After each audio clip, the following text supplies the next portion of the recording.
All right, everyone. All right, Henry. Henry. I'm ready. We're all here. 1, 2. All right, welcome, everyone. Welcome to the regular session of the Town of Fountain Hills Town Council meeting. Please rise for Pledge of Allegiance. I pledge allegiance to the flag of the United States of America and to the republic for which it stands, one nation, under God, indivisible, with liberty and justice for all. Please remain standing for invocation. It has my name on it here, but I also ran into someone from a local church, so I'm not sure if they're here. So I'm ready to go. We'll give the invocation. Dear Lord God, thank you for being with us this evening.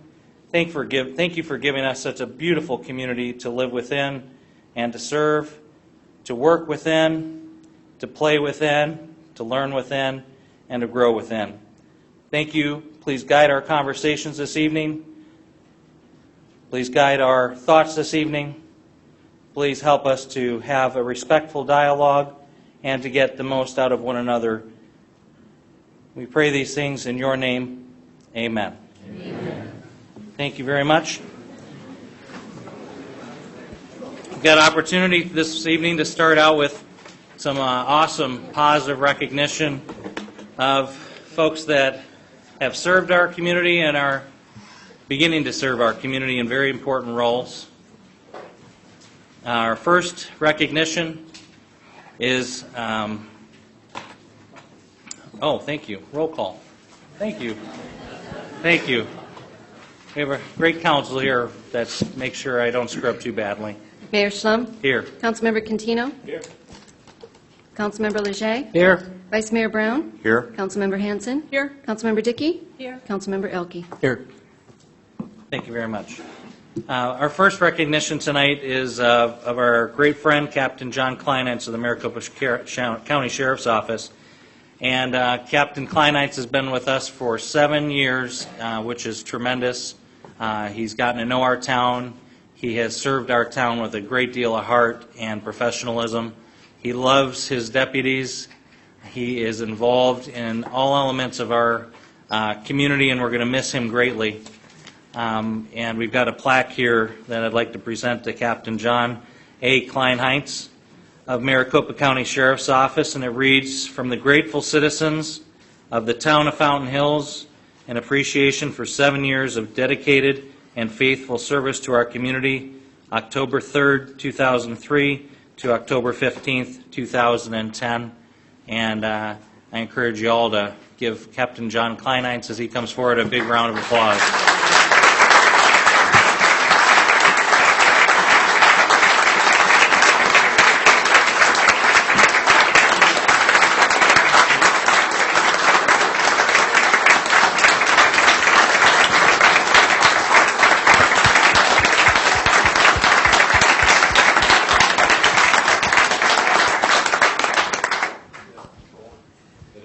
Captain Kleinheitz, we can't put into words how thankful we are for you and all the great work you've done.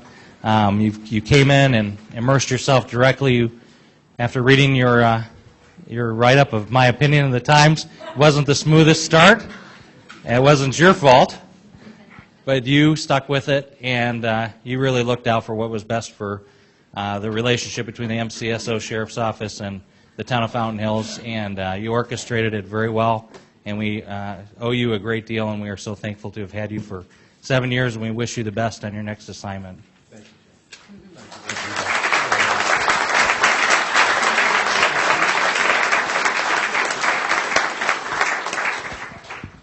you.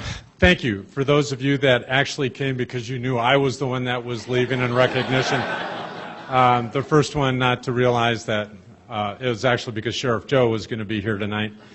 But I want to thank those in the town that really did put themselves out to make sure that I was successful here. And that all started way back when with former Mayor Wally Nichols and Rick Melendez talking with Sheriff Joe about the aspect of bringing somebody into town that would become part of the fabric and live the town as the needs of the citizens. And I need to say to not only to the people that work with me in the district with deputy sheriffs, but with the guys from the Fountain Hills Fire, Scott LaGreca and Randy Roberts, our wonderful, wonderful posse that is up here that donates just thousands of hours. And of course, the great friends that I've made here on the council. Thank all of you, and you will always be remembered in my heart in a very special place. So thank you very much. Thank you, Captain Kleinites.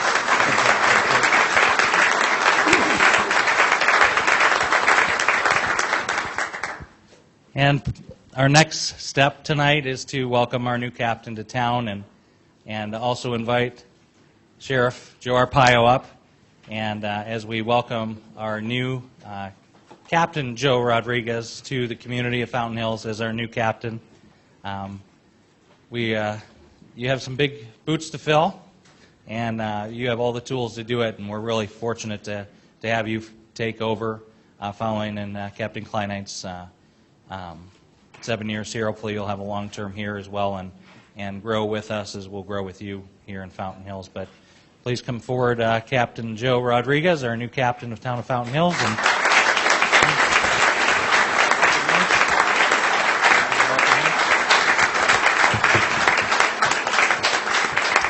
And we're real fortunate tonight to have the greatest and toughest sheriff in the world, universe, Sheriff Joe Arpaio here to come on forward and also greet our new captain and say farewell to our captain, Kleinites, as well. So come on forward, Sheriff Joe.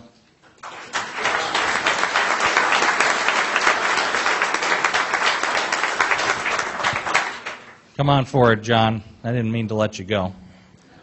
I knew Sheriff Arpaio would want to say a few words, take this opportunity to recognize the folks that do a real important job for our community, his community. Sheriff Joe? I really came here to talk about trash, but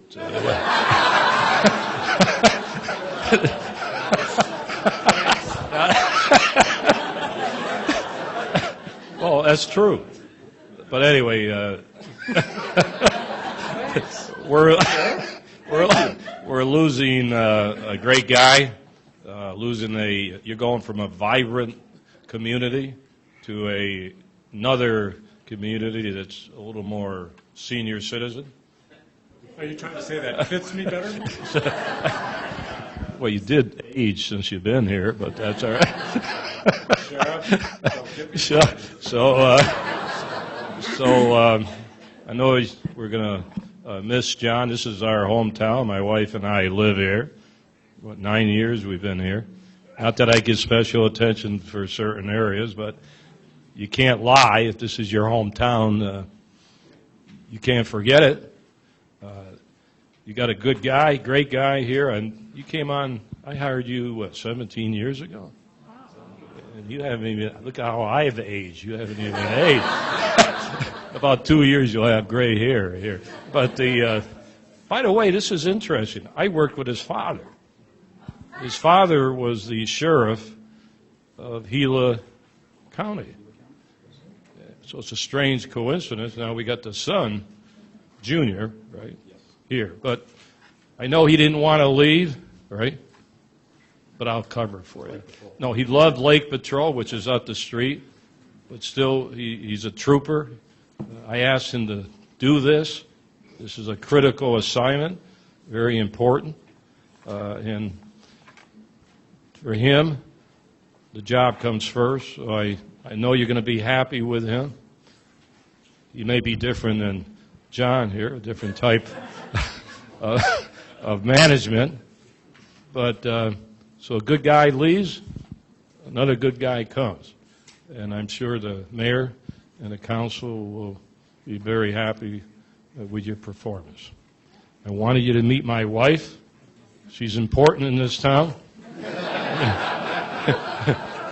After I talk about the trash, I'll probably have more contracts on my life.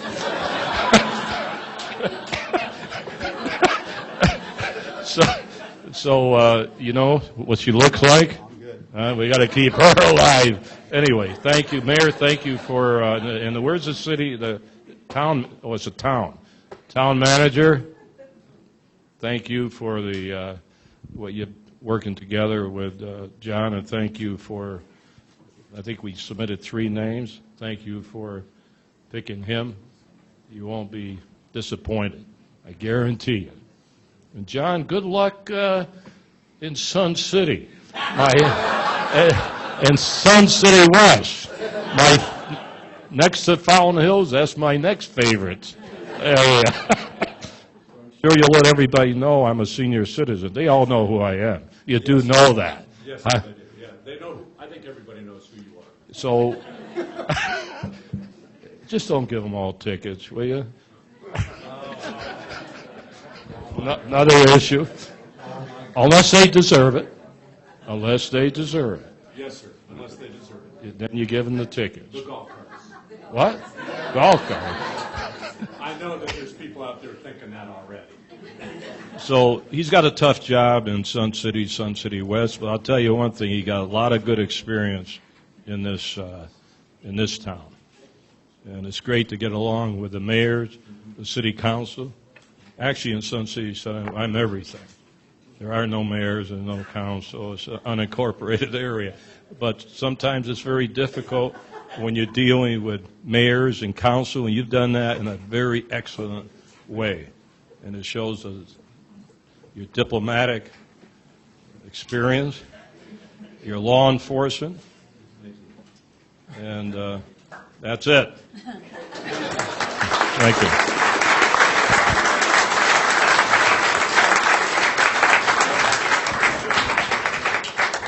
I'll ask Captain Joe Rodriguez if he'd like to say a few words.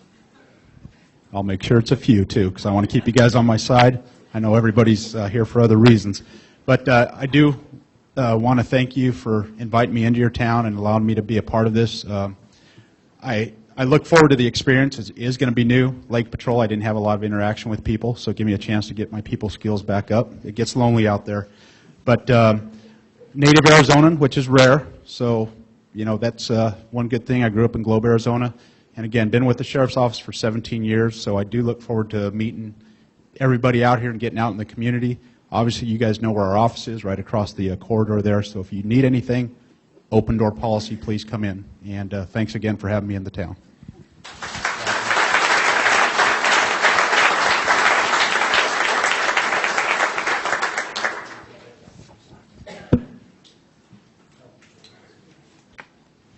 I thought it was going to be on to Red Shirt Fridays, but before that, I thought it was after that, we are fortunate to welcome our newest municipal judge to Fountain Hills. We are very fortunate to have a great man and family coming to Fountain Hills to serve us. We've been served really well by our judges here in Fountain Hills. And at this time, I'd like to welcome Mitchell Eisenberg, the new municipal court judge, Fountain Hills, forward to be welcomed and perhaps say a few words. Judge Eisenberg, are you here? He may have ran. He may be in the restroom. Or he may not have known after reception we were going to introduce him more formally here here. I hope you don't meet him in court first. Is Judge Eisenberg here? I think we did see that he wasn't here after the reception. But we were really fortunate, most of us that are here in this room, to meet Judge Eisenberg out there in the reception and have some treats the hour before this meeting started. And his family, they are very excited to be here. Judge Eisenberg comes out of the Metropolitan Court system in Tucson and has a real spirit for his community, and they are most excited to be here in Fountain Hills. So we'll have another opportunity to introduce you more publicly to Judge Eisenberg, but I encourage you to say hello if you happen to see him outside of court, around town, or inside court. But please give him a warm welcome when you have opportunity to meet our new municipal court judge, Mitchell Eisenberg. Great guy. Now we've got a proclamation. You've seen all the red shirts around. What's that all about?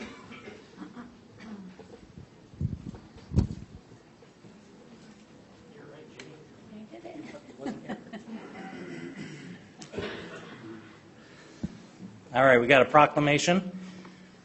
Town of Fountain Hills. Whereas the Fountain Hills veterans of foreign wars, American Legion, and AMVETS wish to honor and show support for American servicemen and women by designating this Friday and all future Fridays in Fountain Hills as Red Shirt Fridays.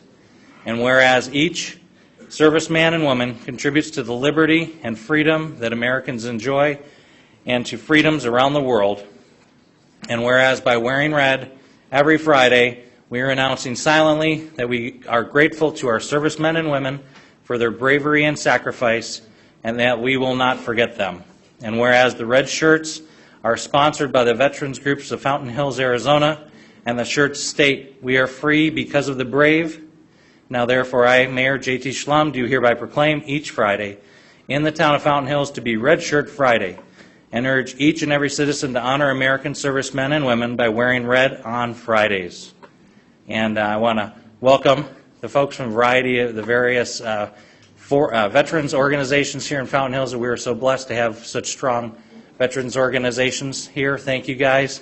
And I know that we'll start seeing some red shirts on Fridays as you guys are demonstrating. Those are available for sale in the veterans organizations. John, you want to give me some more information on how folks can get a red shirt, or specifically that shirt? Speak into the podium right there, if you would, the microphone. The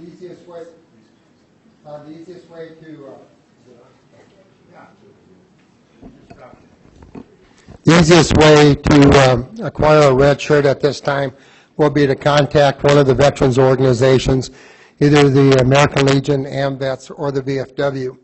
We are going to be sponsoring different programs coming up this next month. We'll be doing it at the Beer Garden for the VFW.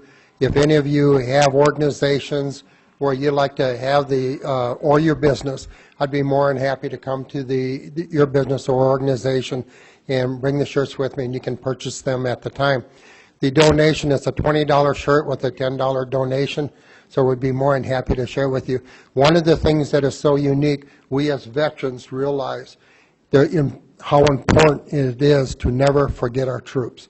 And like on the news the other day, they said CNN, the Iraqi war is over with. There's only 50,000 troops left over there. I'm sorry, I got a problem with that. But also, when we put this Red Shirt Friday together, we found out in doing the internet, Fountain Hills in Arizona will be the only town that has made a proclamation for Red Shirt Friday. And we're very proud to be able to work with the mayor, city council, and all of you in our city. Thank you.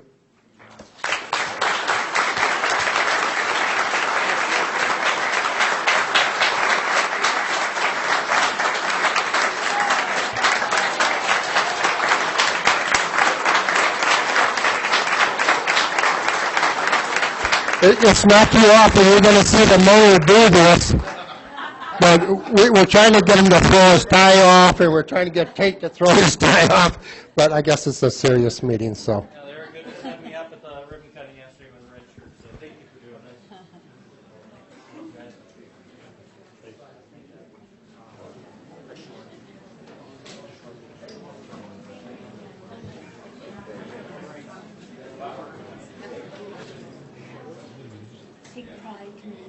Yes.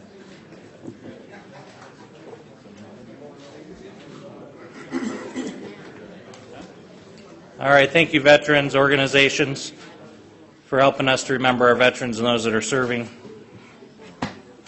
Our next item on the mayor's report is recognition of Take Pride Committee and town staff for the organization and participation in Take Pride Day that occurred on October 23rd, 2010.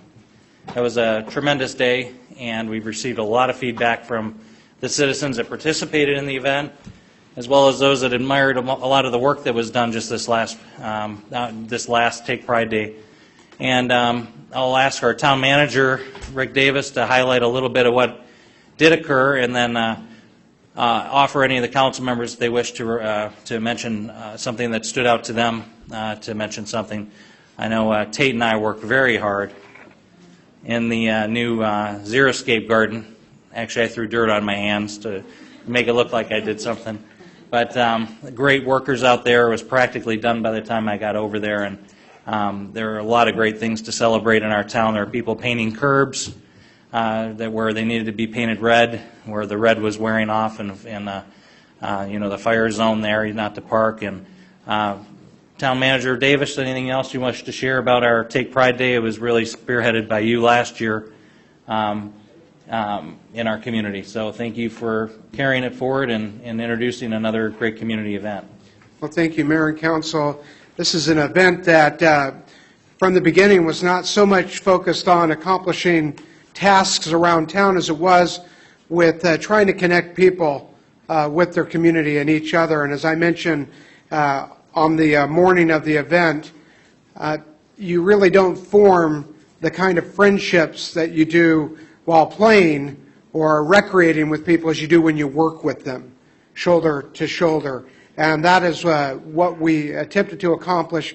And I saw friendships being formed that day, and it was very gratifying to see that type of event. And it's what reminds me of what is so important about our community, is the volunteerism and the contributions that individual citizens make to the community. And I'm grateful to all the citizens that turned out and to our staff that just put in a lot of time and effort before the event and during the event to make it successful. Great, thank you, Rick. And I know, are there any staff leaders that were here, part of the committee or the leadership of that weekend's events? Please come on forward. We want to recognize you for a few moments. The staff came out on the weekend to lead a bunch of citizen volunteers and various projects around town. I just mentioned a couple of them, and I know many of us were touched and are very thankful for the dedication. I know many of the staff members, I think Mark's out on vacation, Mark Mayer, who played a big role, but so many of the staff members were there on this weekend for Take Pride Day. Councilmember Elke, want to share something in addition? Yeah, I was very impressed with the staff and just the residents that came out. I was over at Fountain Park, again with Mayor throwing dirt on myself to look like I'd been working. I did get there before the mayor did, though, just for the record. But I was thoroughly impressed with all the work that was done, and I agree with Mr. Davis that there's a lot of friendships being formed out there, and I was especially impressed with the organization of the Greening Project. I think they did a tremendous job, and if you haven't gotten down to see the Fountain Park recently, you got to get down there because it's very remarkable what's been done. And I want to especially recognize a couple staff members that were pointed out to me by the residents, and especially Mark Mayer and Don Clark for the work that they've done. A couple of folks out there said that they went above and beyond, and I know Raymond Reese has put a lot of time and effort into this too, an immense amount, as well as Brian Hughes and Nan. I see you way back there in the corner from our courts, but she was out there working and everything too. So thank you to the staff, and especially thank you to the residents for all the work and the pride that you take in our town. Thank you. Yeah, thank you. Thank you, Tate. And thank you, Raymond. Great leadership in the staff in putting that together. One of the items Tate, or Councilmember Elke mentioned at Fountain Park you got to take a look at is the Xeriscape plant area right by the playground, kind of by the pump house playground area. It demonstrates, from what I understand, the Greening Committee and put together a demonstration of what plants work best in Fountain Hills in the desert environment. And there's quite a variety, and they're very unique, some of them. So take a look as you're walking around Fountain Park. But thank you very much, town staff, and of course the hundreds of folks that came out to volunteer. You did make a big difference. At this time, or if there are any other council members, I'm not expecting any more to say anything. But right now we'll move on to call to the public and see if there's anyone that wishes to speak on call to the public. No, Mayor. Thank you. We'll have speaker cards on other agenda items. Now we'll move on to the consent agenda. I'll look for a motion to approve as listed. So moved. Second. All right. Roll call, please, Bev. Councilmember Dickey? Aye. Mayor Schlum? Aye. Councilmember Elke? Aye. Vice Mayor Brown? Oh, thank you. Councilmember Brown is recusing himself from the consent agenda. Councilmember Cantino? Aye. Councilmember Hanson? Aye. Councilmember Lachey? Aye. Mayor 6-0. Thank you very much. On to the regular agenda. We're going to have one report on items 7, 8, and 9. They're all tied together. So we'll hear from, starting with Raymond, on items 7, 8, and 9. And then what we will do is move to have a motion on item number 7, and then hear from the public, and then have council discussion. So Raymond, you're covering items 7, 8, and 9, correct? Yes, Mayor. All right, welcome. Thank you, Mayor and Council, for inviting me here tonight. Before I get started on updating what the contract and the town ordinance will be bringing before you, I would like to do a brief overview of the chronology of how we got here. This is mainly for the benefit of the folks that are here today that may not have been able to take as close participation as some of us has. In December of 2005, the strategic plan, based upon citizen input, was adopted, including supporting of enhancing the stewardship of our natural environment. In 2007, the Council set goals in support of stewardship. The Environmental Task Force was formed, which came up with the top 10 environmental priorities. That was out of a list of about 42 or 43, somewhere around there. And curbside recycling was the #1 item on that list. In May of 2008, the Council adopted the environmental policies for the town, including curbside recycling. The Environmental Committee, formerly the Task Force, held several meetings and continued to discuss the possibility for a mandated curbside trash and recycling program for all single-family residential homes in Fountain Hills. On December 4th of 2008, members of the Environmental Subcommittee met with 3 of the 5 haulers in town.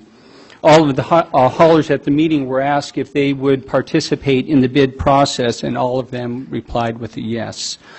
A subsequent meeting was held with the 2 remaining haulers, and they also indicated that they would participate in the process as well.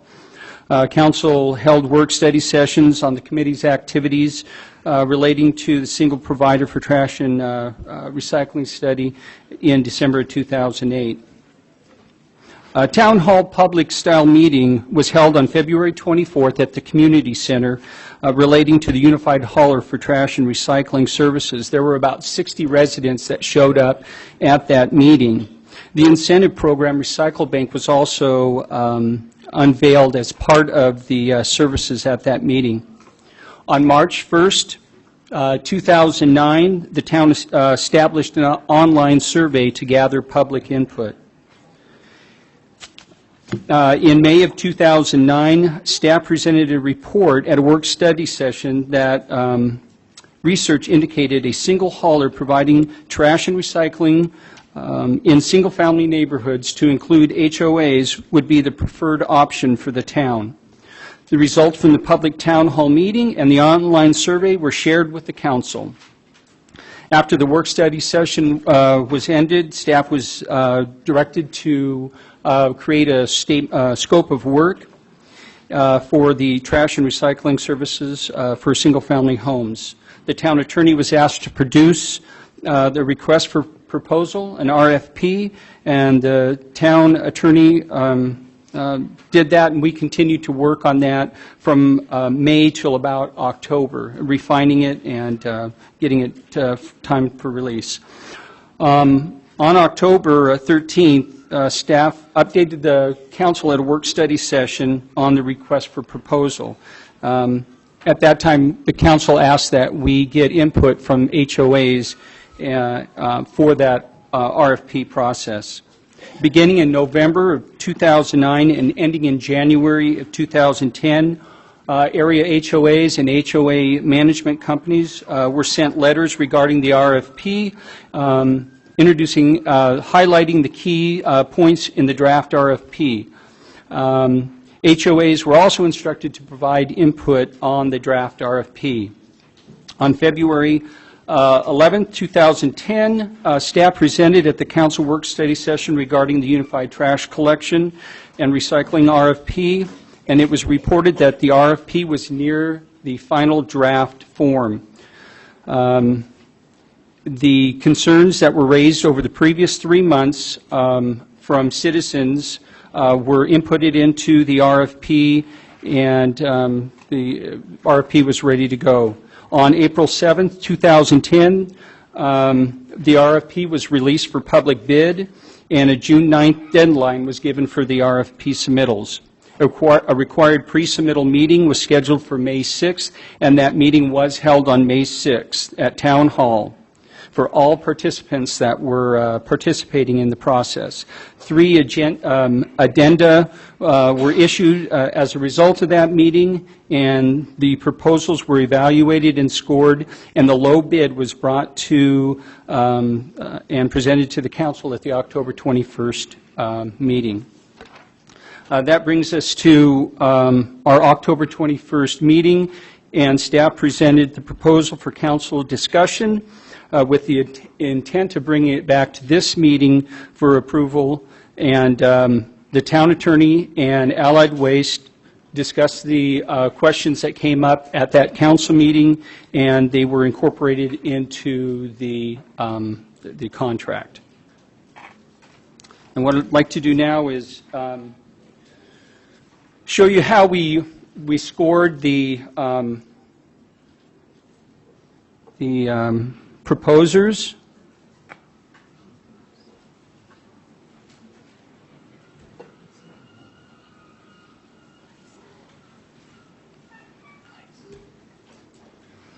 This first one is the bid tabulation for the 6 areas that we graded the proposers on.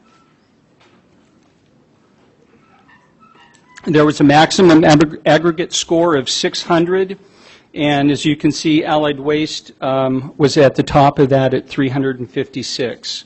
There was for each of the chapters, possible 25, 150, 225, and 200 points.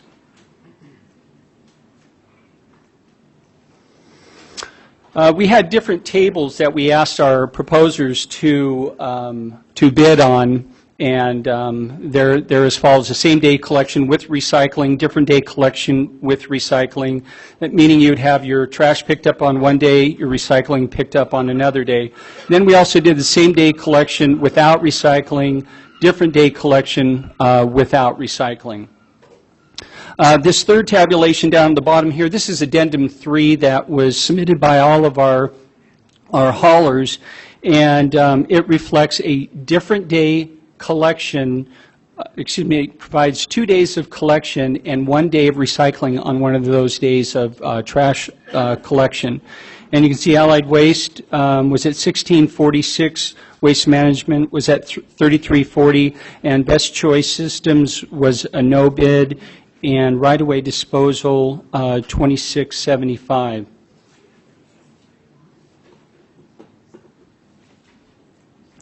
So, what are the basic services? Basic service is $11.44 per month, giving 1 trash and 1 recycling on the same day. So residents will be able to push their carts out, both carts out the same day, have them picked up, bring them back in. There's an optional service day for an extra pickup, and that will be $16.40 per month. The prices on this contract are fixed until 2014 with a max of 5% annual increase. Now, these are total costs to the customer, including applicable taxes. Most of our providers currently, we have the 5, have a suspension cost. It ranges anywhere from $5 for a reactivation fee, or excuse me, I should say 0, to a $5 reactivation fee to a $20 vacation hold or a $25 vacation hold.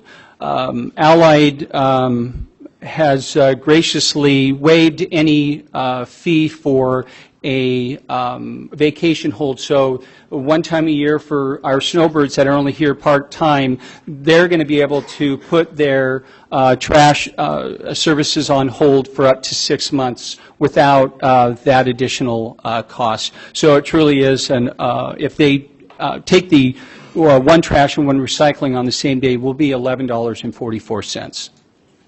Thank you, Raymond, for going over the process and reminding us of where we started and how we've gotten to where we are today. At this Time I'll look for a motion on item number 7. Councilmember Dickey. Mayor, move to declare as public record that certain document filed with the town clerk and entitled the Town of Fountain Hills Solid Waste Disposal and Recycling Regulations. Thank you. May I have a second? Second. All right, now we'll look for speaker cards. Now, many folks filled out wanting to speak on 7, 8, or 9, or 7, 8, and 9. This is the opportunity right now to speak on the town code and or really either of those items. So we'll probably call you to come up if you entered one of those items to come up at this time on item number 7, and then perhaps again on the next number if you have something additional to share. So Bev, who's up first? Mayor, I was going to let you know, we also have cards that were submitted by people who did not want to speak. Okay. I have 9 cards that were submitted from people who are against this. I have 21 cards that are for. Okay. Thank you. No, let me remind you, no, we need to move this through tonight. Obviously, we have a great crowd tonight, so no applause and no, if we can keep our any calls other than the speaker speaking politely into the microphone to nothing, that'd be great. And if your name is called, Bev, we'll give a couple of names. Please be ready to come right on up when the prior speaker has concluded. And each speaker, again, has 3 minutes to speak on the agenda item. And we have 37 speaker cards. 37 speaker cards. Who are our first speakers? So, again, I'll just remind you, you have your time. In the interest of time and sanity, please, if you've heard some ideas shared relatively similar to yours, you may choose not to repeat what was already shared. So, thank you, Bev. Okay, I'm going to say the first 3 speakers. It'll be Bo James, John Weisner, and then Steve Thompson. Welcome, Bo. Thank you. Mayor and Council, I'm Bo James, and I speak as an individual, not as a representative of any of the organizations to which I belong. I recommend you not approve the proposed ordinance or contract as written. We don't need the additional government interference in our personal affairs. You have 3 choices tonight. 1, you can approve it. 2, you can disapprove it. And 3, you can defer for additional citizen input. But if unfortunately you vote to approve or pass the ordinance, there need to be the following modifications. 1, exempt HOAs who have signed single hauler contracts and allow them to renew their contracts. If we do not do that much, at least allow them to maintain their contracts until their normal expiration rather than the arbitrary date of July 2013. The HOAs have clearly already accomplished what is the publicly stated goal of the single trash hauler of reducing the trash traffic.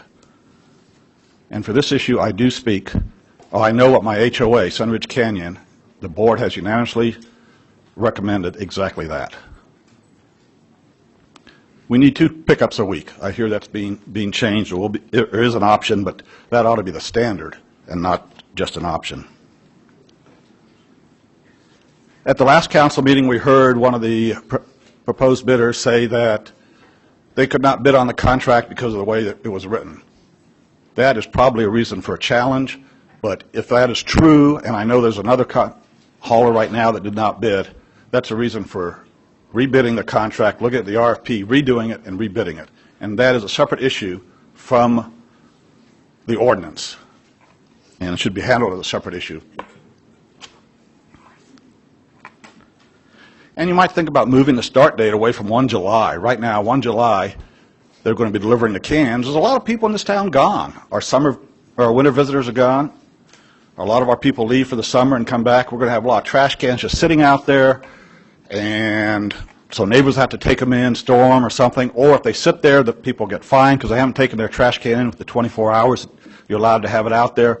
Thieves will know which houses to target. So that seems to me to be an inappropriate date to start. You might think about 1 October, 1 November, 1 January, or something like that.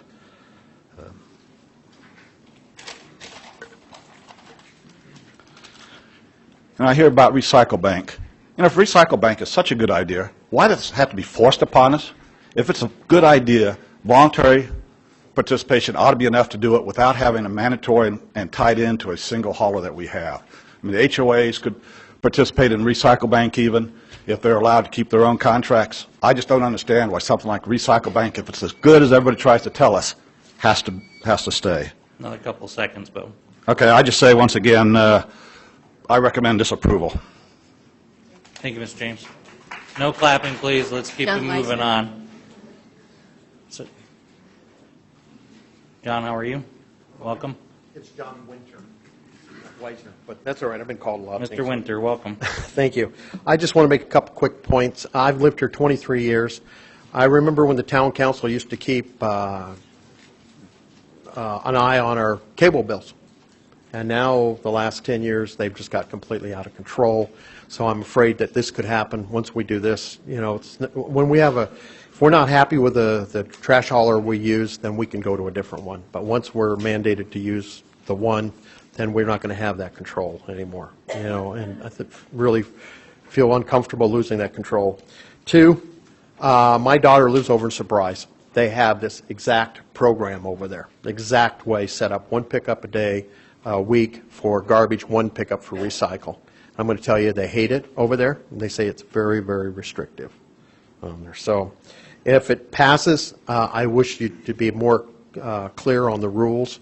I've heard certain things about substantial fines and stuff like that, and it's, I think to let the trash hauler be the one that's regulating this is a huge mistake on there. They shouldn't be the one regulating this, if that is what I've heard. I don't know if there hasn't been clarification on this.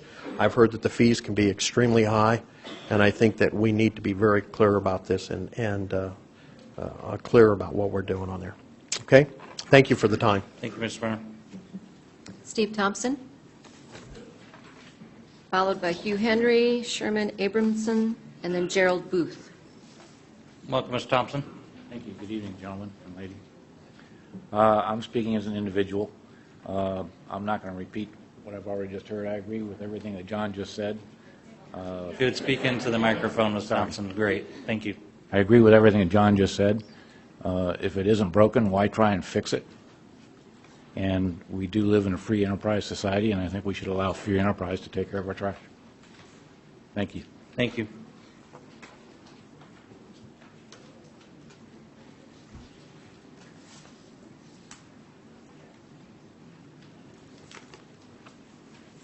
Welcome, Mr. Henry. Hi, Mayor. Hugh Henry, Mayor and Council. My concern is the recycling aspect of it. In many cases, I understand that it is not profitable for anyone to do it, maybe with the exception of cans and paper products. Have any of you ever visited a recycle place to see whether or not it is a profitable thing? Or are we just telling people to bring them into a system where they think the whole system is going to be green? I don't think you're going to get what you asked for in any case. I recommend everybody to consider what Bo James has stated. It is not a good way to start. It's a free enterprise system, and we should continue to support it. And I think there will be repercussions if we continue to proceed with this project. There could be recalls. There could be other activities that you will not like, and it's going to go very hard for our community. Thank you. Thank you. Sherman Abramson, Gerald Booth, Linda Schwaba. Welcome, Mr. Mayor. Abramson. Welcome. Council, my name is Sherman Abrahamson. We're relative newcomers to Fountain Hills. This is our third winter here. Quite candidly, this is the first time this last few months that I knew there was a problem with garbage.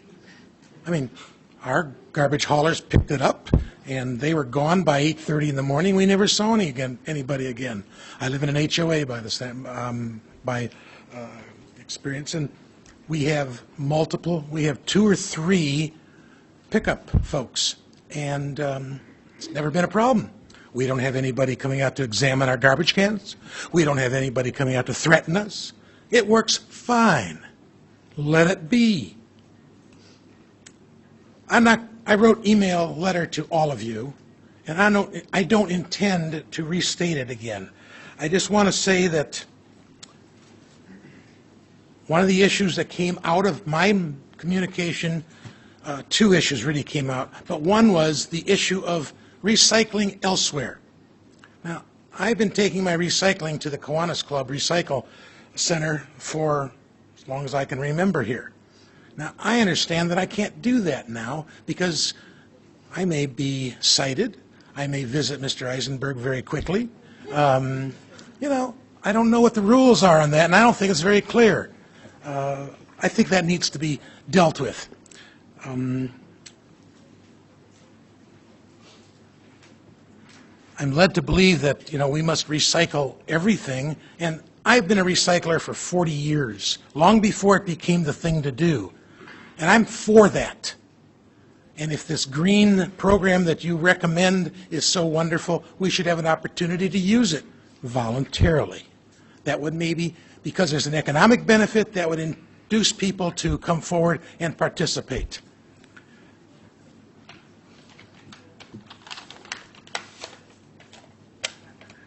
My hope today is that there'll be a no vote.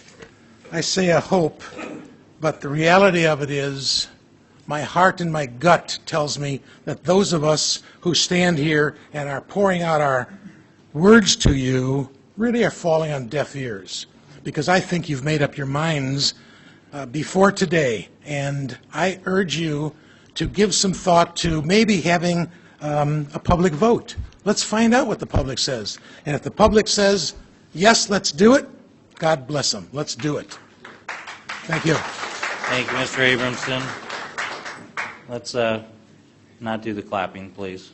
Gerald Booth, Linda Schwabe, Peter Bardot. There are people on both sides who will just start battling each other and get nowhere, so thank you. I'm Jerry Booth. Welcome. I've got some rental properties, so I'm affected by whatever you do here. I'd like to know if anyone in the town has experience with garbage pickup and handling of it, or are you going to have to set up a new function in government to handle it? And that, of course, will make us a little more like New York, where the garbage people make very good salaries and have good retirements, and I don't think we can afford it. I know in this town, being in the rental business, a lot of people are hurting. And I know and I see that this is going to be something that's going to raise the price of something as basic as garbage. So I am very much against this, and I would vote no on this. Thank you, Mr. Booth. Who's next? Linda Schwabe, Peter Bardot, Linda Bardot. Ms. Schwabe, welcome. Thank you. Thank you for having me here this evening, and I appreciate it. First of all, I want to impress that the opinions that I'm expressing this evening are from me individually and not from the association of which I am president of. So I want to make that very clear. Last evening, I received a very disturbing email. It was from the Fountain Hills Tea Party. I did not solicit it, and I did not ask for it. I have attended a Fountain Hills Tea Party event during the election. I am a conservative Republican. I am not a socialist, and I am not a Democrat, nor am I a tree-hugging environmentalist. However, I sponsor the trash program and suggest that you pass this. Our town council should be operating for the sole purpose of making Fountain Hills a great place to live, leaving politics out of this matter. I could care less what party affiliation any of you are, because it doesn't make any difference to me so long as our town is of your best interest. I am very disappointed that the Fountain Hills Tea Party has made a political issue out of this situation and represent the insinuation that a simple trash program is taking away my freedom. In the email, it was stated that the local government will restrict your choices and force a resident into recycling. Is that not what every American should be doing for the environment? I have been recycling for years, and I'm proud of it. It is a duty for every American to try to do what we can to better our environment for our children's future. This is not socialism. This is not being a Democrat, but the responsibility for every citizen. What is wrong with recycling? Comparing this in the email to Obamacare is an insult to me and is absolutely ridiculous. This is going a bit too far. Additionally, our nation is facing a serious problem with the fuel. Currently, I have 2 to 3, not me, but the town sometimes has 2 to 5 garbage trucks going down the same street the same day to pick up trash cans. This is certainly a waste of our precious resources, not to mention the wear and tear on the streets and the pollution those large, heavy trucks emit. I was at the council meeting last month and was rather disappointed with the accusatory tone that anyone supporting the trash program was a socialist. This rhetoric has nothing to do with capitalism, it has nothing to do with socialism, but it is simply a cost savings and a good environmental idea. In this email, it was mentioned that 2 local haulers were being harmed by this decision. I think I heard this clearly, but one of them was up here last time telling us that he did not even bid due to a misunderstanding of some stipulation with the RFP. I believe it had something to do with a 7-day violation. A couple more seconds, Mr. I was a former VP of sales and a Fortune 500 sales vice president, was also a small business owner. For me to say that I did not vote on something because I did not understand it, shame on him. I would have been on the phone asking for direction and asking why this is being put before me that I could not vote on it. Thank you, Ms. Schwab. And I'm sorry that I couldn't finish what I was saying. Thank you. Thank you. Peter No Bardot. clapping, please. Thank you very much. Linda Bardot, Steve Jacobs. Welcome. Mr. Mayor, council members, my name is Peter Bordeaux. I've been a resident of Fountain Hills for about 16 or 18 years. I'm speaking tonight as an individual, not representing the organization for which I sit on the board, though I hope that my comments tonight do not have a distinct flavor of tea. I would like to address a couple of things. First of all, this is not a political issue. This is not a Democratic issue. This is not a Republican issue. I'm not a Republican, and I'm not a Democrat. All right? I'm a resident. I'm a constituent. And this really does come down to choice. This is about taking away my choice for what trash hauler I want, right? I read that email that came from the Fountain Hills Tea Party, and it did not say anything about Obamacare. Although I can tell you that there is some parallel. They're talking about taking away freedom of choice to either have a trash hauler or not, to choose a trash hauler or not, right? Look, I have no problem if HOAs want to negotiate contracts and decide on a single trash hauler. That's great. When I bought my house, I chose not to live in an HOA. It was a very intentional decision. I feel like you're forcing an HOA regulation and enforcement on me. I've already bought my house. I own my property. Please don't surround me with regulations for which I specifically chose not to have.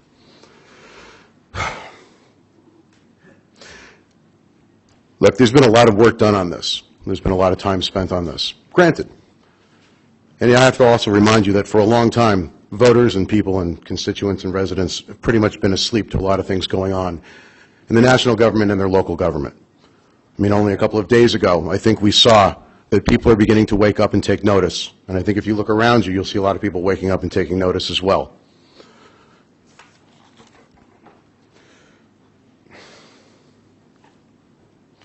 I really want to urge you tonight to suspend the vote.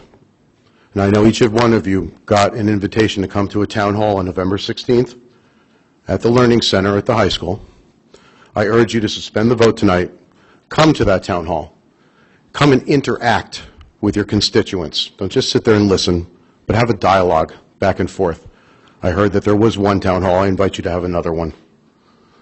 Thank you. Thank you, Mr. Bordeaux.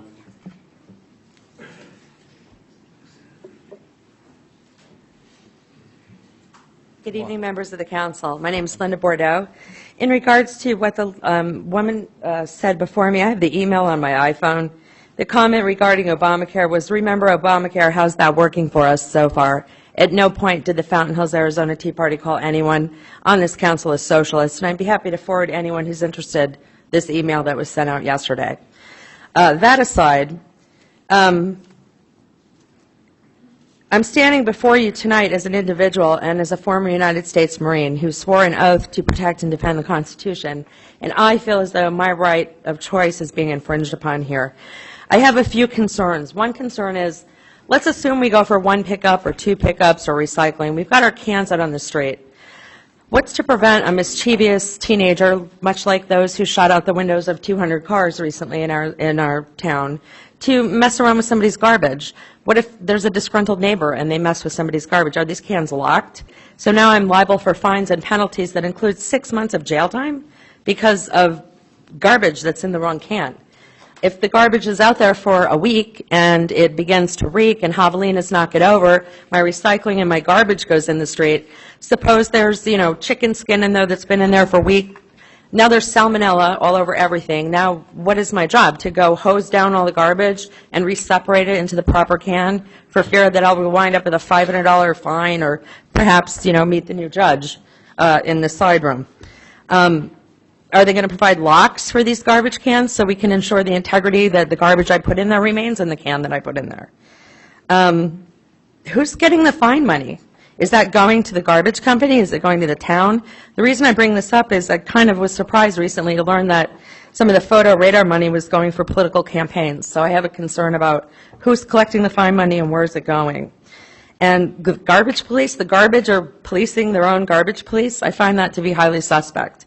There's no integrity in that whatsoever. It is the mouse being in charge of the cheese. I had to kind of laugh when I saw the paper. They had the story about the garbage above the fold and then a story about, I think it was $30 million for road repairs, and it kind of made me chuckle. I was in sales and marketing for 30 years, and it reminded me of how we used to give out information to get people to think a certain way. So perhaps the most appropriate way to handle this is to put it to a popular vote and let every citizen in Fountain Hills have their say on how they want to be affected, since it does affect every citizen. Thank you very much, Council. Thank you, Ms. Bordeaux. Steve Jacobs, Bob Deppie, and Dina Galinsky. Welcome, Mr. Jacobs. Council, my name is Steve Jacobs. I will not reiterate all the things that we've talked about in previous meetings and the overwhelming... If you would, Mr. Jacobs, speak in a microphone. I'm sorry. You're so tall. Thank you. I'm sorry. The overwhelming advantages to having a unified trash pickup. I think we all know the pros and cons. You've all discussed them, and I, with great respect to the people who have freedom of choice issues. And I really do appreciate the effort that's been put into this to come up with the optional second pickup. But I do feel, as we've talked before, that once you do have recycling, that you'll be amazed at how little trash is left after you've gotten rid of all the recycle items. And I think most people will certainly be able to get by with one pickup. But they do have the other option. Basically, I just wanted to thank Mr. Reese, Mr. Davis, Mr. McGuire, Mayor Schlum, and the council for all the many hours you've put into discussing this and considering it. And I'm sure you're going to be doing your best to come up with the right solution that will continue Fountain Hills as being the wonderful place to live in that it is. Thank you. Thank you, Mr. Jacobs. Bob Deppie.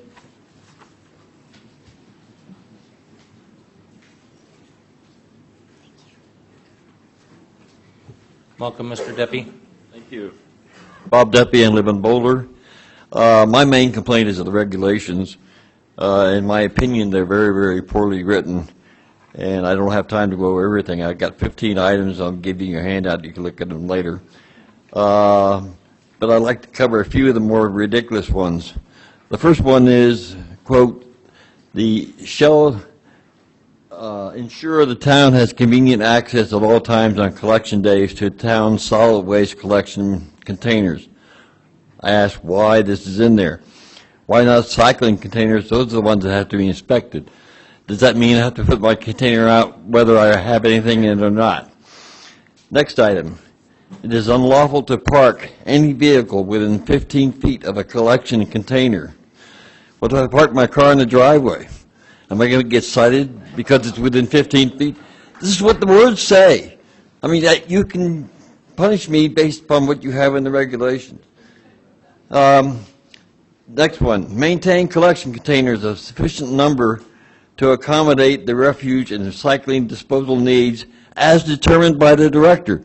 Director is defined as town manager. Do I have to get his approval every time I want to add or delete a container? Next one, provisions shall be made for regulated inspections by the town to secure compliance with this article. A minimum of 25% of recycling carts shall be inspected each year. We do have a garbage police. Who's paying for this full-time duty, and will the fines cover the salary? Next one, any violation constitutes a civil offense. A citation shall direct the defendant to pay the fine imposed, fine of not more than $500 plus court costs. Who determines the fine, and how much is each violation worth? Will I be fined more than my neighbor because I fought the council on this issue? What violation could possibly be worth $500? I don't understand it. And will the fines paid for your garbage police? Next one. No customer shall avoid or refuse to accept the refuse disposal service.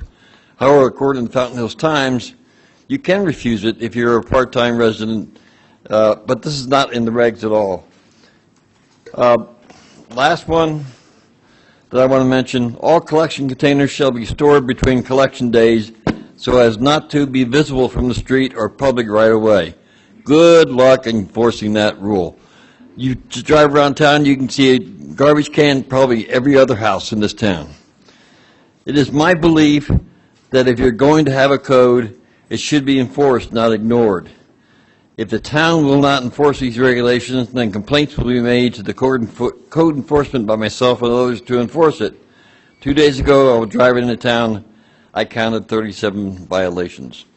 In summary, I'm against this, and I think it's micromanagement by the town. It's progressivism, and we voted progressives out 2 days ago. We can do the same thing on the recall election. Thank you. Thank you much, Debbie. Oh. Dina Galassini, Brian Briggerman, and Mrs. Sherrick. Who's up around, Bev? I'm sorry. Dina Galassini. All right, Dina. Welcome, Ms. Galassini. Yes, thank you. My name is Dina Galassini, and I'm here on behalf of my family and our freedom. I'm not a professional speaker, and I am Italian, so please hear me out. And I'm very, like I said, I'm not a speaker, but I feel like I'm here for very passionate reasons. I approach you this evening to encourage you to vote no on the single hauler trash service. I've had the opportunity to study the European Union a bit, and I learned that public and private partnerships, usually called PPPs, are a major driving force of the European Union. I am highly disappointed to see this happening in our small community.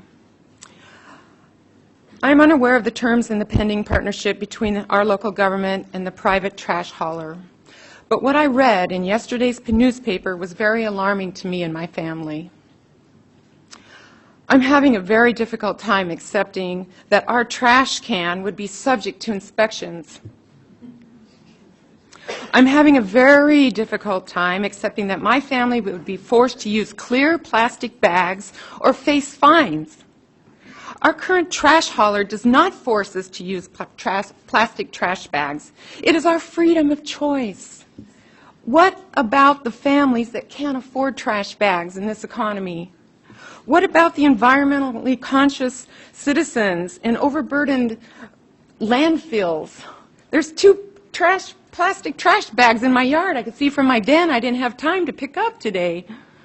We often have tree limbs or large debris in our trash. We do our own landscaping. This is a concern.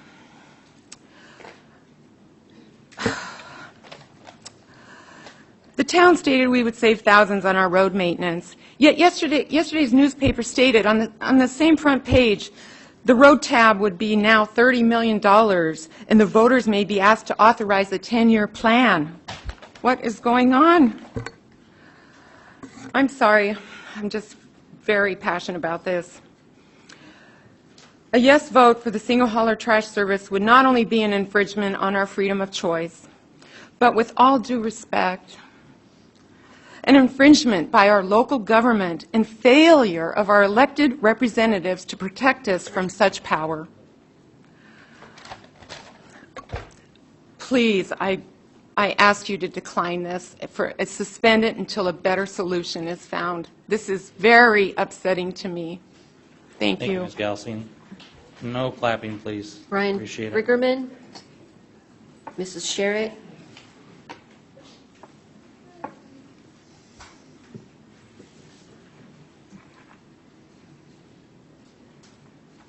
Welcome. Hi, thank you. Brian Briggerman, I'm a 12-year resident of Fountain Hills, 6-year military veteran, fighting for my rights and yours. I am against this and feel it is infringement on my rights. And I won't try to go over what some of the other people did because they've all been made, but I did have Allied Waste one time because they bought out the company I was with, and I had so much trouble with their billing, and they were rude and just terrible, and they said, well, it's our prerogative, we can do anything we want here, and I says, well, my prerogative is I can change, and I did, and I haven't been back with them since, so that's something you need to think about. If you were handling the billing, that'd be different. It was a tax thing, and we were out of that, but it was a snarl, and anyway, I don't think that you've looked properly at the street maintenance savings that you're looking at, because you're going to have more trucks picking up the recyclables, so there's more traffic, and it's the start-stops that they make more than just the free line running on the road that damages the roads. Then you've got your garbage police going around. That's more starting, stopping, going around. 25% of the residents, what do we got here, 30,000? That's a lot of stops, and we're so strapped for cash, who's going to pay for all this? Where are you going to get that money? 99% of the residents of Fountain Hills work real hard to stay clean, neat, and proper, and I just think that's unneeded. I do feel that I've been threatened by all this, and it was stated about the the fines and the jail time and all that. That is out of line for something this.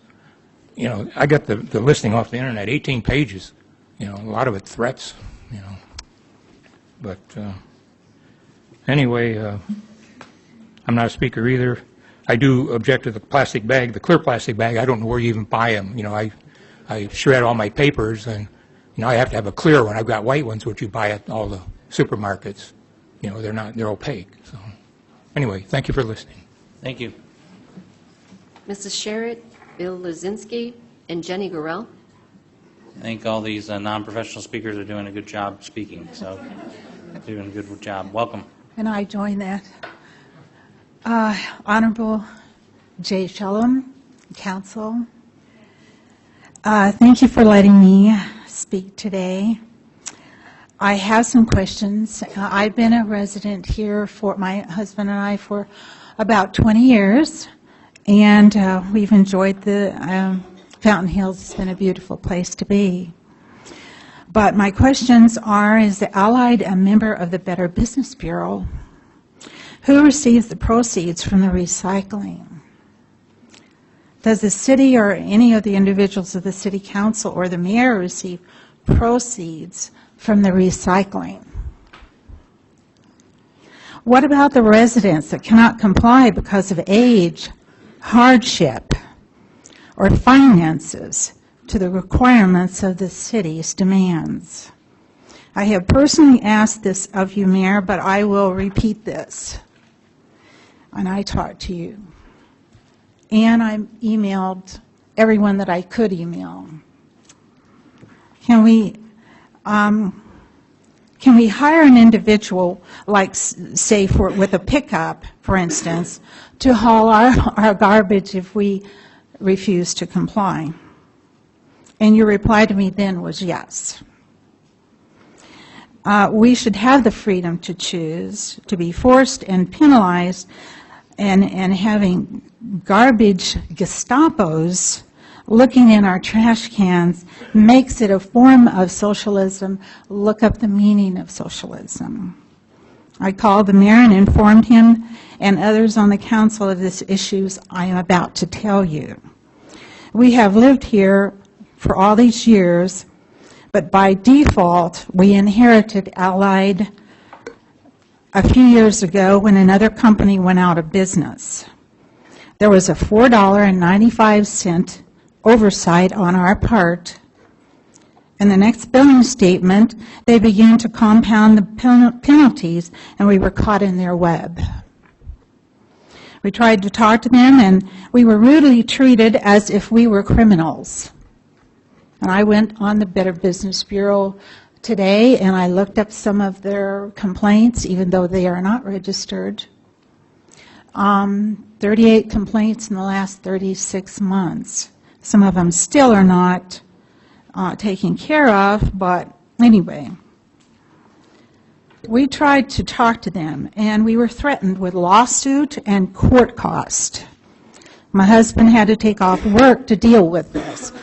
$4.95, mind you. It was very stressful to deal with them. We just wanted out at this time, and they said we were under a contract. We were not aware. Just to be rid of them, we paid for several months of service.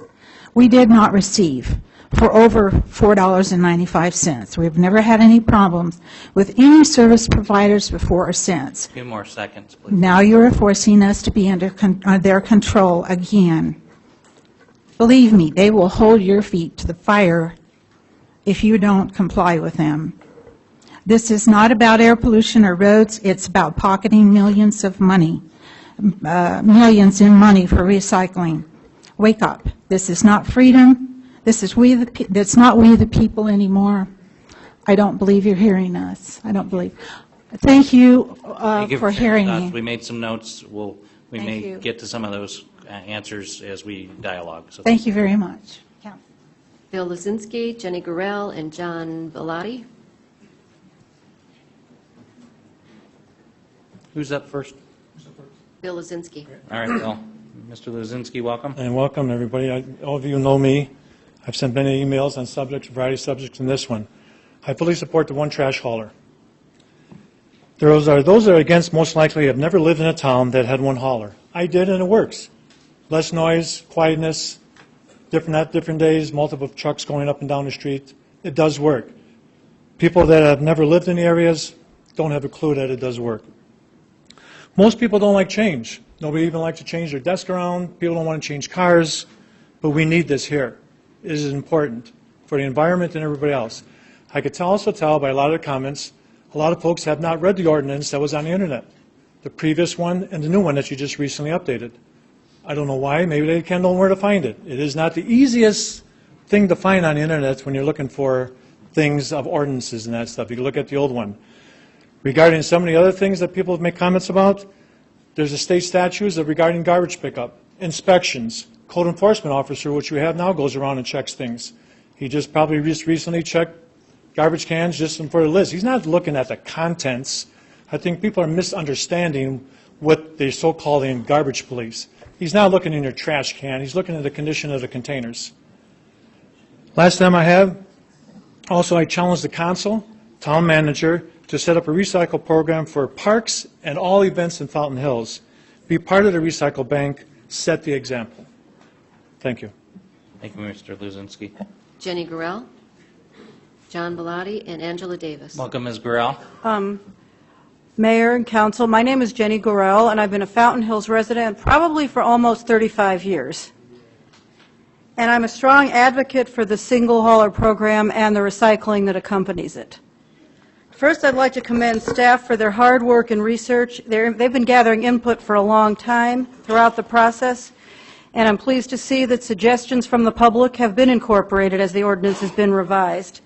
And we don't need more discussion. It's time to act. Unfortunately, people tend to discuss so long that it becomes a substitute for inaction. Without proper information, it's impossible to determine if the opponents are only a small vocal minority advocating a position or a real majority, because sometimes a vocal minority is seen as a majority. And almost all municipalities in this area have either municipal or single hauler trash. The only exceptions are Paradise Valley, Cave Creek, and Carefree. Queen Creek recently, in the last year, instituted single hauler, and it is working very well. I was a recycler before my trash hauler began recycling. I used to drive my newspapers to Mesa and take my cans to the grocery store. And I don't think it's that hard. Recycling is good, and it's not that hard to separate your trash from your recycling. And I have more recycling, like another speaker, than trash most weeks. I could probably use a small trash can and 2 recycling bins most weeks. Even as I try to eliminate the use of some recyclables. I'm trying to eliminate water bottles, but it's still difficult, so I recycle things like that. I've never had a problem with only 1 trash collection per week for non-recyclables. And the thing is, a single hauler has the capability to route its pickups efficiently to minimize wear and tear on the roads, use of fuel, and to reduce pollution. Even though there may be, in other words, you go to a neighborhood and you do it efficiently, like the post office has routes. It makes a lot more sense than 5 trucks. If we had 5 mail trucks coming on our street, it would be the same problem. And I will be paying less under this plan than I am currently paying for the same service. 1 pickup of trash and 1 pickup of recycling. I live on a cul-de-sac where the road damage has always been obvious, and elimination of truck miles on these streets will help mitigate future damages. In my neighborhood, I've seen cans from 3 to 5 different trash companies in a small neighborhood as I walk around. If we don't recycle, we will end up paying for it in the long run as more landfills will be needed, and the landfill fees will increase to cover the cost of these new landfills. And landfills could be built close enough to our community to impact us negatively from a quality of life perspective. Do we want more traffic noise and pollution and more landfills and a missed opportunity to reduce truck traffic by 40% and have more wear and tear on our existing streets? I certainly don't. It makes economic sense to the citizens and the community to reduce truck noise, pollution, and street damage, and to encourage recycling can only serve to enhance our quality of life. Thank you, Ms. Burrell. John Bellotti, Angela Davis, and Sean Dow. Mr. Velati, welcome. Good evening, Mayor and members of the council. I moved to Fountain Hills in the year 2000, and I believe that I represent the silent majority of people out there who go to work during the day, go about our lives, and don't come to city council meetings because we rely on you to do the right thing. I fully support the single hauler service in the city. To me, there's no argument a reasonable argument against it. The overwhelming tangible benefits are that it is less expensive, as we saw on the slides, by over 30%, according to the newspaper, 30% more than what people pay right now. It can save the town and residents up to $1 million a year, which is sizable considering the budget cuts we have these days and the decreased revenues. And if the town can reduce the number of large trucks that eat up our streets, spew out black smoke into the air, and create a daily hazard for our pedestrians, cyclists, and children, then I think the town should do everything it can to prevent those hazards from occurring. As I said, I can't hear a real reason for voting against this particular thing. A couple of things. Right now, under the city code, the town is supposed to inspect 25% of our garbage cans as it is. So that provision in the law is not new. I'm also reminded tonight that I think 90% of your time is taken up by about 10% of the people. I do believe that I represent the vast majority of people who are in favor of a single hauler service for the reasons I've said. The ordinance itself, I've heard the argument that this ordinance tries to criminalize trash behavior, and I think it does just the opposite. I've read the ordinance itself, and what it does is decriminalize. Under the city code, this code and the code I'm familiar with in several other cities, most violations of a city code are misdemeanors. What this proposed ordinance does is decriminalize and says most of these things will be dealt with a notice of violation, and if the notice is ignored after a number of days, then it'll be a civil citation, and that's it. The only misdemeanors provided in this ordinance are for things that should be misdemeanors, illegal dumping or hazardous waste disposal. So the argument that it criminalizes trash behavior is not correct. Certainly there's more regulation in this new law. I'm sort of surprised when I looked to see the lack of regulation before. But I think we need the type of regulation that's in this ordinance, particularly when you look at what is being regulated and the reasons for that regulation. The reasons for these regulations, folks, are health, safety, and aesthetics. things that benefit all of us in the town. So I would urge you to vote in favor of the single hauler service. It's good for the town, it's good for the environment, and it's something this council should support and be proud of, like all the other cities in the valley that have this service. I think it would be an embarrassment not to vote for it. Thank you. Thank you, Mr. Velati. Angela Davis, Sean Dow, Joe Arpaio. Welcome, Ms. Davis. Thank you. I'm a little short, so I got to move this down. Mayor and Council, thank you very much for allowing us the opportunity to speak. I had so many things that I wanted to say, and I've heard so many people talk already, and all I can really say is that I am absolutely in favor of this. I grew up in a town outside of Chicago, and this is how it was since I was a kid. We had a single hauler. Truck came, picked up our recycles, picked up our trash, and took it away. And I've been a resident of Fountain Hills for the better part of 15 years now. I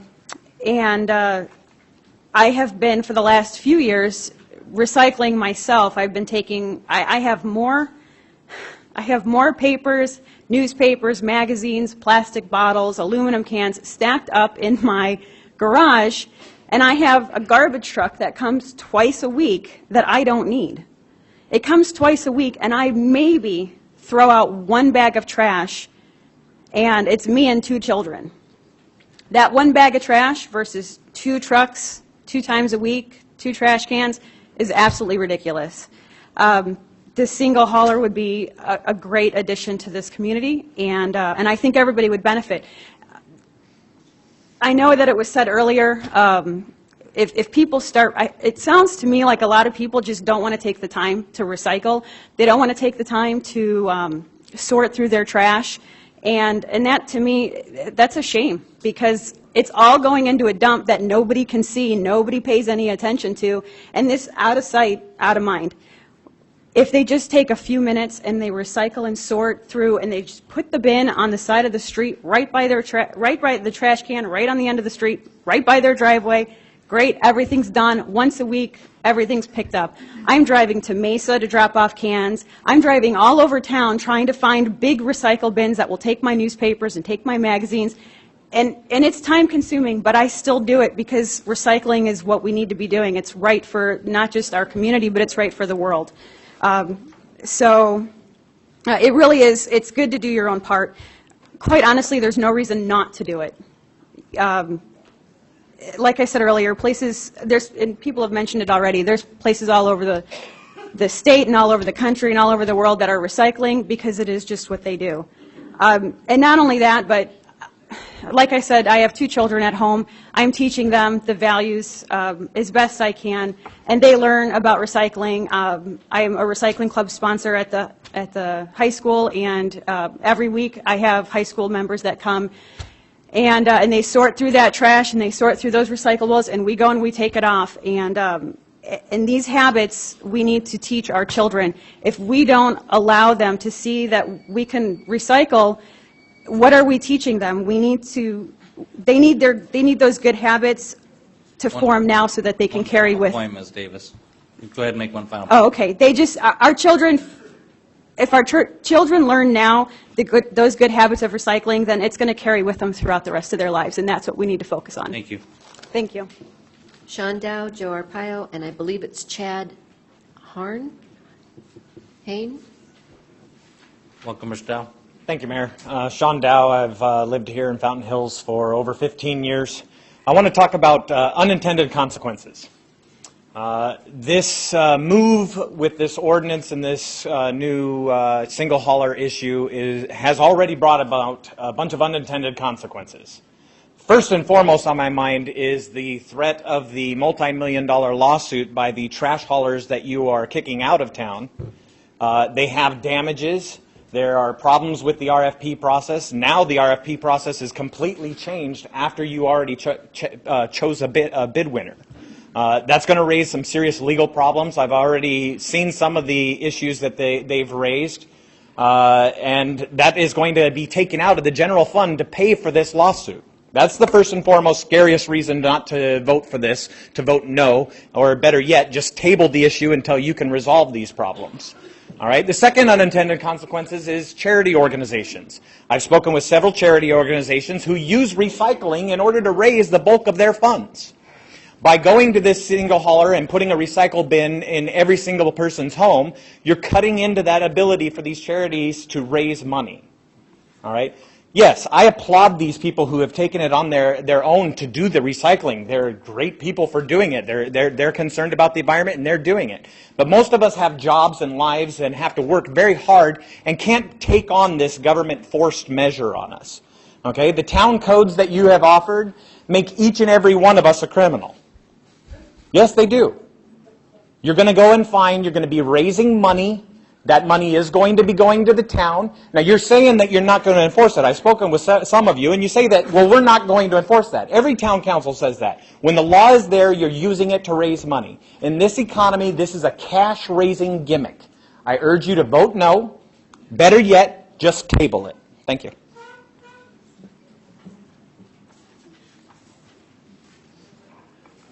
Sheriff Joe. Mr. Mayor, Council, I came here for another reason, but then I found out there's a trash problem in this county. So I'm a resident here, proud of it, the greatest town in the United States of America. So I have a right to speak out about trash. I don't know if this will become an official issue with me. Maybe I'll have to form a trash posse. But I speak it now just as a citizen with my wife. We have a great system right now.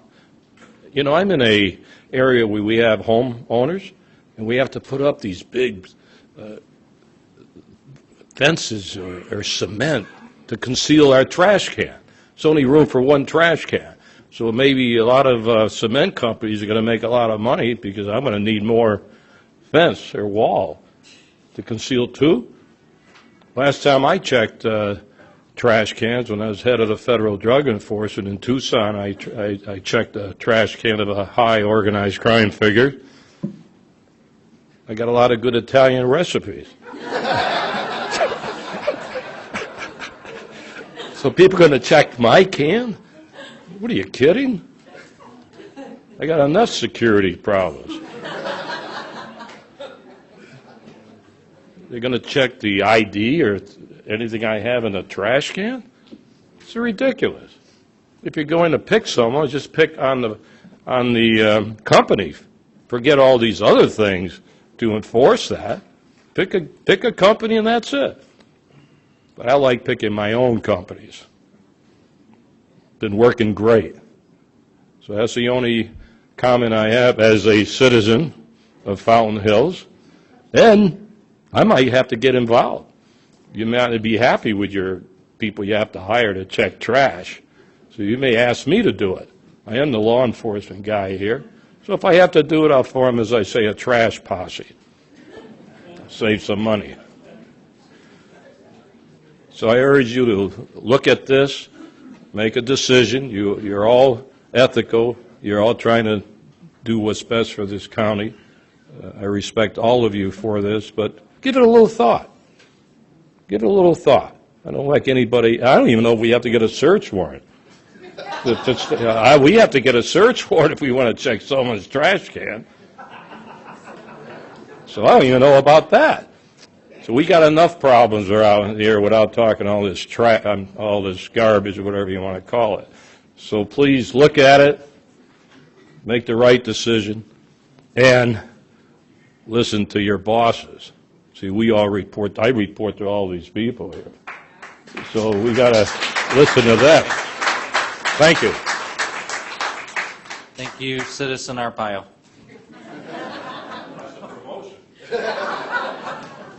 Next. Chad Hain, I think it is. I believe we are on number 21 speakers. So you guys are doing a good job. Mayor, we had a few more cards submitted. Oh, a few more came in. Mayor and Council, my name is Chad Har, and I'm here as an individual. And first point I'd like to make is just the ability of me as a citizen of the town of Fountain Hills, is I like to be able to make my own choices and for anything that I want, whether it's cable, whether it's trash, whether it's anything else. So that point aside, I'd also like to make a point that with all of these different trash haulers in the town of Fountain Hills, we have people spending money here for breakfast, for lunch. Some people have their offices here. Some people rent their property here to store their vehicles. And so looking as far as that aspect goes too is something that needs to be taken into account for the town of Fountain Hills. Thank you. Thank you. Bob Tripp, Sharon Dennis, Francesca Carrozza.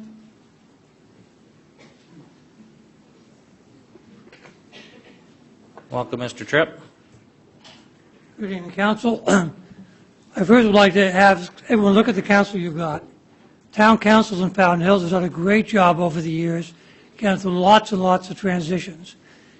You need lots of organizations and groups to run a town. It's not like in the old days where you had your outhouse, your own well, and so on, and your volunteer fire department. We've grown bigger, we need more things. We had at various times, even before the town was formed, we had a road council. We had a fire district that took over a fire. We did things as a group. I never even heard of the term single, what are we calling it, hauler, until the last couple of weeks. I've been all around the country, various places, and it's always been a single hauler, so there's no concept, no word to describe the fact that you had one company doing it. Okay. Personally, I find that we, like some other people have spoken, put out twice as much in our recycle as we do in our trash. Okay? We have a separate little kitchen basket. We throw all the stuff in. There's no sorting later on, matter of course. Okay? I would save $10 a month going even with the optional one, giving me more stuff than I probably need. Okay? I'm also concerned in the whole politic of this to hear the European Union recall, intimidation, dirty tricks, and so on and so forth. Let's keep this topic. I trust the town council to have done a good job. Maybe things have to be tweaked a little bit. Maybe some things aren't quite right.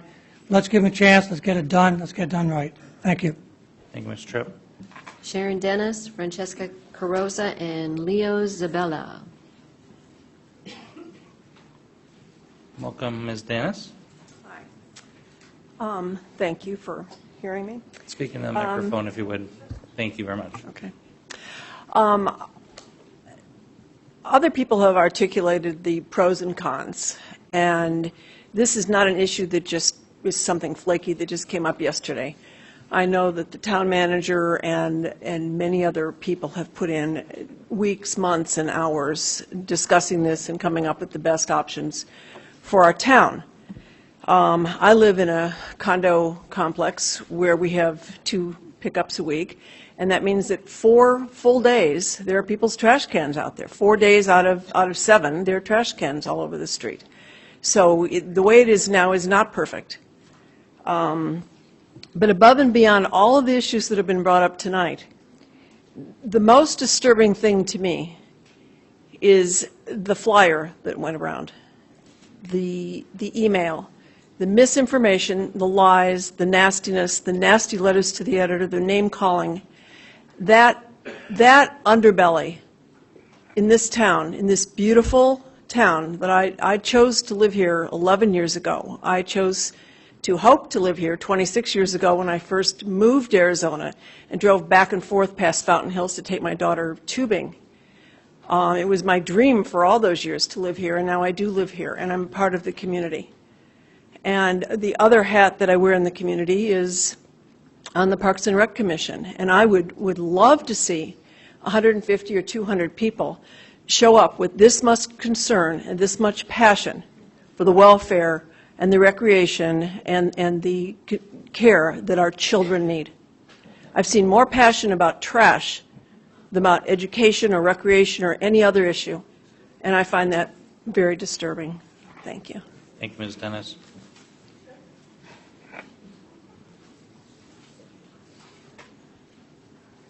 Welcome, Ms. Carrozza. Thank you, Mayor and council members. I don't want to reiterate everything that was said. It just is, I am in support of a single trash hauler. Everywhere I've lived, it's always been that way.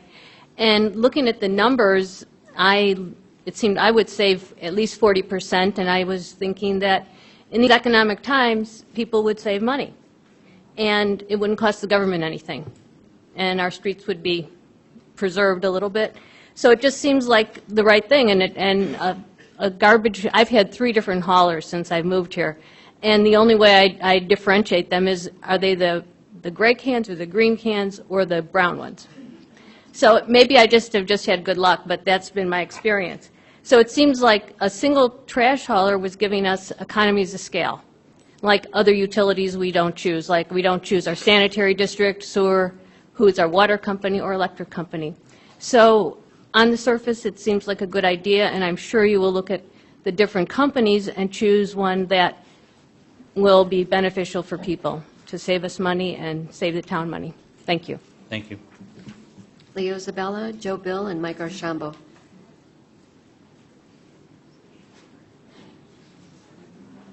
Welcome, Mr. Bella. Welcome to you all, Mayor and council members. My name is Leo Zabella. I was the first building inspector out here when the first building went up, and as I drive through town, I'm surprised to see those structures are still standing.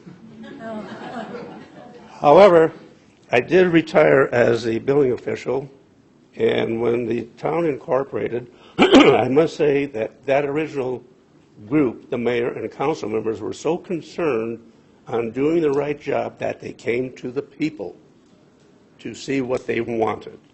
They also came to me when they had a problem, and I would confer with Peg Tibbetts, whom you all know of.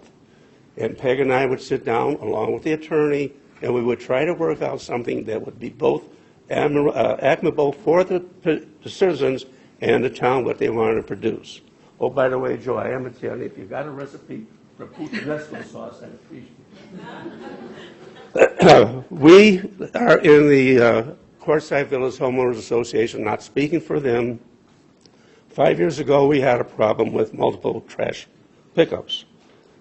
So we went to the people over a period of 2 years, our members, which is 118 homeowners, and we discussed the possibility of going to one trash hauler. And we did. We searched out for what we thought would be the best for all of them, and we came up with Arizona Sanitary Services.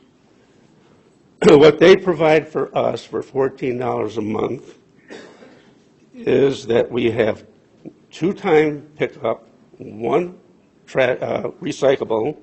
We can put 3 bundles of yard clippings alongside of our trash cans, as according to this, it must fit in the trash can and the lid cannot be up.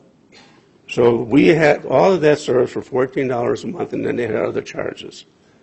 We found out that by going to the owners of that association, we gave them the option to vote on whether they wanted to do it or not.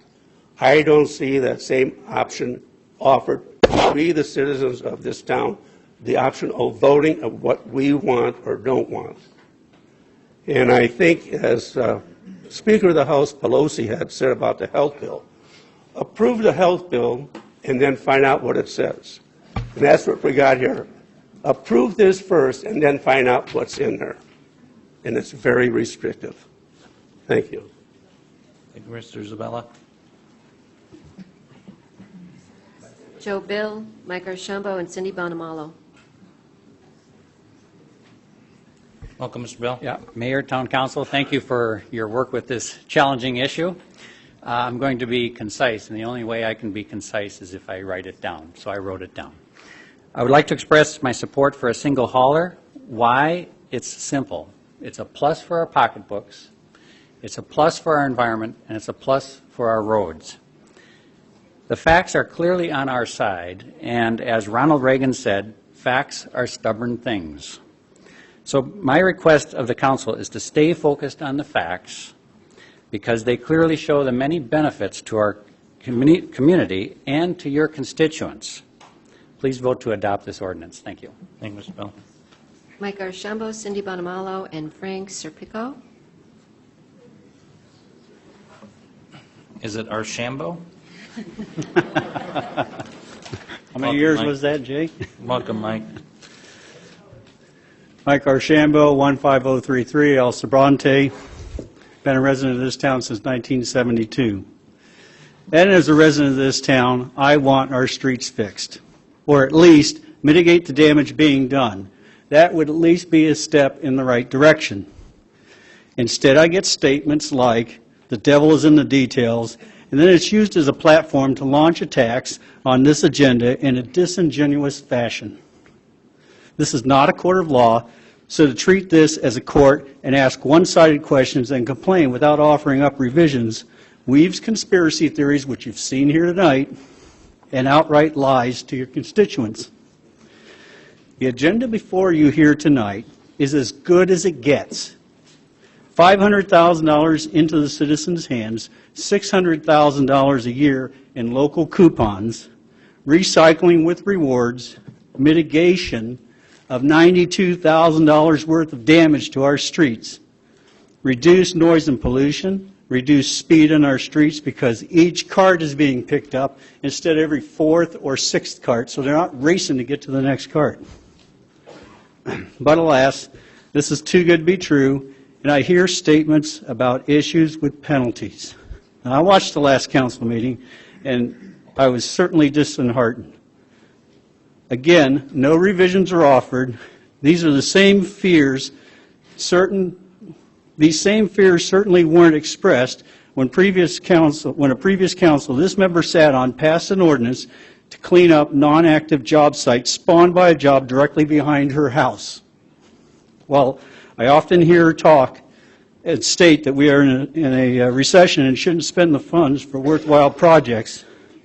She can't seem to find her way to support returning $500,000 to all her constituents. And finally, I get more conspiracy theories. And I quote, "We all on this dais ought to be ashamed of ourselves. It's only garbage." And is the town making any money on this? I don't know. More conspiracy theories. That's right. You don't know because you don't ask questions. You haven't read the agenda packet. And for 2 years, you had an opportunity to ask questions about this agenda. All you do is spin conspiracy theories like the $800,000 traffic light on Palisades. You should be ashamed of yourself. Serving on this council is not about you or your political ambitions. It's about serving your constituents, not listening to the vocal minority or majority, not listening to the vocal minority, but listening to the silent majority. When this body as a whole makes a decision, you are charged to follow that decision. That's what you're elected to do, and that's what the voters expect. Now, you have an agenda in front of you that's a win-win situation. Let's stop politicking and make the easiest conclusion of your life. By the way, this piece of asphalt that I'm holding is 1.25 inches thick. It did not come off of El Sobrante. It came off of a street called Sunburst Drive that's less than 30 years old. My street's 38 years old. Cindy Bonamalo, Frank Sapico, and Dennis Reed. Welcome, Ms. Bonamalo. Good evening, Mayor, Council. Thank you for giving me a chance to speak here. I started to write down some notes today, trying to figure out what exactly I was going to say to everyone. And all I had on it was a lot of growling when I looked at it. And I said, you know what? I'm going to come up here and I'm just going to wing it. But it took so long to get up here, I think I need a recycling jar. Yeah. Quite a long length of people came up before me. This is not about the garbage. It's about choice. It's about freedom of what we need to do with what we have to do to survive. If I choose to go to Safeway, I go to Safeway. If I choose to go to Fry's, I go to Fry's. What's going to be next? You're going to tell me which one to go to and stop the trucks from coming into town to the other two? Is that what's next on the agenda? Because those trucks are tearing up the asphalt as well. When I went for my driver's license, I had a choice to be a donor, and I chose to be a donor. Nobody forced me to be a donor. What's next? Are we going to all be forced to be organ donors? This is all about choice. I use white trash bags. I like white trash bags. I want to continue to use my white trash bags. I don't want somebody being able to pick up my trash bag and look into it and see the female items that might be in there, the things that might be in there from the good time I had the night before, maybe. okay? Let me use my white trash bags and let me do what I got to do in my life. That's my choice.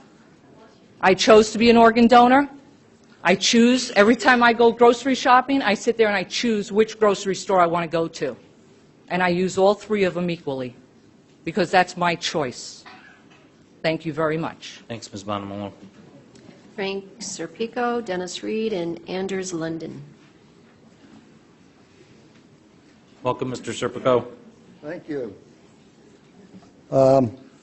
Before I get started, I need to tell you that I represent only myself, although I happen to also be a de facto leader of a very vocal group in the dog park, so not the ones that bark, but the other ones. And I have to admit that I like coffee. Now, my purpose tonight is to vehemently object to the proposed ordinance that is before us tonight for the following reasons. The proposed RFB should have been offered to all current suppliers. The contract with the low bidder could have been written to protect the town in case of default and sufficient penalties against the contractor to encourage compliance by him, which I don't see in the other ones. This is a poorly phrased ordinance with a heavy emphasis on punitive actions and such draconian measures hardly ever work out in the end. They only tend to drum up resentment and resistance. My own automatic reaction to being threatened and bullied is to resist. And for every finite statement that you make on those statements, there is an opposite and equal reaction, and there will be multiple objections and requests for amelioration of the standards. The document is too complicated to adequately be enforced, and an unenforceable law is worse than no law at all. Remember the KISS principle, people. Have you given any consideration to the snowbirds that have not yet arrived and the effect it will have on them since they have not been given a chance to voice their opinions, pro or con? And also, remember, they're also a great source of income. What is the recommendation to deal with heavy trucks that deliver construction material from Lowe's and from Home Depot? How about the cement trucks? You're going to tell the Indians they can't drive on the land? The grocery delivery semis. They pack a lot of weight. But we have nothing there to stop them from driving on it. And they tear up the roads also. And you can go on and on and on to find out all the vehicles, including the ones that are owned by you people, or we own. They beat up the road also. Mr. Serpico, one more point. One more? Yes, sir. The document as written in compliance with the state and county regulations, which we have been in compliance with, so I've been told, then why is it necessary to publish ordinances if we've not been in compliance?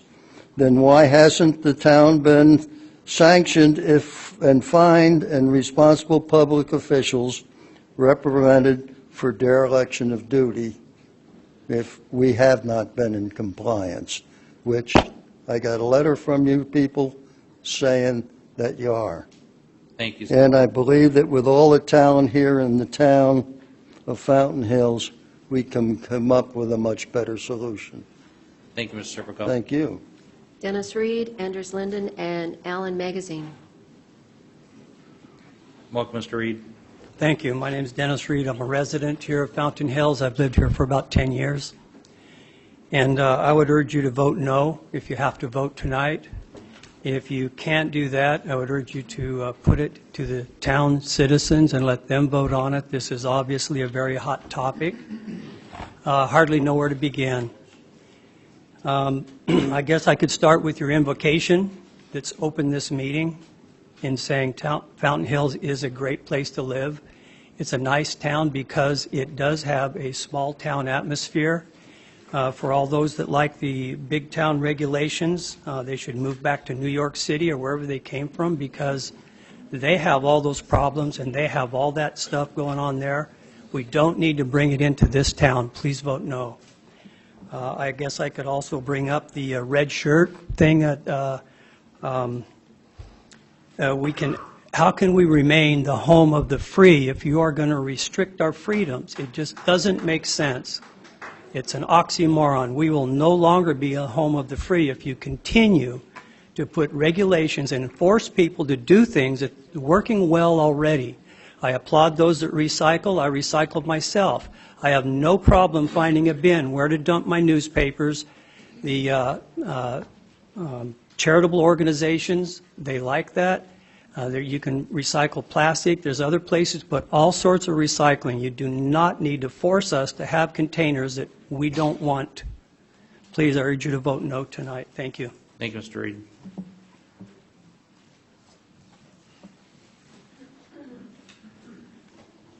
Hi, I'm Anders Lundin, and I appreciate the opportunity to speak. I'm one of these people that came in from the periphery. This is not something I've been in the center of. I was disturbed to read the letters to the editor in the Fountain Hills Times, and that's basically why I'm here today. And I'm so glad that this hasn't become a red or a blue issue. You know, you read through the newspaper and you just see in an election year, people are willing to vilify one way or the other, and I don't think that's very constructive. I don't think it's very useful, and I'm sure glad tonight we haven't degenerated to that. And it's maybe because of my ignorance and just coming into this discussion, though, that I do feel that probably based on the high sentiments in the paper and what I've heard here, that really no decision should be made tonight. I know that's a very, some people are not going to want to hear that, but it's very apparent. I turn you to the exhibit over here on the wall. Look at the wording. Price fixed until 2014. When does it start? When does the service start? July 2013. So we have secured a contract that locks in our price for a whopping 6 months. We need to think this through. I don't think it's been thought through. Thanks. Thank you. Allen Magazine, Philip Blackerby, Virginia Paulson. Ms. Paulson, you gave me a second speaker card, but there was no name on it, only a phone number, so whoever that speaker is would be the next speaker. Welcome, Mr. Magazine. Thank you, Mr. Mayor, members of the council. I appreciate this opportunity to appear before you.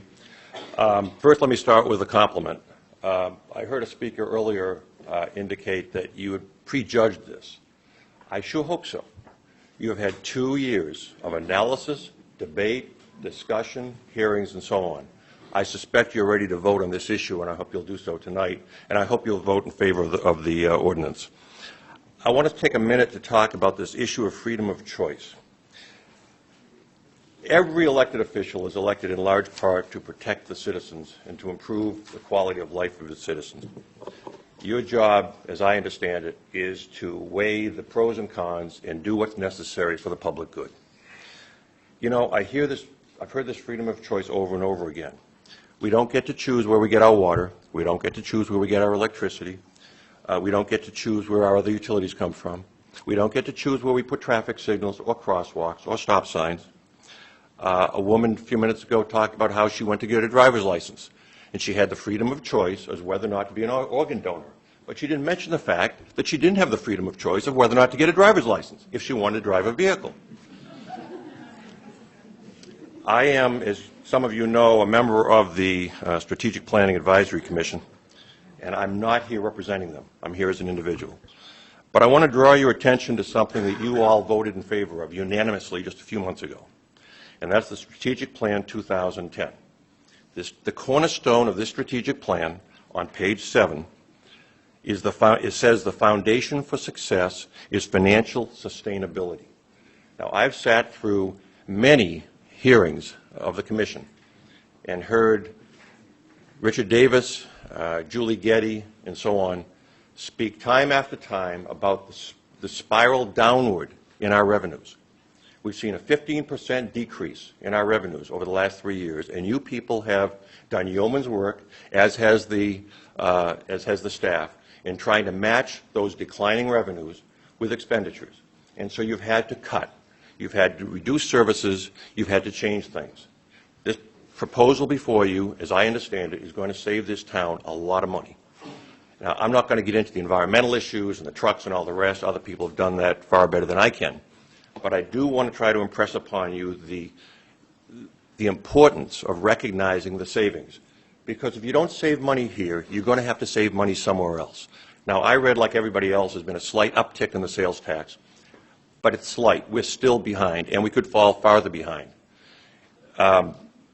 The choice could become, if you don't start dealing with issues like this, it could become one of cutting more services or raising taxes or both. And if you think an evening like this is difficult, imagine what that hearing would be like. Thank you. Thank you, Mr. Magazine. Philip Blackerby. Welcome, Mr. Blackerby. Thank you, Mayor and Council. My name is Philip Blackerby.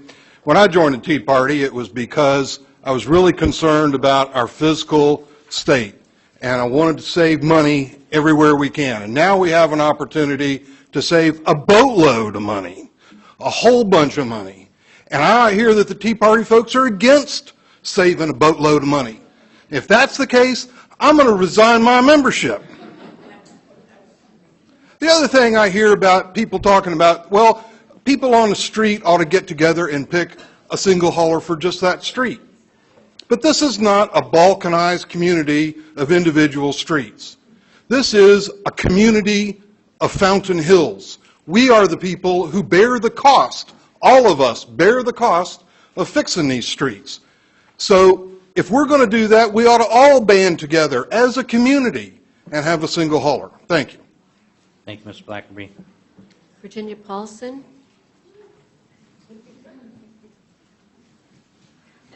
Ms. Paulson, what was the name of the next card? Randy Paulson. Randy? Welcome, Ms. Paulson. Hi, thank you for letting me speak. I run a business, that supports our family, and I have 5 children. I volunteer in the community. I've been here about 10 years. We have been out here like 35 years and have always wanted to live in Fountain Hills. Sometimes we'll have 18 Girl Scouts over at our house. You know, I'm all for recycling, wonderful, but I can see where I'm going to get a lot of these $500 fines in my trash if it's ever checked.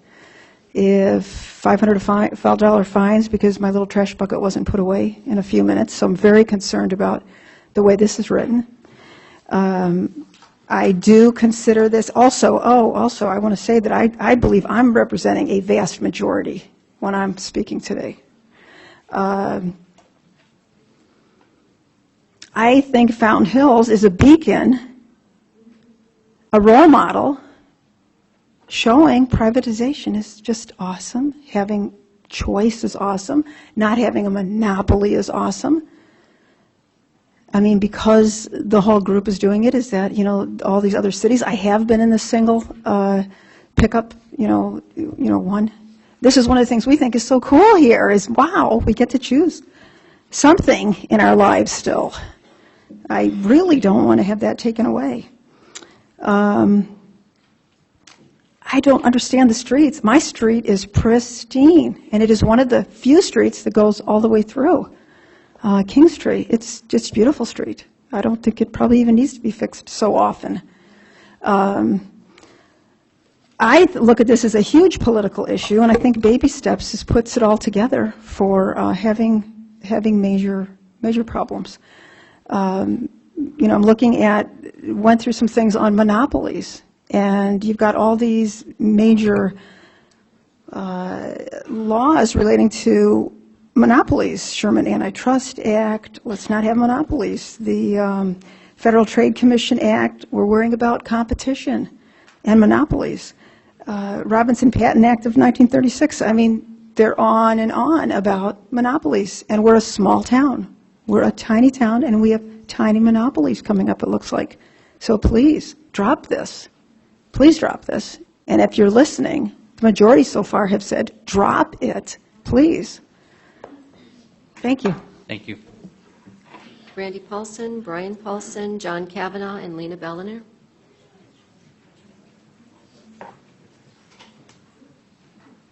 Welcome, Mr. Paulson. Hi, Mayor and council people. Thank you for letting me speak. I've lived here for 10 years, really like Fountain Hills, have kids going through the school system, and I've had, at times, 8 people living in my house. Probably in 10 years, there'll be 2 of us, unless I croak. Our needs are very different, and I've used Fountain Hills as an example for years because I love that you can have choice. People think that monopolies are necessary, and they're just not. I'm not a Republican, Democrat, Tea Party person, but this is a very political issue. I submit that an excellent definition of central planning would be using government force to impose monopoly services on the citizens. That's what's happening. This is about choice. I don't want you to defer. I don't want you to think about it more. Just don't do it. It's not necessary. 40 years, been working good. I would like to suggest Fire Rock, Desert Canyon, Eagle Mountain, Sunridge Canyon, they're my favorite. Take up some golf, good for the community, causes less trouble. Thanks. Thank you. Brian Paulson, John Kavanaugh, Lena Belliner. Welcome. Hey, thanks. All right, I'll be quick. I just heard about this recently, and I thought, okay, I'll just let them do whatever they want to do, and if I have to use that trash service, just the one, I just won't use it. I'll throw the trash in my truck, I'll haul it out on my own, and I'll be cool. But it doesn't look like I would be able to do that, so I got the law and I read it. And then I've kind of been joking with some of my friends about this because I got home today and I was like, let me just take a look at my trash can. And I could see it slightly from the street. It was open just a little bit. That's $500 fine. The garbage wasn't in bags, not all of it, so that would be another $500. And that's 3 different offenses, which would make it criminal. I could go to jail for 6 months. So it's just, with something like that, it's just you have to laugh at it and joke around. You know, I picked up dog poop and there was a rock stuck to the dog poop. You can't have a rock in there, so that's $500. You know, so I just thought it was kind of goofy. You can't put your recyclables in a bag, but if you're recycling shredded paper, you have to put it in a bag. And I was like, you know, so I just very much so did not like this law, and so I just laugh with my friends about it and point out the garbage things. So thank you. Yep. John Kavanaugh.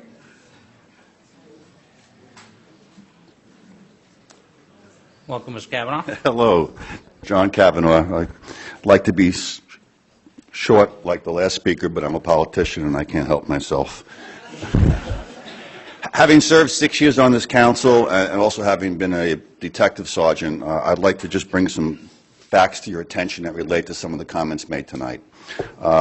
Reference was made to noise. I spent 6 years on this town council. Had a lot of construction complaints, early morning construction noise. When the little skateboards with motors were on, I had a lot of complaints about that. I never got one noise complaint about garbage trucks. Do they make noise? Sure. But it's not excessive noise, and whether this ordinance goes through or not, the noise is going to be there. So I don't think that's a big issue. The talk was about savings. I don't pay much more than a low bidder, and I have to get a little worried when the other bidders are so much higher than the low bidder as to how realistic the low bid really is here. In terms of road damage, I was a police officer for 20 years. In my early part, we did traffic enforcement. We were familiar with road damage in trucks. Trucks don't damage roads unless they're overloaded. It's trucks that have more weight than they should, usually dump trucks, that damage your roads. It's next to impossible for a garbage truck to be overweight because the driver of the truck does not control the load. The load is controlled by individual homeowners who put their trash out. And for every homeowner who puts a lot of heavy stuff in, there's another homeowner who forgets to put the trash out that day. Garbage trucks don't have overweight, they don't do road damage. Do they wear a little bit more than a car? They sure do. And they pay the price with higher fuel tax costs and higher registration fees, which the state, and I know about this, forwards to you so you can maintain those roads. So they pay their way. That's not really an issue either. Something no one's talked about was water usage. This requires residents to have clean cans and bottles in the garbage. You're going to have to wash them. This is the same town council that took away the right of people to have grass lawns and greatly restricted the right to have citrus trees in their yards because of a water shortage. It's not going to look too good right after that to suddenly say you have to start washing your trash. And believe me, that water usage will add up over time, especially among peanut butter eaters. The issue of privacy. I was a detective sergeant, and as Sheriff Arpaio mentioned, we go through trash in investigations. I can learn a lot about somebody. I know how much a person drinks. I know what their illnesses are by looking at prescription bottles. I can tell their financial background from financial papers. Get his credit card statement. I can tell you where he eats, where he goes. You can tell almost everything about a person. There is a privacy issue here. And whether or not your inspector is doing that, you're going to make a lot of people extremely uneasy. And that's something you should consider. Recycling saves energy is a major justification for this program. You look at the studies and you subtract the cost of processing, transporting, that goes away real quickly. Let me just close by saying that majority rules, that's true. But this is a real close issue in this town. And whatever you vote, everybody has to follow, not just the majority who want to do it, which is the way we have it now. And you really need to think about what you're imposing on a lot of people who might not want to do it. And there's no super necessity for this. Unlike in New Jersey, where we did this before, there's no landfill crisis in this state. There's plenty of room. It'll be there forever. There's no real push to do that. And let me close by saying, 2 days ago, a tsunami went across this nation. And it was a tsunami that was revolting against excessive government regulation and government growth. This ordinance goes in the wrong direction. Thank you. Mr. Kavanaugh. No clapping. Lena Belliner. Yeah. Yeah, let's not start that. Thank you. Welcome, Ms. Billinier. Welcome. And as always, John Kavanaugh is a hard act to follow. Council members and mayor, I just want to state one thing, and that is earlier this evening, Sean spoke eloquently about unintended consequences. And I just want to give you some food for thought. We have one water company in this town. And I asked the residents and the council, how many of you have really looked very closely at your quote-unquote water bill? I have. And I'll tell you that I'm paying more for my water because I'm up at the hill on Kings Tree in Jacqueline. And I resent that. And there's no recourse that I can take to object because Chaparral sets that cost. And that's what's going to happen. And I envision that definitely Allied will do that. I used to have Allied as my company, and I too had a lot of problems with their service, with their cost, and with their rude and unyielding people that manage their accounting department.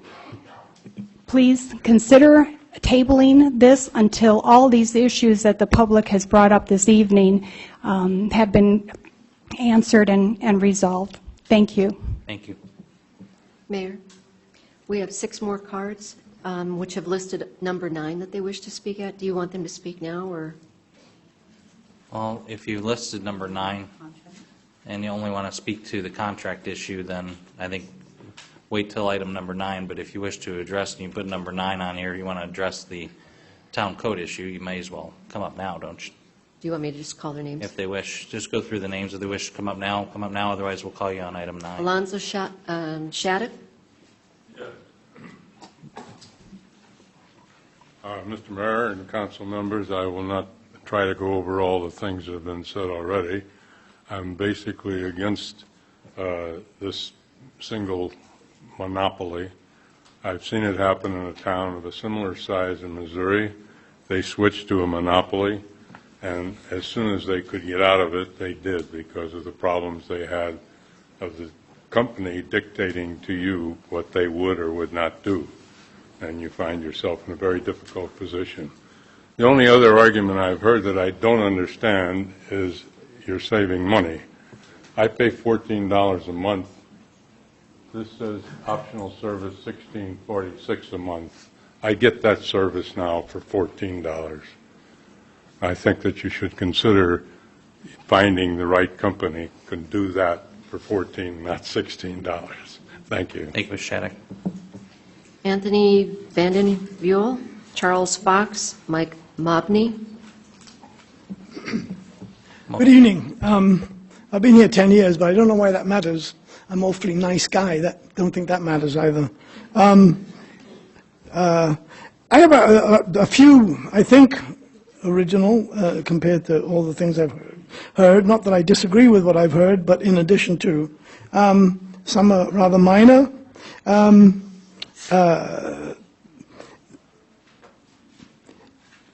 the Fountain Hills Times, you're reported as answering a question, and the last part was as to what's the benefits of this particular proposal. And the last part of your response was fewer cans on the street. Well, if you cut down the number of collections by a half, and you only allow 1 can, which was the original proposal, I guess you will automatically halve the number of cans on the street. I would wonder, is your cost saving based on that model? Because now we're talking about 2 cans twice a week. I'm sorry, 2 cans, 2 pickups a week, which will then change that number, and the savings won't be as great. There was a comment about the fact that we have a single electricity supply. I happen to be a scientist. Of course you have a single electricity supply. The technology at the time didn't allow anything else. But notice we now have solar cells. So people are installing solar cells. Is that because they're unhappy with the nature of the electricity? Or because they see a way of making some savings for themselves? I happen to be a naturalized American citizen, so that makes me a little bit like a convert, a bit fanatical. I didn't have the freedom. I thought it was great when I came here and took out citizenship. A couple of minor little things. Open lids. I drove down the street, and something close to 50% of the garbage cans had open lids after they'd been emptied.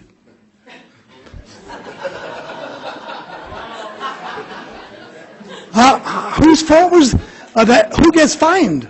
The garbage hauler?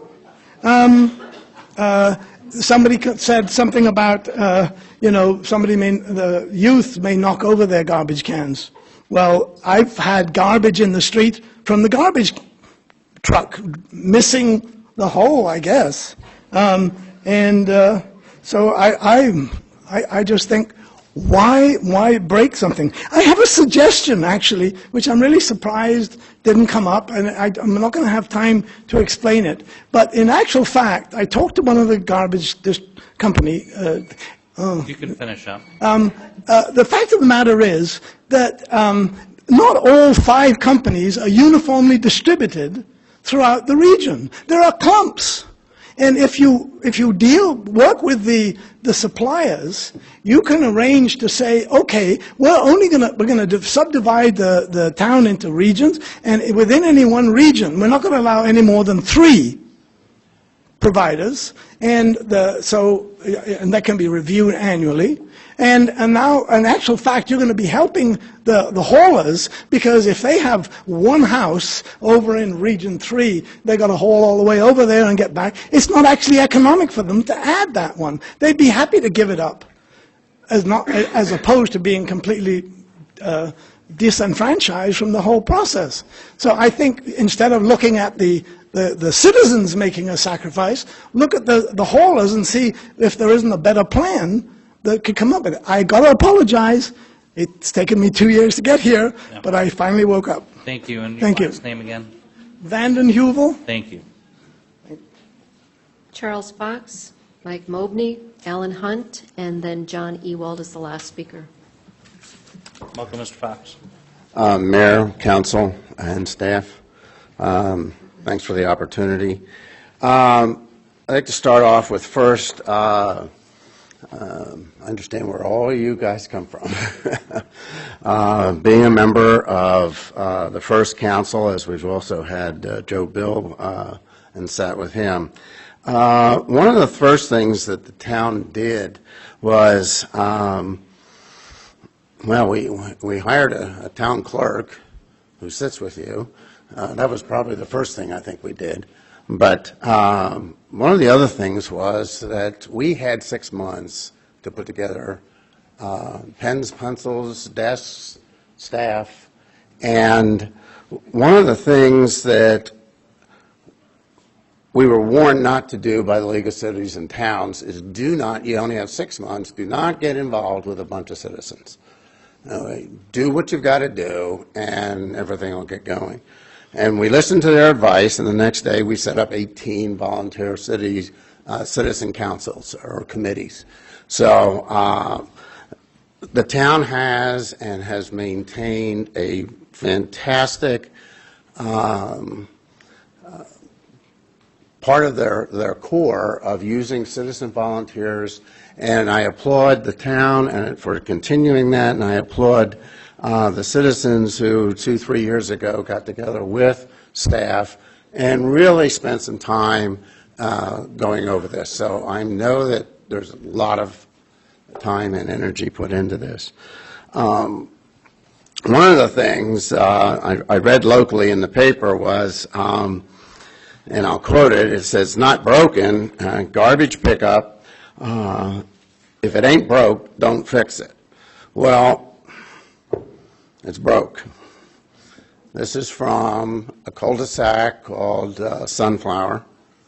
At the end of the cul-de-sac, this is from a cul-de-sac in subdivision I am a member of. And to disagree with some of the other people, those garbage trucks do have caused damage. Before I served on the council, I served several years on the Fountain Hills Road Districts. Okay, we couldn't get anything done, so many of us decided we need to incorporate and get something to get those roads under control. These are 1 inch thick. Okay, and there's a lot of slurry seal on top of these things, so I don't know what it was when it was originally paved. Our residential roads have only 1 inch, for the most part, according to staff, of base. So, A few more seconds. yes. So I just want everybody to understand that one of the biggest things that I know that you're dealing with is the fact that we need those trucks over and over and over are really an issue that you guys have to deal with. Thank you. Thank you. Mike Mobney, Alan Hunt, John Ewald. Members of the council, my name is Mike Maloney. I received this citation today in my trash can. I'm sure some other people did too. Yeah, it's a joke, obviously. It's not by the city. I think it was to bring attention to us that we could get cited if our trash can was open after they picked it up all day. Now, I don't know if that's in the ordinance or not, but if it's in the code that if the lid is open that you can get fined, that's pretty ridiculous. Other than that, the concept of the single carrier, I think, is extraordinarily efficient. I think you're doing a really good job of ministering to in our finances to minimize excessive expenses, and it's very efficient to do this. The selection of Allied, I also have had to change, and I am not happy with Allied. I can tell you right now that I think that's a poor choice. But I think a single carrier is a good idea. Thank you. Thank you. I give this to the city clerk as she enter it in the record of the new citation form. You can throw it away. Alan Hunt.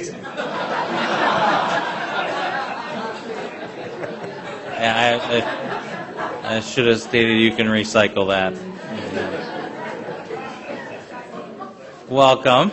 Mayor, council members, staff, I wish I'd have heard his last comment. It must have been nice. I come to you, Alan Hunt, as a private citizen today.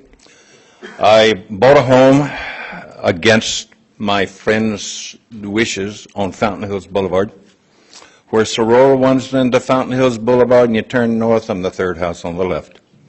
They said, you're going to regret this. There's so much noise, you'll never be able to have peace and quiet. My home is a model show home. Maybe that's why I don't hear much. I hear almost nothing. The trash people come to my house twice a week, Red Mountain, Monday and Thursday. On other days, I'm lucky if I see a trash truck coming for the other homes. I don't know, but only 2 trucks that come down my home. Once in a while, I smell something. It's usually someone barbecuing, and I wish I would have been invited to the dinner. I don't smell trash trucks. I don't even hear them going by. What do I hear? I hear trucks from 3 o'clock to 6, 7 o'clock in the morning racing north into town, slamming on their brakes, and the brakes going, trying to stop so they can turn left on Sorora Boulevard. That's the noise I hear. That's what's tearing up my roads. If the person before us said it's not the truck weight, it's the overweight, then it's also spinning the wheels and tearing up the cement as they're trying to brake. I wish you'd put up a sign at the edge of the town for every entrance even. If you're not delivering cement to a construction site in this town, go around. I'd love to hear that. Because all I ever see are huge trucks coming in from the north, turning left on Sorora. Now, switch subjects. Last night, my wife was reading for the 2nd week in a row the trash situation. She said, I don't understand what you guys are worried about. We had trash people in Maryland. We didn't have a choice. Well, the truth is, we didn't know we had a choice. In fact, we didn't. Our trash payment was made through the property tax. I have no idea what I paid, $5 or $50. I have no idea. It was just a done deal. So I come out here, and we have choices. We chose the one we thought was the best for us, and we still do. When we recycle, we take it to the recycle dumps. When we take phone books and newspapers, we take that away. It's our pleasure to do that. Thank you. Thank you. Now, let me switch to another thing real quickly. I'm the host. You have one last comment. One comment. You would have beeped, but I'm- you've already turned it off on you, sir. Oh. I'm the host of the Maintenance Discussion Group here at the Senior Center in Fountain Hills. We have over 110 members. I wish I'd have thought to have someone come talk to us about this trash deal. Didn't think about it, but last Monday, from 9 to 10:20, and we met till 10:30, we talked about the trash situation. Pros and cons, both sides, because we don't want to be one-sided about anything. At the very end of that, what do you think the vote was on who was for the deal as written? And we didn't know what the final version looked like. I'm glad to see some numbers up there tonight. How many do you think was for it, and how many do you think was against it? You'll have to tell us. There were 27 people there, 2 people for it, 25 against it. It sort of goes along with what you're hearing tonight. I recommend you somehow get the people to vote some way on this subject, and don't force it down our throats. Thank you. Thank you, Mr. Hunt. John Ewald.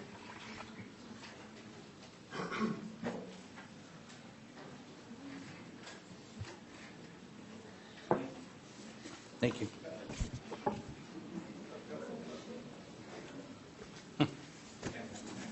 Mr. Mayor, council members, my name is John Ewald. I've been a resident of Fountain Hills since 2003. I served a one-year term, 2 years on the Planning and Zoning Commission. Prior to coming to Fountain Hills, I was a commercial design build contractor. I bid many, many public jobs, federal jobs, all kinds of jobs. On the design build contracts that I build, we design and we negotiated contracts. I didn't plan on coming tonight, but after watching the council meeting of last meeting, I felt I should come. There was 2 previous speakers talking about the contract bid documents prior to me tonight. And what I noticed is that when Mr. Shaver came up and talked about not being able to bid the job, possibly it happened, maybe it didn't happen. But apparently there was something in the contract documents that bothered him, that he didn't bid it, wrote a letter, but he still didn't bid the job. And in the early conversation, I believe, council was asked why that item wasn't taken care of. And if I remember correctly, council said that he felt, or they felt, the board felt, that it wasn't necessary to exclude it from the bid documents. Later on in that meeting, Council Member Leger questioned our council regarding Mr. Schaefer's conversation. And the item was questioned from council, and council made a statement that they are negotiating that part of the contract, that part of the bid document, with the contractor. If that's the case, then the contractor's bid is non-conforming. In federal type of contracts or public contracts, you dot the i's and cross the t's. So that bid basically, not knowing all the facts, should be considered, reconsidered, and the council should look a little bit deeper in the bidding process of what you're planning to do tonight. Now, as far as the argument on the price and so forth, that's the only reason I came tonight, is to look deeper into what happened there. The other thing I can say is that in bidding public documents, when you have a price spread, a considerable amount of money, normally the bid documents are not clear. When I bid that type of project with bad bid documents, I make sure, because I'm a legitimate contractor, that I cover that. And by covering that item, I'm putting a greater amount of money, which sort of puts me behind the 8 ball, because if I'm called upon that, I have to cover that in my contract. And when you bid the projects close, you can't afford to have someone come back and say, no, you got to conform to that. So I would hopefully look that you would look into that and basically possibly chair your vote on that until further time when you can look into the bidding documents and how the bidding was made. As far as the garbage, I'm for a one supplier because it should be more efficient, but I think the council got a lot of ears what happened and what's happening in the community, and I believe that through a better process that we've been using now, we can pretty well, I think, settle with the community on coming up with some kind of an agreeable position. Thank you. Mr. Ewald. Mayor? Yes. We had one more card turned in from a speaker who didn't want to speak, but they wanted to let the council know they were for this. Okay, thank you.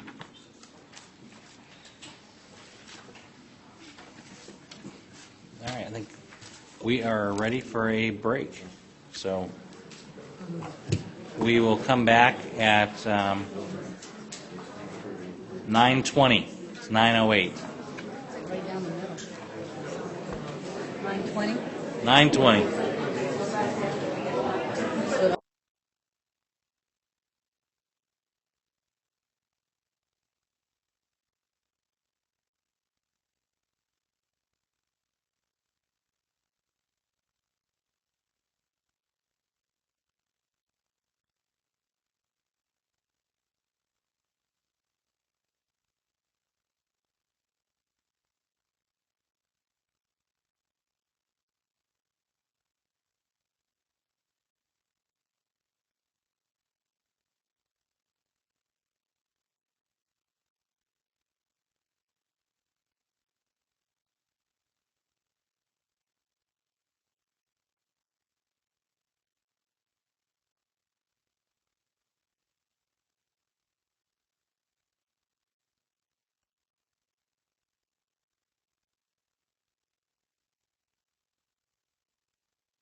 I haven't used that in a year. Still works. All right, Councilmember Leger.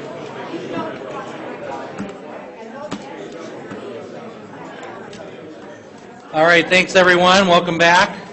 There were a little bit of line at the restroom, so we stayed out a little longer. Please be quiet and have a seat. Take your discussion, if you like, out into the lobby. We encourage communication here, collaboration in Fountain Hills. So continue your conversations after the meeting. All right, we had our presentation from town staff on item 7, 8, 9. We had a motion and a second on 7, 8. Oh, I'm sorry. Yes, we had one more card come in just as we were breaking. So what did that? Right, Mayor, and the speaker wanted to let the council know that they were against this. Okay, thank you. We have motion and a second, and heard the speaker cards and the folks that wanted to share, or the ones that didn't want to speak. They wanted to share how they felt, one way or the other. And now we've got a motion and a second, and I'll have questions of council, statements. Councilmember Hanson. Thank you, Mayor.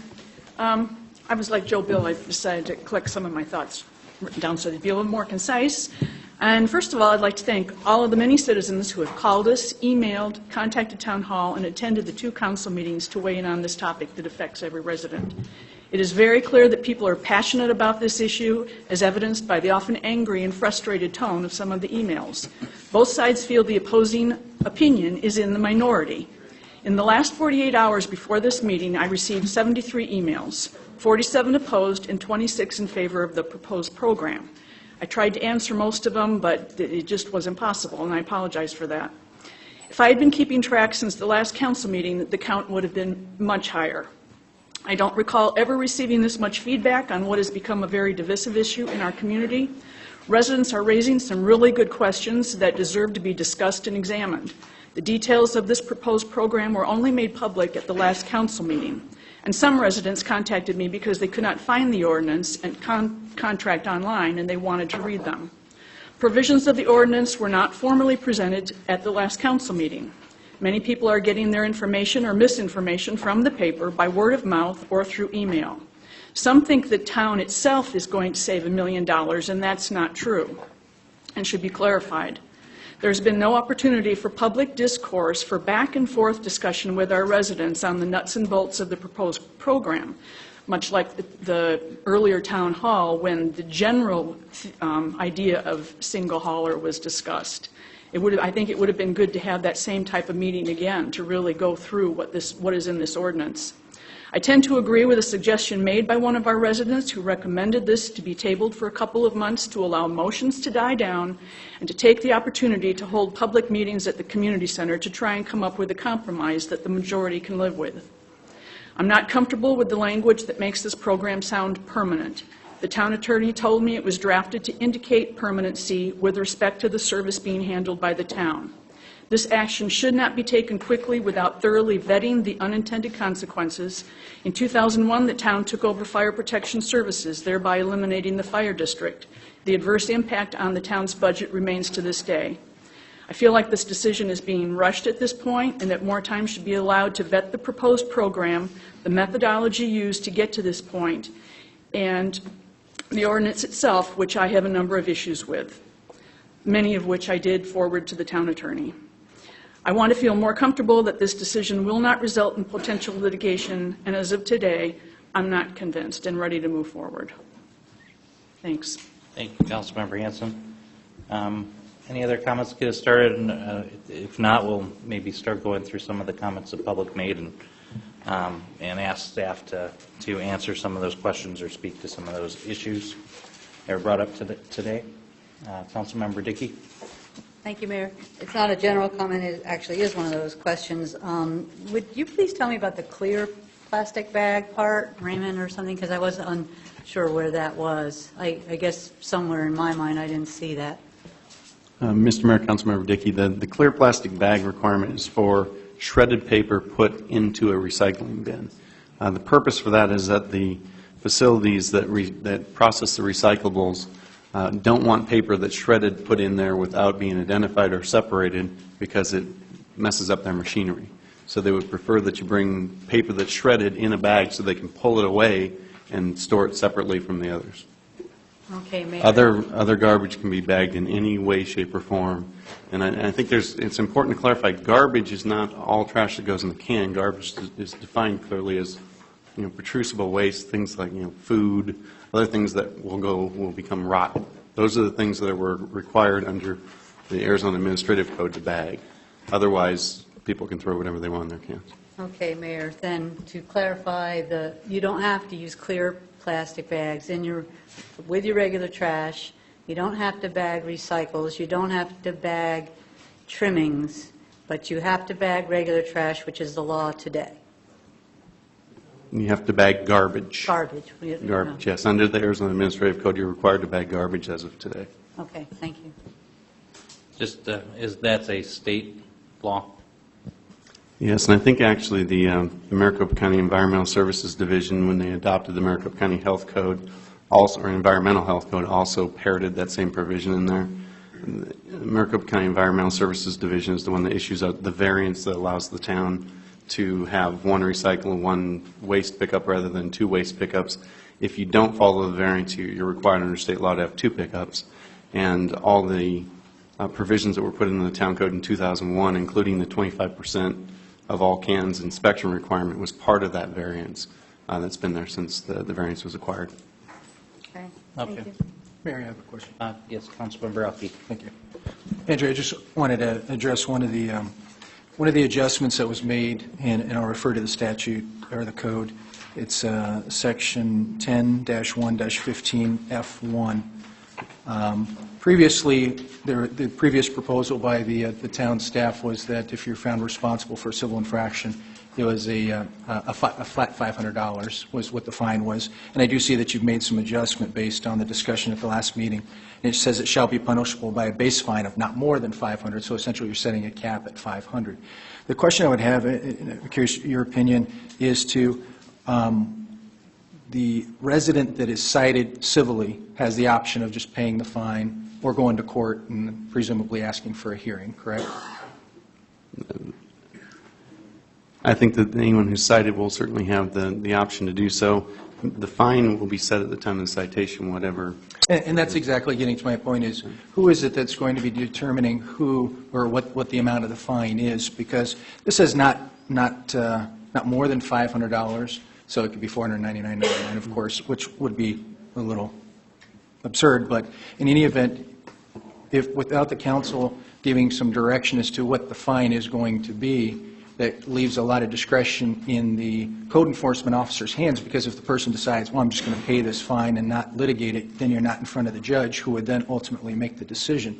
Like with civil citations, civil speeding, there's a base fine for that particular infraction. And here, you could have wide disparities. On one day a $50, another $250, and I'm just concerned, and I'd like to get your opinion on that. Mr. Mayor, Councilmember Elke, I believe that the best way to describe this is that following the last meeting, we were attempting as much as possible to follow the state law and the Arizona Administrative Code. And under the Arizona Revised Statutes, the fine is not more than $1,000. So we've used the same language as used under the state law in order to meet your request to try and parrot it as much as possible, lower the number down to 500. Whether the discretion is with the code enforcement officer or with the court, that exists in many of our current requirements, many of our current code provisions. I don't know that we're going to be able to resolve that unless you want to fix an exact fine, and that's fine as well. We're responding to your comments last time with this provision, and we're open to whatever suggestions you have. If I could, on that item, it probably covers a lot of things. And maybe you could speak to this as we go through these. Since this is, there's already an Arizona revised statute relating to this that speaks to not more than whatever. That law covers Fountain Hills, correct? If we don't have it in our code? That's correct. And how have we dealt, that's been in there for a while, how have we dealt with that, if you're aware, up until now? The only provisions that the code, our current town code has adopted pursuant to the state regulations are several provisions that were put in according to the variance, which talks about revocation and potential civil penalties, and the 3 items that were in the code from the beginning that were Class 1 misdemeanors. That's the illegal dumping, hazardous waste, and the things that are, are still going to be misdemeanors under the code. What we were attempting to do here is to make sure that everybody understood what was already in place under other codes, rather than have people have to look at the state law, the Arizona Administrative Code, and the Maricopa County Environmental Services Health Code. We placed everything in one place so people can easily know what the things are applicable to them. Other provisions in here are clearly clarifications of things that are vague in those codes. One comment related to the cans will be placed in a convenient location. That is verbatim from the administrative code, that the cans are required to be placed in a convenient location. We tried to make that a little clearer as to what exactly that meant. But like I said, the provisions that are clarifications are unique to Fountain Hills. Well, not unique to Fountain Hills. They're unique to municipalities that have solid waste or green waste or recycling collection. They don't, some of those are not in the administrative code, the health code, or the state law. But we were attempting to try and give people a one-stop shop to see what requirements were applicable to them. And so the administrative code is a state code? Yes. Okay. And do you know, or does staff know, since these things have been in place already, have people been fined or run into any type of infractions or had to go to court? Mayor and Council, some of you may be aware I was a code enforcement officer for 4 years, and I also was in charge of the inspection program this last year, and we've never written a citation or brought anybody to court for any trash violation relating to a trash receptacle. Thanks. Are we adding anything that might cause us to bring people to court or fine them? Or, I mean, most of what you're saying are laws that have already been there that may not have been reflected in our code because they were separate in the state code. We're just mimicking them largely. Then you said we did add clarification language where it was vague to try to be more helpful for code folks. I don't know if this is answers to what Councilmember Elke specifically brought up clarification on. Maybe it needs more on that one item, but there is a lot of fear out there because of what is in our code, but I want to be able to understand what in the end, what we're looking at today, what's going to happen. Mr. Mayor, the primary change to the code enforcement provisions here are to add a level before civil citations. I mean, quite frankly, that is the major difference between what currently exists in the code and what exists under state law. Under state law, it's a civil penalty up to $1,000 to violate any of the things that exist in the Arizona Administrative Code. It doesn't provide for the opportunity, and frankly, what we think is 99% of anything that would be happening in the first place, to have a notice of violation has absolutely no civil penalty attached. As you'll see in our provisions in our code, we added one word to make sure that the folks who were worried about the notice provisions. Notice was always required to be given by either personal delivery or first-class mail. We added certified first-class mail on the notice of violation. So prior to even being able to issue a civil citation, you have to go through that first step. And as Raymond will probably attest, that's what code enforcement is there to do. They're there to try and get compliance without ever having to get to a civil citation. So that's the primary difference here between the state law and the town's provision, is we've added a layer below it before you even get to the civil citations. The only things that remain as criminal are the ones that remain as criminal today in the code, and that is hazardous waste, illegal dumping, or dumping on someone else's property or on the street. All things that exist today, all things that have been there probably since that code was adopted in 1989. Okay, and Councilmember Elke, I kind of diverted from where you were at, so I want to come back to what you were specifically talking to that F1. Is that something that you're thinking we need to come to a lower dollar amount on, or what are your thoughts?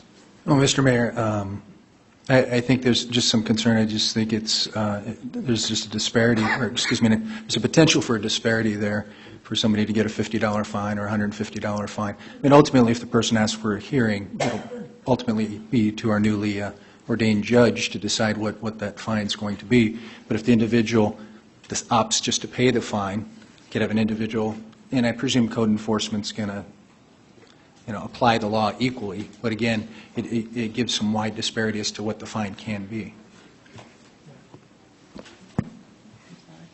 Councilmember Dickey, yeah, I think she beat you to that. Just to that Thank point, you. since earlier Attorney McGuire had said that there are other things like that, could we give an example? Is there like a checklist that an administrator of these kind of, well, probably Raymond, you would know. I mean, do you look at, does it have to do with, in other words, does it have to totally go with what you decide as a human, or do you have a checklist? Because I know that this is something that spans almost every sort of regulation that there is, and so if you can look down and say, this is really definable minor, and that means $50, or if this person continues to do something over and over again that's infringing on their neighbors' rights, by the time, then maybe that's when you get up to the 500. I mean, is there some sort of process you can follow that would make people comfortable that it's not just on your discretion?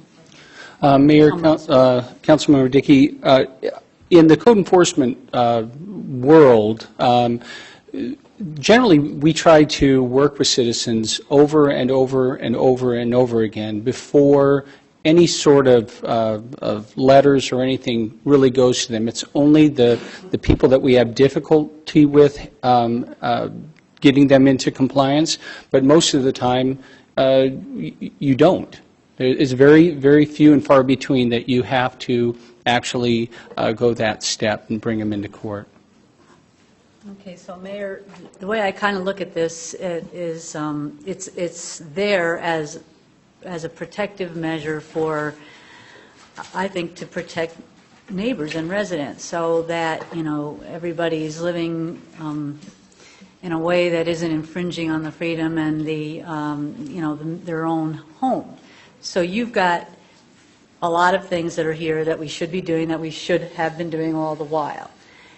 But your experience, by and large, is that you put a notice, you tell somebody, this wall needed to be like this, or whatever, like you said, in the world of code enforcement, and just by and large, you have not had to get to this level very often. No, not very often, Councilmember. And with the inspection program with the trash receptacles, we had a little slip, not like the red one they had, but it was a little high visibility slip, and it had like Tin Can Tim on it, and it was kind of a caricature of a trash can, and what was on it was just information showing people what things can go wrong with their cans if they're, in disrepair or something, and then that was just placed on the can, or the inspector was able to talk to the resident, and 9 times out of 10 it was a very good experience for them. So. Thank you. All right. Councilmember Leger. Thank you. I appreciate it, and Raymond, thank you. And in part, Raymond's answered some of the questions that I was going to ask. But I want to kind of go up to a higher level, kind of get away from the details for a minute here. We have plenty of details in our ordinance. I wrote down every comment that was made this evening, and it appeared that this notion of inspections came up a lot. Mm-hmm. It came up a lot from all kinds of perspectives. I mean, we were talking about the sheriff being concerned about having to have a posse out there. We've talked about people being concerned about privacy. We've had people concerned about people snooping in their trash cans and taking pictures, so forth and so on. So I just have a couple questions, and I won't spend a lot of time on this. Andrew, why do we inspect? And Mayor, I'll go through you, through Andrew. Why do we inspect? Who asks us to inspect? Why is inspection currently in our ordinance? And then when you answer that question, I'm going to ask the man who's been doing it, how he goes about it, and how many of these have resulted in fines. That's what I'd like to know, because this concerns me deeply. My intention in looking at this whole situation has nothing to do with caring about anything that's in your trash can. And frankly, I don't think there's a trash hauler in town that's focused on that. They're focused on getting the job done. As a matter of fact, I've had to stop them to ask them to come back so I could ask them a question about something related to trash. So Andrew, start there, help me understand that. Why are we even looking at this? You've heard my question. Thank you. Councilmember Leger, Mayor Schlum, the requirement for inspections of the cans is a requirement of the town's variance with the Maricopa County Environmental Services Division. Unless a variance is obtained, you cannot have anything less than 2 waste pickups per week. The default provision and requirement under state law is 2 waste pickups wherever residential service is provided. In order to get recycling, you have to ask for a variance. The variance was requested and obtained, I think it was actually quite a bit prior to 2001. I seem to recall it when I was here initially with Bill Farrell, so I think it was in the mid-90s when we obtained the variance to allow for recycling to happen. In order to have a variance, you must have an inspection program. The town's variance is 25% inspection in order to have it. That inspection used to be carried out by Raymond, and we had a 20-hour part-time person who were doing that. What's required under the current contract that's up for your consideration tonight is to shift that burden and the cost of both the variance and the inspectors over to Allied so that they are responsible for ensuring that the town meets its variance requirements because the town no longer has that position. The 20-hour position is not there, and they're down to 1 code enforcement officer. That's why the inspection requirement is there. That's why it's been there ever since the town's had a variance. Thank you. Mayor, if I may. Raymond, when you were in code enforcement, could you describe how you inspected trash cans and what you were looking for and what the criteria was? Mayor Schlum, Councilman Leger, when I was in code enforcement, we did not do inspections on trash cans. It was when we started back up the inspection program for environmental purposes. The inspector was out looking for lids that were open, overfilled cans. They looked for making sure that the cans were in good repair. If the cans were in poor repair, we would call up the hauler and ask them to get a good working can out to the resident. So it was more of it was more for benefit for the resident to get them a good working can than just to leave a poor working can there. If the wheels were in disrepair or the lid was, we would call up and make sure that they would replace that. They did look to see if the lid was up, if the items were being bagged, if they needed to be bagged. The entire time the inspection program was in place, there was never a violation letter sent to any resident. Mayor, if I may. The intent then wasn't to go through the contents of the trash can itself, was it? No, the intent of the inspection program was to do the minimal amount that we had to do to satisfy our variance. We wanted to be as less obtrusive to the residents as possible and still meet the requirements of the variance. And in fact, this was more of a visual Absolutely. than a criminal investigation of someone's trash. Absolutely. Okay, if I, Thank you. Councilmember Leger, isn't this, it's a requirement from Maricopa County? Yes, they do an inspection, Mayor, they do an inspection of the town periodically, and then they will send us reports with addresses and what those violations, they have a numbering system that tells us what violations were at those residents. Yeah, I just want to simplify it. We're doing it, this 25% inspection, is it per year? You're supposed to get around to see 25% of the Correct. cans in town. That's a requirement that Maricopa County has of us. Correct. Okay. Or if we want to have recycling anywhere in town. That is true. Yeah, if we would more on the, because there was a lot of talk on looking into cans.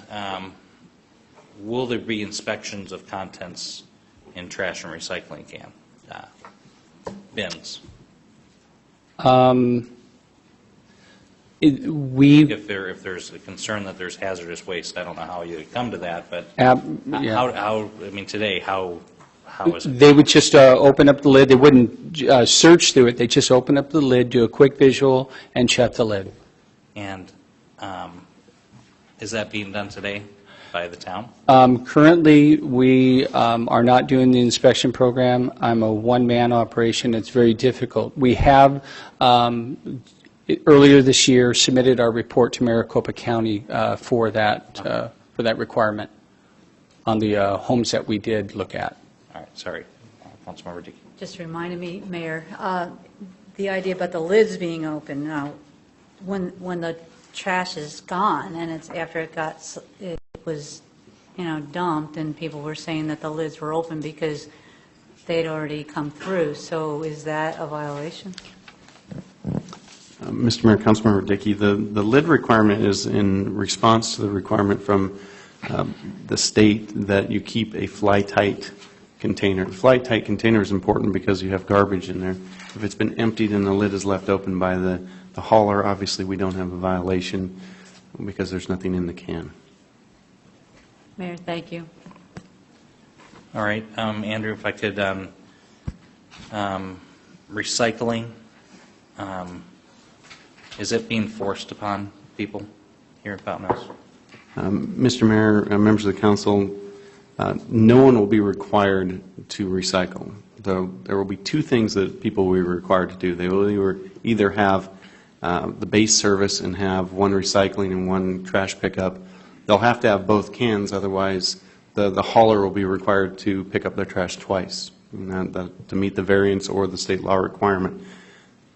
If someone decides they don't want to put anything in the blue can, that's perfectly fine. They can recycle anywhere they want. The idea of the recycling program is to ensure that curbside recycling is available to all residents, but no one is forced to put anything in the cans. There's no violation for putting recyclables in a solid waste can. There is for putting solid waste in the recycling can, because that, of course, affects the stream of the recyclables. So a couple things. The requirement to have two pickups, either it be trash twice or trash and recycling, is a Maricopa County requirement. State law. Or state law. And then, but also, just to be clear, they're going to be paying for the two pickups, be it if they did the minimal, the 1144, whatever it is. If they do trash and recycling and don't recycle, they're still paying the 1144. That's correct. Okay. And I have more questions, but I don't want to hog the things. Councilmember Hanson. Andrew, are they required to take the trash receptacle even if they do not plan to use it? Mr. Mayor, Councilmember Hanson, if they do not accept the blue can recyclable, the recycling can, then they'll have to go to a 2-day trash collection, because otherwise the hauler isn't in compliance with the state law of 2 pickups, because the only way you can get away from 2 trash pickups is to have a recycling pickup. If there's no recycling can at the location, then they can't meet the variance requirement. So if their desire is to have 2 regular trash pickups and they opt to pay the $16.46 a month, they still have to have the blue can delivered to their property? No. If they reject the blue can, they'll be picked up twice a month and be at the $16.46, or twice a week. But Allied has indicated that if someone rejects the blue can, they'll do so, but then they're going to be required under law to pick it up twice, so it'll bump them into that optional Okay, service. well, that's clarification then, because we were told before that they would indeed have to accept the blue can on their property, which for some people it is coming into a storage issue. Correct, and we clarified that with them again this week. Thanks. Councilmember Dickey. Speaking of the cans, a gentleman brought up the idea of dropping them off and starting this program in July. What do you think would be a way that it could be rolled out if we went ahead with this that might mitigate that problem of people being out of town? Or, how would you actually phase that in? It's probably a premature question, but give it a shot. Raymond probably already figured it out. I'm just kidding, Raymond. Mr. Mayor, I thought that was an interesting point, because obviously if they're not here, do they I think automatically go on vacation? I don't know what I'm not sure. I think that that's definitely, I think Mr. James raised an excellent point that we, in setting the schedule, we were trying to provide for a sufficient amount of time for implementation so as not to cause any more problems than necessary. I think he raised a very valid point that we'll have to discuss with Allied, that maybe, October or November 1 date is a better date. We were trying to have it happen as soon as possible because what the haulers committed to is that if the contract is approved with these rates, everybody who's currently an Allied customer, regardless of what their rate is, they're going back to this. So they've committed to that rate. Those people will be on whatever that is. We didn't want to have the implementation for everybody else lagging too far behind. By the same token, we didn't want to condense the schedule too much and not have them have sufficient time to implement, because as you've seen in the code provision, we've given until the beginning of February for anyone who's currently under contract to bring those contracts to the town manager and to make everyone aware of what the terms are so that we can frame a phase-in schedule for those additional neighborhoods. Moving it out to October or November, I guess we'll have to ask them how they feel about that. I think it was an excellent point. Councilmember Dickey. Mayor, and just in general, there's going to be people that are probably away whenever this rolls out, so I would imagine that there's some kind of process in place that they know how to deal with this, or if not, at least now the issue's been raised. Councilmember Leger, I didn't know if you're helping me find somebody down there. Thank you. Thank you, Mayor. I would agree that was a comment that caught my attention, and part of what I was thinking, however, is that in our contract, 4.6 part-time residents have they can cancel their service. And my thinking would be that the service would probably be canceled at the time that they were away, therefore they would not probably miss the trash can being dropped off because they've canceled their service. That being said, I'm not opposed to moving that date back, but logic states, in my neighborhood, I have 4 folks that go away for the summer, and they cancel their service. And and I had recently had a neighbor that asked me to watch their house because the day before they were coming back, their new trash can was being dropped off. So I think that the service providers, under the cancellation policy, probably will not be dropping cans off if the resident has canceled their service. Thank you, Mayor. Thank you. Councilmember Elke. And this was just a question I had asked you at the last meeting, Mr. Reese.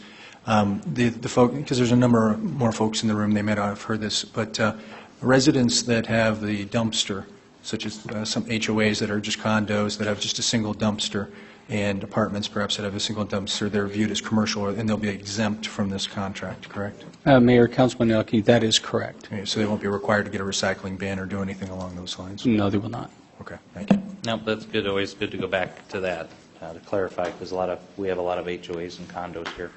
Councilmember Dickey. Mayor, that allows you to address something else that was said, because I actually live in a place like that, so I won't be able to take advantage of this.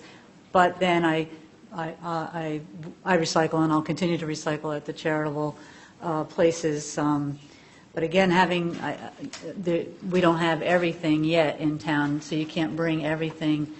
There's paper, and I don't think there's glass anywhere, but I know everybody's doing their best to do that. But I think there'll still be a lot of people that will have to avail themselves of the bins around town.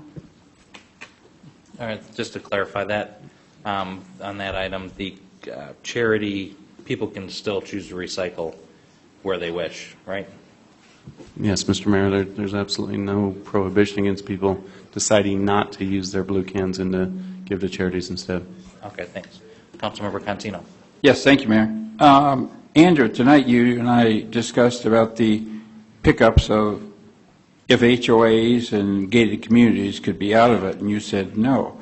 But yet I heard you say that the dumpsters from the complexes or wherever they are will be exempt. Why are we having a change in the ruling where you're having one that can and one that can't? Mr. Mayor, Councilmember Contino, there's no change in the discussion. It's a change in the type of service we're discussing. The town is entering into the residential solid waste curbside collection business.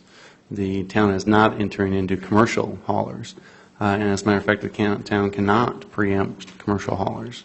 So there is a distinction in the type of service, and the town's not in the latter service, which is commercial haulers. Okay, can you clarify then the HOAs and gated communities that will have to comply with this, or will they be able to keep renewing their contracts with the people they have now? Mr. Mayor, Councilmember Cantino, the provision in the code currently allows for contracts that were entered into prior to the end of this year and presented to the town prior to February to continue on those contracts until 2 years beyond the regular implementation date for everyone else. So right now, that's July 1, 2011. The 2-year extension time is July 1, 2013. The reason that 2013 date was picked was because in the initial discussion with all of the HOAs and the haulers, the longest contract out there was out to 2013. So the town used that as the date. It's come to our attention that subsequent to those discussions and subsequent to the town engaging in this process, we have an HOA contract that extends beyond that now. So we'll have to deal with that one as we come to that deadline. Yeah, because some of them have just renewed for 5 years, and that's why I'm just wondering, because they talked to me about that, and I said, I don't know. I was understanding they had to cut it off. Then if they got a penalty, who pays the penalty? Mr. Mayor, Councilmember Cantino, I have no knowledge of the contents of their contracts or even the existence of their contracts, other than what we've been informed of today. So I'm not going to be able to give you any kind of an opinion upon what might happen with their contract. Council member, which one was first? I didn't. Doesn't matter. One good pen deserves another. You go, Dennis. Councilmember Brown.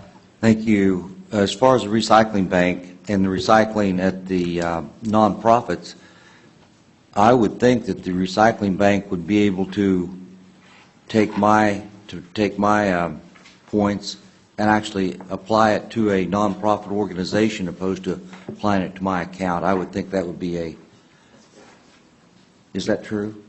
And Mr. Mayor, Councilmember Brown, that is precisely one of the programs that was mentioned during the discussions with Recycle Bank. Yeah, I missed that. But so in essence, I opposed to having to take it to the Kiwanis building.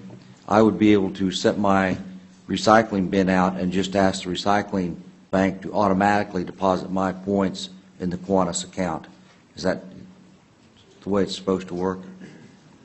I think it would be very convenient if we could make it work that way. It would certainly hush the question as to the nonprofits not gaining or losing their recyclable donations. Mr. Mayor, we have a representative of Recycle Bank here tonight to answer those questions. Come on forward.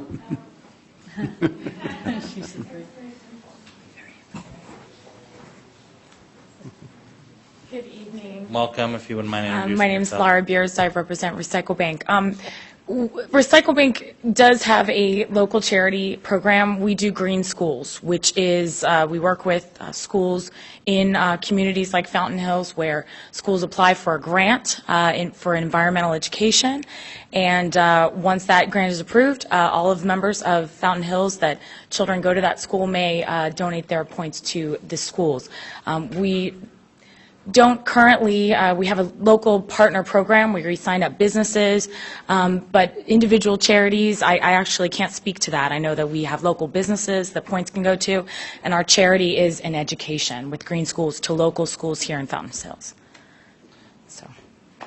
In other words, if I wanted to donate my points to the Kiwanis, a nonprofit organization, you don't have that ability? I don't believe that that is currently within the confines of our program right now, sir. Would you look at it? I could certainly run that up the flagpole. I believe that if people wanted to continue to donate recyclables to any local charity, and that charity wanted to take it to a MRF and turn it in for recyclable materials, I see no reason why that would be in conflict with the Recycle Bank program. So I see that that would stay as the status quo. If you enroll in the Recycle Bank program, you may do with your points as you wish with over 3,000 of our partners, many of them being local. And if you want to continue to donate your cans to Kiwanis and have Kiwanis take them to whatever current organization they do to get the profits, I don't think that there would be a conflict with that.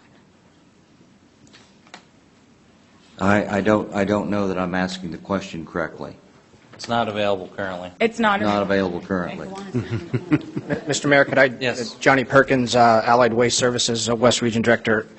Vice Mayor Brown, yes, sir, we can make that happen. We have a number of programs in other communities where there are options, where Kiwanis, Rotarians, Rotary Clubs, other organizations who are nonprofits can fit into that program. It's not one that we contemplated as the proposal was put together here in Fountain Hills, but if that's certainly the pleasure of this council and the community, we can absolutely make that happen and work that into the program reward points. Well, as you were hearing, there were several citizens that were concerned about stopping the donations to the non-charitables, and I'm just saying if I cannot take it to the Kiwanis Club and have you just give them my points, that would be the same thing. Yes, sir, we could set up an account with the Kiwanis Club of Fountain Hills, the Rotarians, whatever organization that an individual wanted to designate. We would go and meet with that organization, explain the program, and hopefully get them more involved and active in recycling. So we do have the capabilities to do that, as you've asked. Thank you. Thank you, sir. Available. Thank you, Mr. Mayor. Mr. Mayor, may I ask one question? Sure, hold on, sir, if you would. May have some more since you're here. Since you're at the podium, I thought it'd be... Councilmember Elke. Thank you, Mayor. Just a quick question for you. You're familiar with Recycle Bank as Allied Waste. You contract with them in other towns and cities, is that Yes, sir. correct? Okay. Is your understanding Recycle Bank is a for-profit company? Yes, sir. Okay. Now, does Recycle Bank, let's say I take a pound of newspapers down to Recycle Bank, there's a certain value for that on the commodities market, and then Recycle Bank takes that money in, they sell it, presumably they keep a portion of that. No, they do not, sir. The hauler and the contractor is the one who is the beneficiary, if you will, of the revenues collected from the recyclable processing. Recycle Bank does not benefit in that in any shape or form. Their partnership with us is strictly the rewards program as it relates to creating the rewards points and the partners that will allow those reward points to be used for nonprofit organizations or local businesses here in Fountain Hills. Okay. And let's talk about those reward points. If there is just by coincidence, I'm the president of the Sunset Kiwanis Group, so yes, sir. It's an interesting topic, and it's very interesting to me right now in my organization or group. But with the points that you're referring to, as a club, what am I going to be able to use those points for? You can use those points for a number of things. You could designate a school in the community that you would want to use those for. You could use those, let's say the Kiwanis had an annual fundraiser and a function and you wanted to have some kind of auction or giveaway.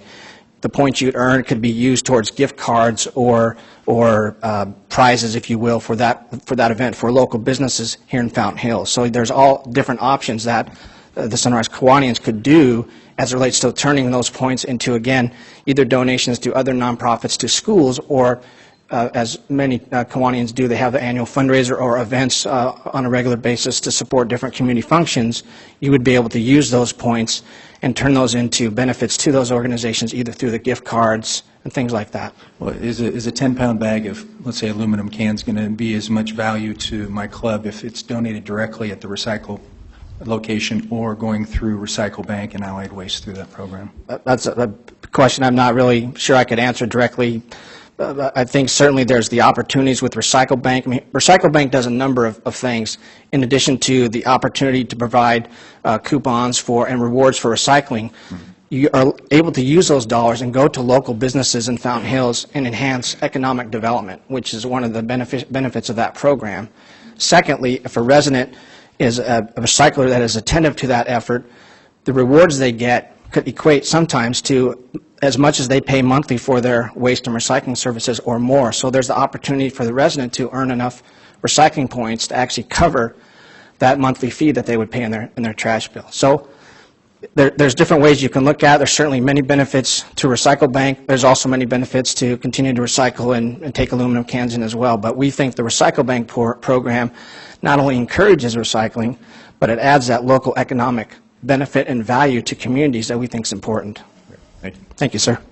The Recycle Bank's not the town program. It's not your program. It's a organization that's currently leveraging an opportunity to meet their mission through the use of recycling and the distribution of rewards. Yes, sir, and we utilize it as a partnership because we see communities across the western United States where people are interested how do you encourage and educate more on recycling? And one of the ways to do that is to say, if you recycle a little bit more, there's opportunities to earn some gift cards that you can give as gifts and things like I that. just thought of the eScript program that a lot of the grocery stores utilize to benefit, nonprofits largely, or schools in particular. The benefit, if there is some program that ties into local charities, the benefit would be probably greater number of people contributing towards that charity through recycling at their curb rather than bringing it down more convenient. Then those points perhaps could go to that organization. Maybe less value per recycling person, but greater number of recyclers. But again, this is not our program. This is something that's in place that Yes, people sir. could perhaps do now. Maybe it'll be something different in the future. So it's not I think a lot that I feel comfortable talking too much about as far as it being a great value here to Fountain Hills. It sounds like a good program that could benefit people, but it's not our program. Yes, sir, that's correct. Yeah. Thank you, sir. Councilmember Dickey. Mayor, you're not off the hook yet, sorry. And Andrew, tell me if this isn't appropriate, but I would like to ask you how you would respond to two things. One was idea of some customers that had experiences with Allied that they weren't happy with, and they talked about Better Business Bureau, and others questioning your low bid. So if that's legal for him to respond to? It's certainly within the agenda topics. Thank you. Thank you, Councilmember Dickey. First of all, the comments about customer service concerned me as well. In fact, I wrote down the individual's name who spoke on that issue, because one of the things I want to do is circle back around with Mr. Reese, get their name and talk to them and find out what that experience was. The two things that are most important to Allied Waste Services as a company are safety and customer service. And so if there were past customer service issues, I need to know about them, we need to know about them, and we need to address those, because those are unacceptable. And I present to you for all the comments today about unacceptable customer service. There are just as many, if not more, about positive customer service. But those that are not positive customer services, we need to take care of, and I plan to look into that. Again, sitting with Mr. Reese and finding those names and taking care of that, so I plan to do that. As it relates to the cost, we sat down and looked at the city of Fountain Hills and how it related and relates to our business structure. And one of the things we found as we look globally in all the communities we're either currently servicing or hope to serve someday is the issue of pricing for the customer, the constituents, the residents, the taxpayers. And so we took a look at that very, very carefully, and we looked at how do we provide an offering that maintains a high level of quality customer service, but also is a fair market competitive price that makes sense, that the citizens of Fountain Hills would consider acceptable. And so that's what went into the conversation. Our bid is 100% accurate. We don't fudge our numbers. We don't fool around with numbers. We have, we're a Wall Street company. They look very seriously at our financials, and so we don't play any games there. We looked very carefully at what the service levels were here, what the route should be, and the pricing was based on what we felt was best in the best interest of the city of the town of Fountain Hills and your customers, your residents, and your taxpayers. Mayor, thank you, sir. Yes, ma'am, thank you. Just point out partly of that I am hoping is that this town didn't ask to share in any of the recycling profits, and so that allowed this Recycle Bank program. I'm assuming that the people that benefit then are Allied Republic and the folks who are getting the points or the coupons, but not the town at all. Yes, that's correct. Thank you. Thank you. Councilmember Hanson. Just one more question. Do you know off the top of your head how many homes you service in Fountain Hills right now? If I may, if I could defer back to our operations manager. How many homes do we currently serve in the town of Fountain Hills? I have a number in my head, but because we always want to be 100% correct. 2,500 approximately. Thank you. Thanks, Kevin. And Mayor, if I, Yes. could I jump back to before Absolutely. Dennis, because it actually went back to the HOA issue. Could we just go ahead and make a change regarding how long their contracts could, if they could continue full term, rather than putting in a specific date and just handle it that way? Mr. Mayor, members of the council, Councilmember Hanson, the the town code provision could be anything that you all collectively say it is. The term was chosen initially because the information we received from the HOA, that left all of them, I guess the best term is held harmless, that it was outside the term of their contracts. The reason why deadlines were put in there was to prevent extensive extensions of contracts so that we could get everybody onto the town service as timely as possible. One extreme was to have everybody drop dead July 1, everybody was on the service, like it or not. We didn't think that was very workable and wanted to try and find a middle ground there. And we found out just today that it appears that one HOA has now, since our first discussions with them, extended their contract. And I don't have an immediate solution for that except for your recommendation to change the date. What we don't know then, though, is who else is out there. Well, I'm sure they'll let us know. That's why we put the provision in the contract, or the requirement that they bring those contracts to us so that we would be able to adequately map the phase-in schedule. I don't have an opinion on this right now, but it seemed a bit ironic, what I'm hearing, is that those that are benefiting from a single hauler, if you consider it a benefit, replace your word with benefit with whatever you wish, are beginning to constrain the ability for the town to consider that similar benefit. I believe staff communicated to the HOAs what we were doing. Obviously, engaged them also on input regarding the entire process. But didn't they specifically speak to the HOAs, or can we communicate to the HOAs about this process? Raymond? Mayor, if I could answer that question. Early on, especially with the larger HOAs, I contacted directly and spoke to them and let them know what our intentions were. And it's true, I did not get a response back past the 2013 date for contract expiration. May I speak? Councilmember Elke. Thank you.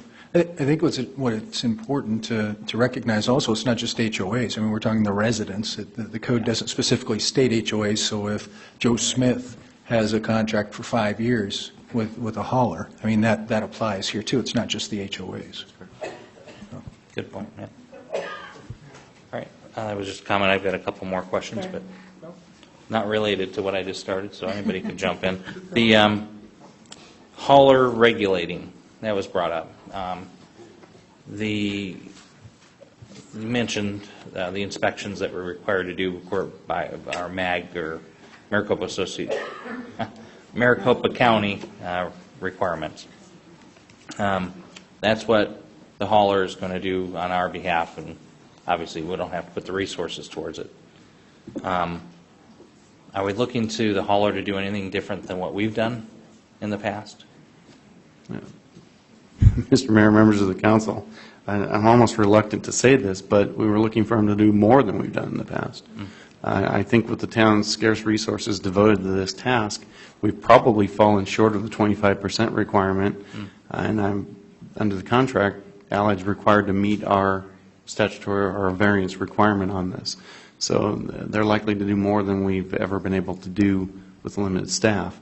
So it would be a concern to me if the dollars were going to Allied, if they were, if they were going to be, or whatever the provider might be, would go to that person who's writing the fines. I think, let me make sure we're very clear on this. Allied is going to be conducting the inspections required under the variance. Allied is not going to be doing any code enforcement or citations or notice of violation or anything else. Allied has a very robust program of education to try and ensure that people are meeting the requirements already. So they're going to do what they do with all of their customers in treating folks with educational materials when they find violations of what they know will violate the state law or the administrative code. The town's violations are completely separate and apart from that. And the town would only become involved in those if something was reported to the town. All of our code enforcement right now is complaint-based. There's just not enough people to go out and do active code enforcement. It's all driven by neighbor 1 sends a complaint about neighbor 2, and the town goes and investigates the complaint. That's exactly how this is going to happen as well. The third prong of this is the requirements for Allied to meet its service requirements in the contract. And if you look in the contract, and we'll get to that in a couple of items here, there are about 20 different liquidated damages, varying from $25 to over a couple $1,000s per violation, that will be applied to Allied for not dealing with customer service issues by the prescribed deadlines in those sections.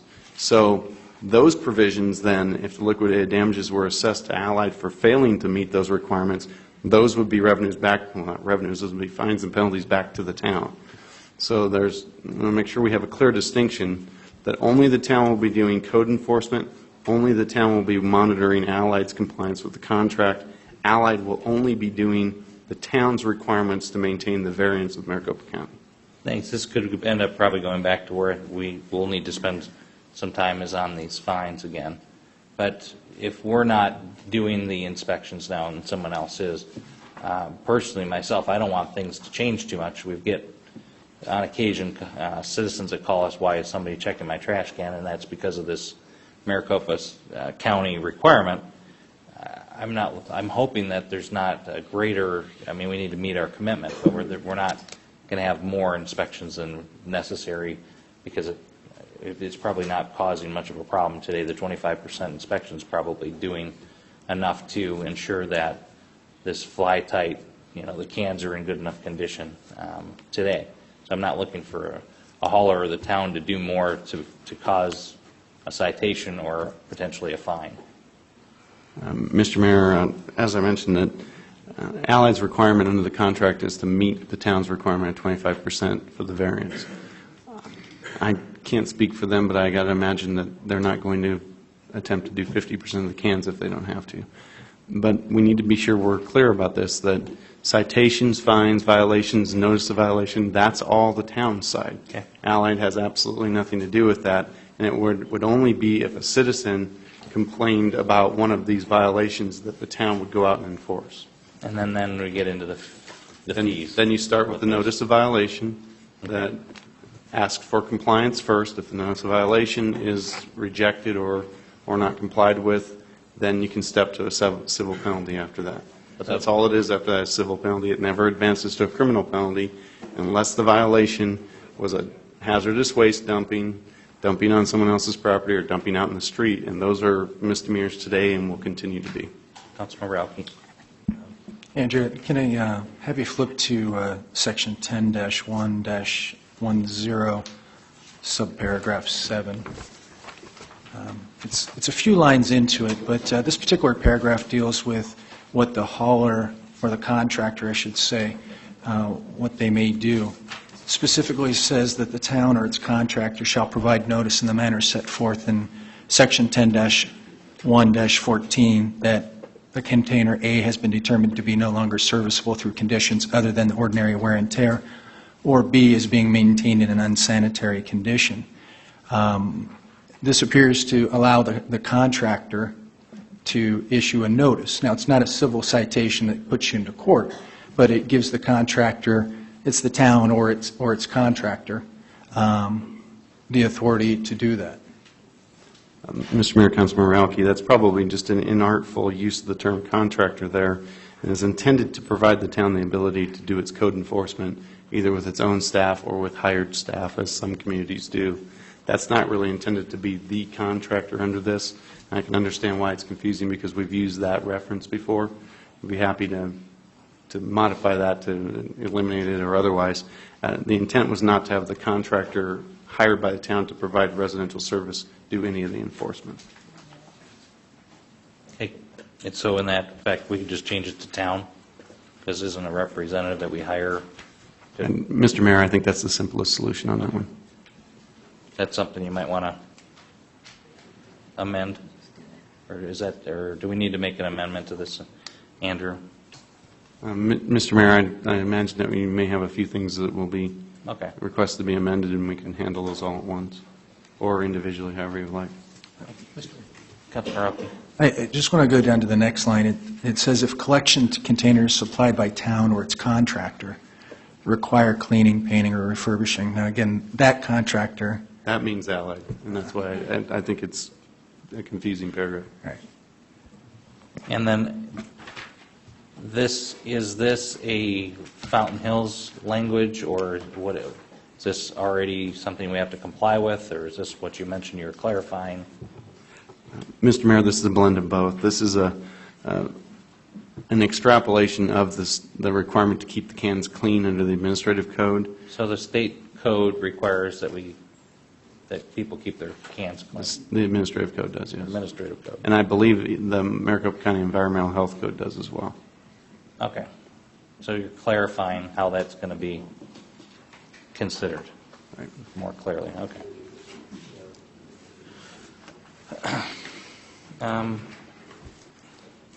Let's see here. The cost increases, I think that's been clarified. That was another item I wrote down. The one gentleman spoke to it not starting until 2013. With some folks that might be under contract, HOA or otherwise, it could go out to some date. We're not quite certain on that based on how long they're contracted. But if folks are not under contract today, this would kick in whenever that date is we stated would be July 1 today if we were to keep it in the contract should we move forward on it. Mr. Mayor, the current date for changeover for non-Allied customers is July 1, 2011. Allied customers would be going earlier than that time. The price is fixed in the contract until July 1 of 2014. So the first 3 years of the contract are at the rates you see on the screen. After the first 3 years, so years 4 and 5, and if there are any extensions of the contract, are subject to 5% maximum each year. Okay. And that's based upon the formula that's set forth in the contract. It's a blend of the CPI and fuels calculation. So it's a maximum charge. It's not guaranteed that it will go up in any given year, even if the formula is applied. In the last 2 years, we've had the CPI go down. In many of these contracts that we have in other communities and with other clients, the adjustments actually went downward because of the CPI.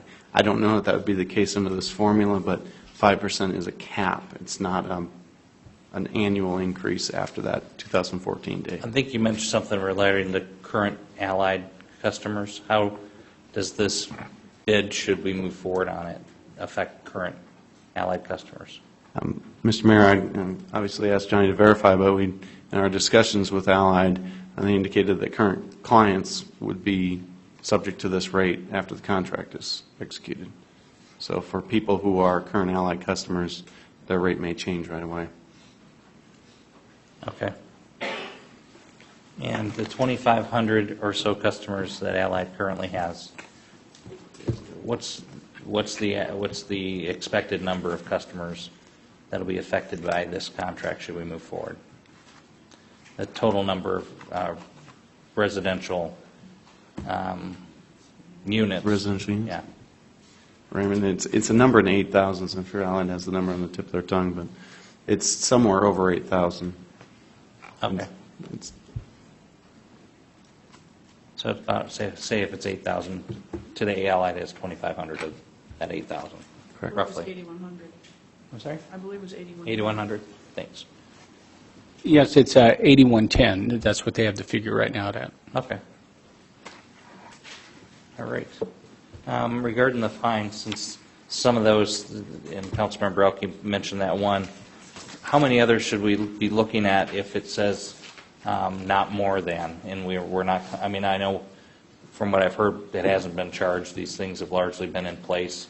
There hasn't been somebody cited or fined for it, but probably like Councilman Elke, is that we have opportunity to maybe tighten it up if we don't want to have something that has that sliding ability, and we think that the peak is too high. Mr. Mayor, your entire code, every criminal penalty under the code is a fine not to exceed $2,500, and every violation of the town code, including spitting on the sidewalks or a number of other things that probably shouldn't be criminal, are subject to the general penalty, which is not to exceed $2,500. So and we can certainly lower that number, but I don't know, unless you want to make it a fixed amount, we can certainly do that, and the judge will know exactly what the amount is. It was intended to be flexibility for the judge, but I think Councilman Borelli points out a good point, that some people may just pay it. And I'm not sure in the code enforcement world, if they, by default on a provision like the not to exceed, if they just put the maximum fine there and allow the judge to adjust it, or how they've done that. I'm sure we could ask our town prosecutor, Raymond. Well, go ahead. Mayor, I think we've had a couple of businesses that were cited for a sign violation, and the code is just put on the citation, and it was a maximum of, I think it was $10. So it's fixed to the ordinance that they're being cited on. Okay. So if it was and just to be clear, Mr. Mayor Raymond, are you saying that if the max fine was $10, $10 was put on citation? No, it was not. It was assessed right at the court. Okay. I think we still have the issue that I think, Councilman Morelli asked about. for me, it's related to trash recycling. I've heard we haven't cited anybody. There hasn't been a fee change. Generally, I think if it's been working and people haven't been having to pay for things, and assuming people's behavior continues to be the same, I don't think there's probably a lot of value and put a lot of energy into it. If it's working today, then maybe it work. If there are things that you've added that give us more discretion, maybe we need to look at those things. But I think what you stated is there was more to clarify. Mr. Mayor, I said there was more to clarify in terms of that penalty. That language exists in almost every penalty in the code. Yeah. The not to exceed or a maximum fine of. So, but the not to exceed to date has been 0. I mean, people have not been charged anything. So I don't know if it's worth putting a lot of energy into something that hasn't caused any problems. Okay. The criminal, and you talked to this a little bit, what could potentially be criminal in here, and have we changed anything to cause things to be more criminal? I think you've stated a couple times we've changed things to become less opportunity for things to ever become criminal. Mr. Mayor, the only 3 items that are still criminal misdemeanors that currently exist and will be is dumping of refuse, spilling of refuse during transport, and hazardous waste. And are those our rules, or are those state or? Those are a blend of state law and local, and they're the same the same provisions that have existed in our code since it was adopted in 1989. Okay, thank you. Or however long it took us to adopt the model code. We talked. Might have been 1990. I'm sorry. We talked to the only room for one can, which is an issue with a lot of HOAs, especially or smaller units that might have requirements that they're out of sight. Well, I think our sheriffs had mentioned that. In those cases, they wouldn't have 2 cans because they don't have a place to put them, or they build somewhere if they wanted to start recycling. Those folks would have 2 trash pickups with the same can on different days. That's correct. Okay, just like they do today. That's correct. All right. Customer service is obviously approached or addressed here. You talked a little bit about there are penalties, and there's a process to go through should issues come up. Can you address that just a little bit as an overview? Mr. Mayor, the contract with Allied has, for anybody who's interested in looking at the actual text of it, it's all of Section 18. It's called liquidated damages. It has a provision in there. Well, in general, Allied is required to provide the town with reporting on both how complaints are received, how they're addressed, and the timeliness of all of those things. If the town finds that they haven't met those requirements in one fashion or another, depending upon the type of thing that was not done properly, there's a liquidated damages charge assessed to each one. There's, for missed collection, missed block, less than majority collected. If you get less than half of the people collected, you're supposed to, it's $2,500 per incident. Failed spill cleanup for $250. Failed correction of a missed collection. If you don't fix an error once it's brought to your attention, $250. There's a whole list. Yeah, so I see all those. So it covers a lot of areas, but this is the process would be the citizen would call Allied, complain. Correct. Allied be required to notify us. Obviously, if they weren't, a citizen would probably let us know that, hey, we're not being notified. But these are pretty significant fines should they not address them, or should they be having infracted upon these individual things. Yeah, Mr. Mayor, intentionally so. The idea with the liquidated damages is to make sure that customer complaints are addressed promptly and handled completely. Because that's a major comment we've had. And once you go to one collector, then you lose the opportunity to leverage the choice to go to someone else, and customer service is going to drop. Obviously, cost we've already talked about is going to go up a fear. This seems to address that. But the customer service, I think, is probably in the end even more important. If customer service drops, just like here at the town, that's not something that's going to benefit the community. So, and Mr. Mayor, and you hate to bring up something like this, but as an ultimate penalty for failure under this contract, obviously the termination for cause is one thing, but the town also has a right to terminate for convenience on 120 days' notice.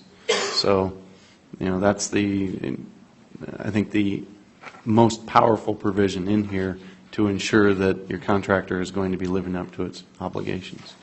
speaking of that, it brought up things that didn't come up tonight. We talked about before. With that, now that if you end up moving forward on this, you've got one hauler, then aren't you kind of stuck when the term comes up, or perhaps you execute that convenience clause or for cause, whatever it is. What's been your experience in that? Mr. Mayor, the for convenience clause is rarely exercised because it's a powerful negotiating tool, but more importantly, the 120 days was picked for two reasons. One, to be fair to the hauler, that you're not going to just pull the plug after you decide 1 year that you want to go in a different direction too quickly. It'll allow them some time to ramp down. But two, and more importantly from our perspective, was time to get an RFP out on the street and get a different hauler in here by the end of the 120 days. I mean, that's the real reason for that provision to have some time period in it, is to allow for the process to be rebid. At that point, wouldn't if it ever, and I doubt it'd get to that point, but wouldn't at that point the next bidders understand what the bid of the prior winner was? Absolutely. May understand what might be necessary to win a bid? Absolutely. Okay. See that as another benefit if it were to ever come to that. Mr. Deppie dropped off several things, and he pointed out about 10 of them. I don't know if you were following along, Andrew, on that, but are those items that were in our prior town code that you had addressed after our feedback previously, or are some of these things that are still in there that we need to clarify or address? Maybe I could... Yeah, I didn't see the entire list that Mr. Okay. Deppie had. I wrote down two of the comments they had. One, the convenient access language is a direct quote from the administrative code. That's a provision that exists today. Okay. A sufficient number of cans is also directly from the administrative code. Those are the only two that I made a specific note of, but I'd be happy to address the others. All right. I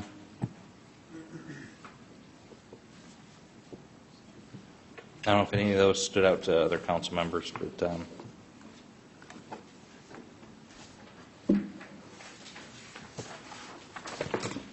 Mayor?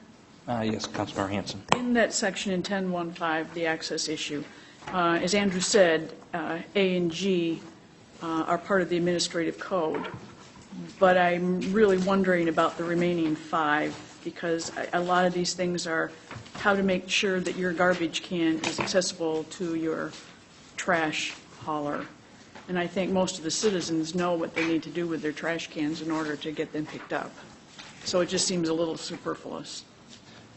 And, is that something you want to suggest, Councilmember Hanson? I don't know if you can broadly state it, or if you want to specifically talk to each one that might be. Is that, again, 10.1 or 1-10? -5. -5, sorry. 10-1-5.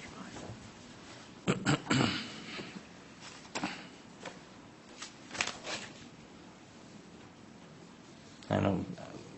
So A and G. You're looking at that, Andrew? Yeah, Mr. Mayor, the provisions that Councilmember Hansen's pointed out are provisions A and G of that section are required by state law, but the remaining provisions are not. So if there's an amendment that is sought in that area, anything that would not affect A and G would be perfectly fine. And the reasoning they were added, clarification? Clarification to make sure that people understood what we meant by convenient access. And one of the things that concerns us about the administrative code in general is that it uses a lot of very generalized terms like convenient access. And it said, it's up to the local jurisdiction to determine what that is. This was our attempt to do it. If it's not what the council wants to do, we're happy to amend it. Okay. Councilmember Dickey on that item? Mayor, Andrew, are these in any way there to be more protective of the person? So like if somebody else parks their car too close to your trash can so that the garbage so that they can't have access to it, it's almost like parking in front of somebody's mailbox, which you don't do. So some of them, a couple of them, unlawful to close or obstruct a street or an alley. Like if you live someplace and then your garbage is out and you live on an alley or a kind of a small area, and if somebody is moving or doing something and then they park their truck or whatever they're doing, picking people up, and it prevents that truck from getting to your house. So this isn't only just to the person whose house it is. To me, it looks like it's set up also to protect you from having your garbage can obstructed from getting your garbage collected. And Councilmember Dickey, that is one purpose of the parking requirement, is to prevent people from moving their car the way of their own can and into someone else's path. But some of these provisions are actually meant to protect from damage to property. Representing other communities that have in-house hauling, most of the claims that we get are for the drivers trying to be helpful and getting their trucks into places they shouldn't and running things over. They're usually small claims, but damaged walls, damaged mailboxes, damaged cars. Thankfully, we haven't yet had damaged people, but some of these provisions are intended to do that as well. So I can't say that all of them are intended to protect neighbors from having their cans blocked in or otherwise. So A and G would remain. A and G are the ones that are required by state law. And that's Councilmember Hanson that did some issue on the others and her comments before perhaps or what I stated is it's worked so far. Well, it doesn't appear that we've had any problems or complaints from the trash haulers that they haven't had access to the trash containers. And it seems like we're trying to anticipate every possible thing that could happen and add it to the ordinance. And I think that's what gives it the appearance of being heavy-handed. Mayor. Councilmember Leger. And I'm not sure how about we're going about this process, but I'd like to make a motion. Do you want us to make motions, Andrew? Because we're talking about things, and if we want to change things, we need to make amendments. We need to make amendments so that we have a vote on this, because I'm not sure what the consensus is, because I agree with Councilwoman Hanson. If I am making an amendment, I would move to amend Section 10.15 to remove all sections with the exception of A and G. Second. Mr. Mayor, and to answer Councilmember Leger's first question, yes, this is the time if you have changes to this document, because adopting it by reference, you're going to be adopting whatever form it's in at the time. So amendments to the main motion, voted upon, then move on to the next amendment. That's the way we'll need to do it so we can categorically. So do you want us to vote on each amendment is Yes. my question? Okay, so there's an amendment out there, and there's a second. So, Councilmember Alke. Am I to understand that Councilmember Leger is amending Councilwoman Dickey's initial motion to accept it as is? Is that correct? Just wanted to make sure. It's been a while since the initial motion, so I wanted to make sure that right. we were. Yeah, we're not voting on the initial motion or the final motion yet. It's going to be amendment to what's been stated, which is to address what Councilmember Hanson brought up on this section, which it sounds like from hearing from most of us, we're likely going to be comfortable cleaning up, in essence, that section to something we're more comfortable with because it's worked. Right. And Mayor, I'd like to make this motion now to table this issue after all this discussion and the input that we've received from the council, to table this issue so that we have some more opportunity for discussion and input from the residents. At this time, this is probably a good time to do that. Appreciate it. Let me check with Andrew. So we hear the amendment first and then go to ask Councilmember Elke on his issue. It sounds like he would like to make a motion to table. And a motion to table takes precedent over all Okay, other we go motions, right- so it has to be We go right discussed to first. that. Okay, Councilmember Elke, has he stated enough, or do we need to clarify on Yeah, anything further? that's a motion to table. Okay, we made a motion to table. Do we have a second? We have a motion and a second? Second. We have a second. All You right. thirded it. Thank you. So we have a motion to table, and that would be a motion to table this agenda item, which would table the entire item, all three items. All right. Discussion on that item. Discussion on the item to table. It's been motioned and second. Councilmember Leger. I think as has been pointed out, we've been having this discussion for over 2 years. We have a full house tonight. I don't have a commitment until 7 a.m. in the morning, so I think it's time to work through this. If I have to work through every line item on this, I'm certainly willing to do that. We've had council members that have I have a draft copy in front of me from a council member with many awesome changes, and they're responsive to citizen comments. I mean, we're going through each citizen comment by comment. The list that I have is validated by the emails that I've received in the last couple weeks. What I've heard tonight validates the comments I've received over the last 2 years. The community is become somewhat, I'm not sure what term to use, but I think it's time for us to step up and make a decision. I think we need to have the political will this evening to make the decision. I have heard every complaint that has been voiced this evening. So, in essence, I believe we're not being non-responsive to citizens, and my peer council members have had ample time to review all of which is on the table this evening. So if it's a matter of what someone might accuse me of as being non-transparent, I am willing to go through each and every one of these line items this evening. So I will not be supporting a table. Thank you. All right, thank you. The process has certainly taken us a while, and we've moved very slowly on purpose through this entire process, which probably started back in '05 with the initial strategic plan, but really this item started a little over 2 years ago in the form it's kind of taken today. The feedback's been terrific. We've had great discussion. The prior meeting, we even had people come forward a second time to make sure we understood. I think the arguments are pretty clear. I think we're addressing everything. We made some good improvements to the document this last time. I think it's time for us to move forward and make something happen, or decide not to make something happen. So I don't think tabling it is something that I would be in favor of unless I hear something more compelling than just wanting to have more time. Mr. Mayor. Councilmember.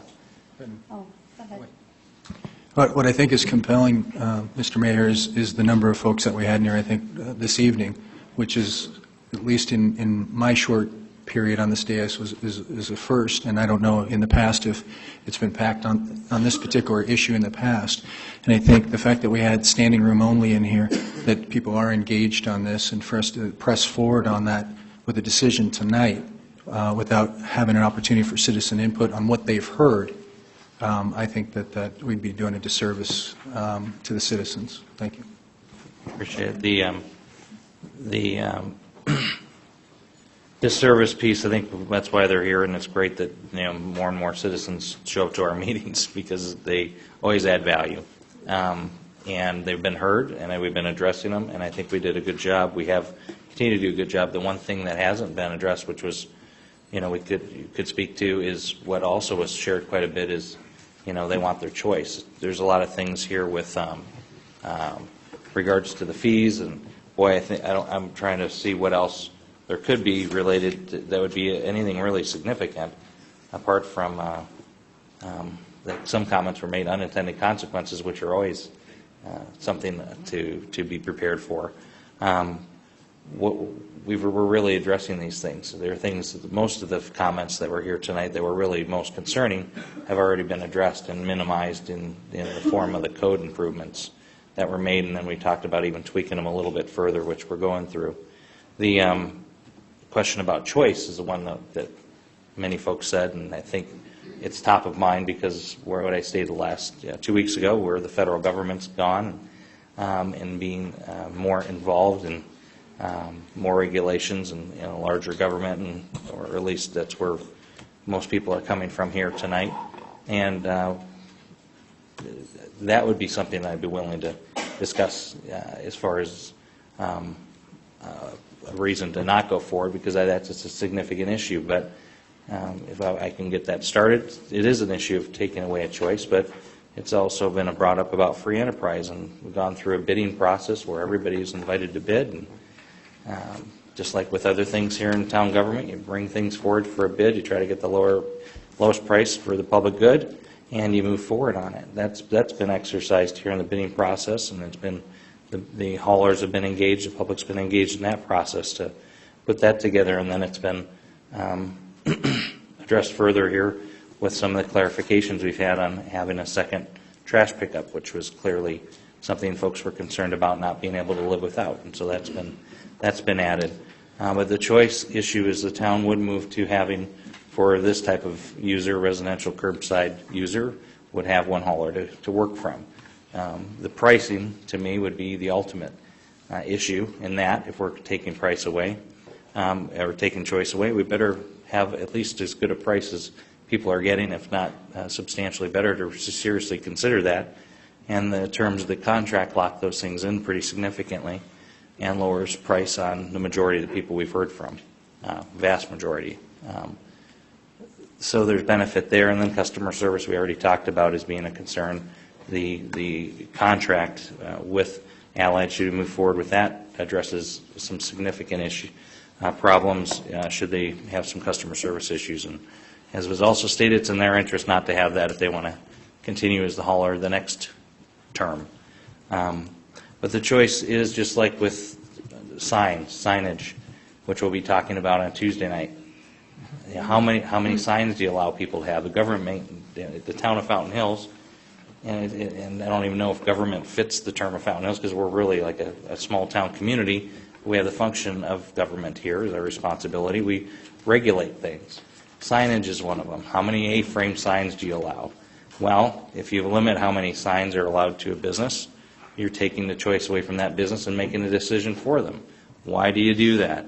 Well, because there's benefit to the community. Most people in Fountain Hills don't want to see a bunch of trashy signs around Fountain Hills as we had in the past. So you make a decision on that. So to get back to this is somewhat parallel. Why are we choosing to do this? For similar reasons to why HOAs do it. HOAs may not be a good term because a lot of people don't live in HOAs for a particular reason, but with this one, I tie it into that ability for the town to take this position as a benefit to the community to bring a quality of life issue to even make that even greater here in Fountain Hills. So I think it's an issue, it's a discussion item on choice, but it's an issue that we should be comfortable with before I move forward on it. And from what I've heard and what I've discussed, I am comfortable moving forward on it from that point of view.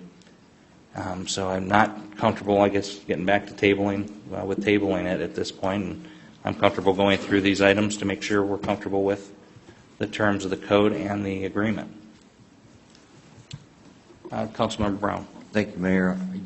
As going to the conversation of choice, I think that the town, the majority of the citizens ask the strategic plan to place the single hauler recyclable on our strategic plan. I think the town is asking us to make that choice. I see it differently than I don't think we're taking a choice away from anybody. I think they are putting it in our hands to make this decision. I have to agree with you on that because the strategic plan was clear back when it was done.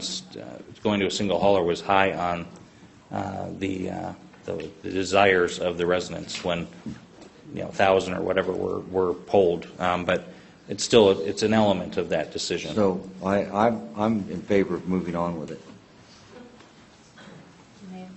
Councilmember Dickey.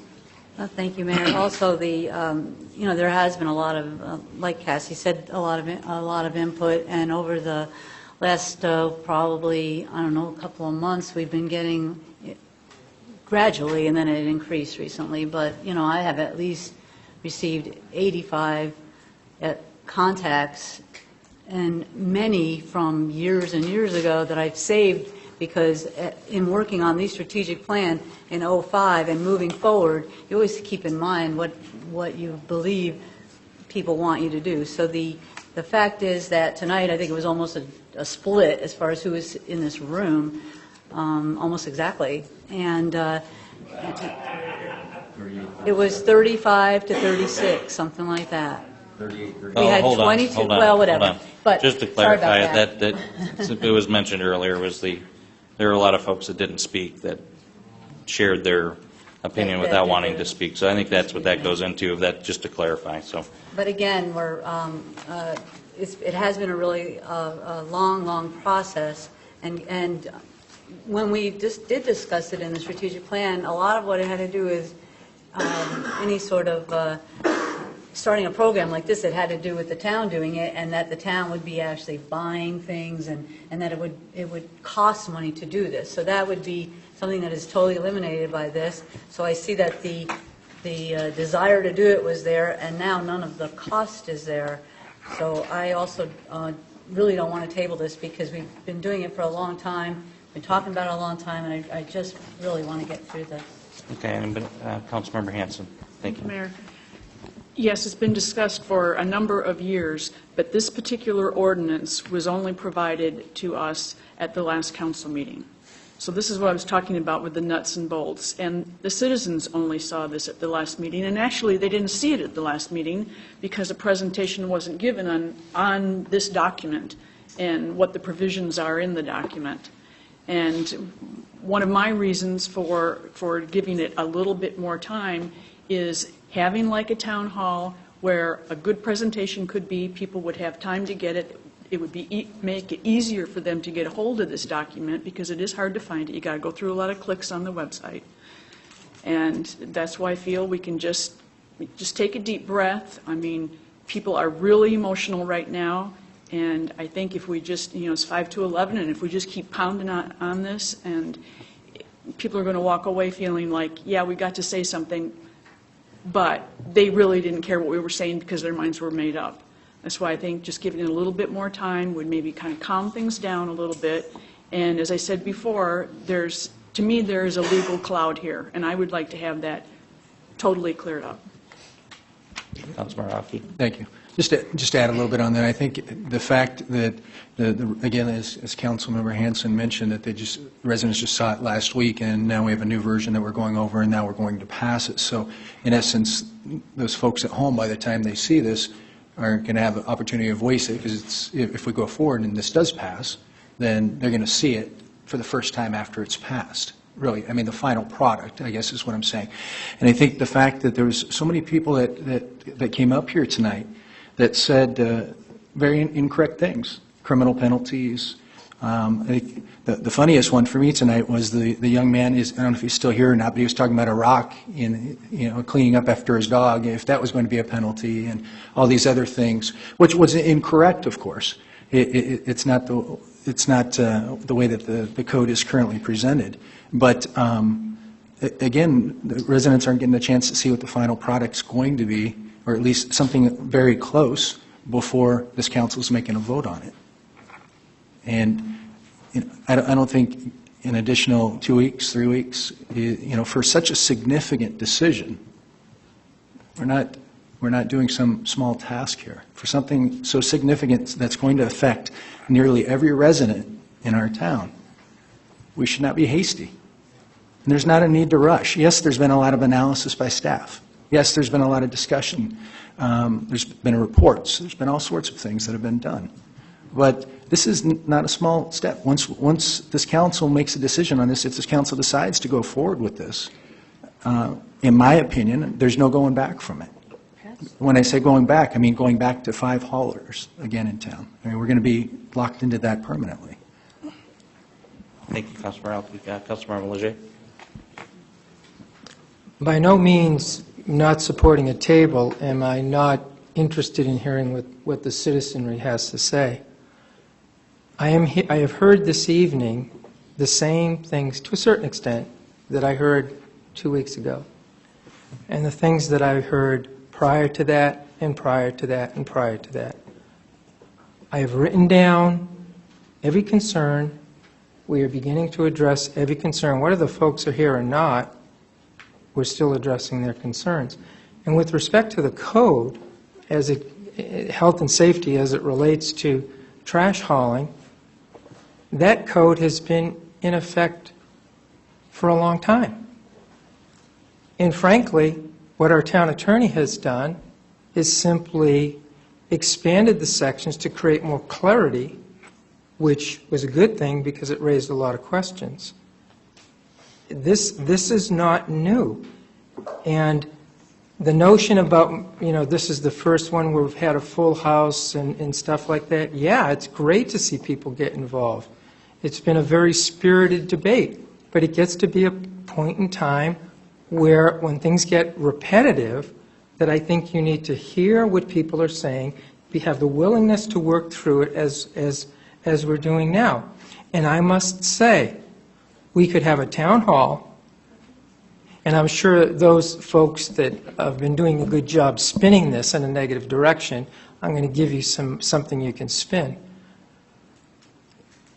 We could have several town halls.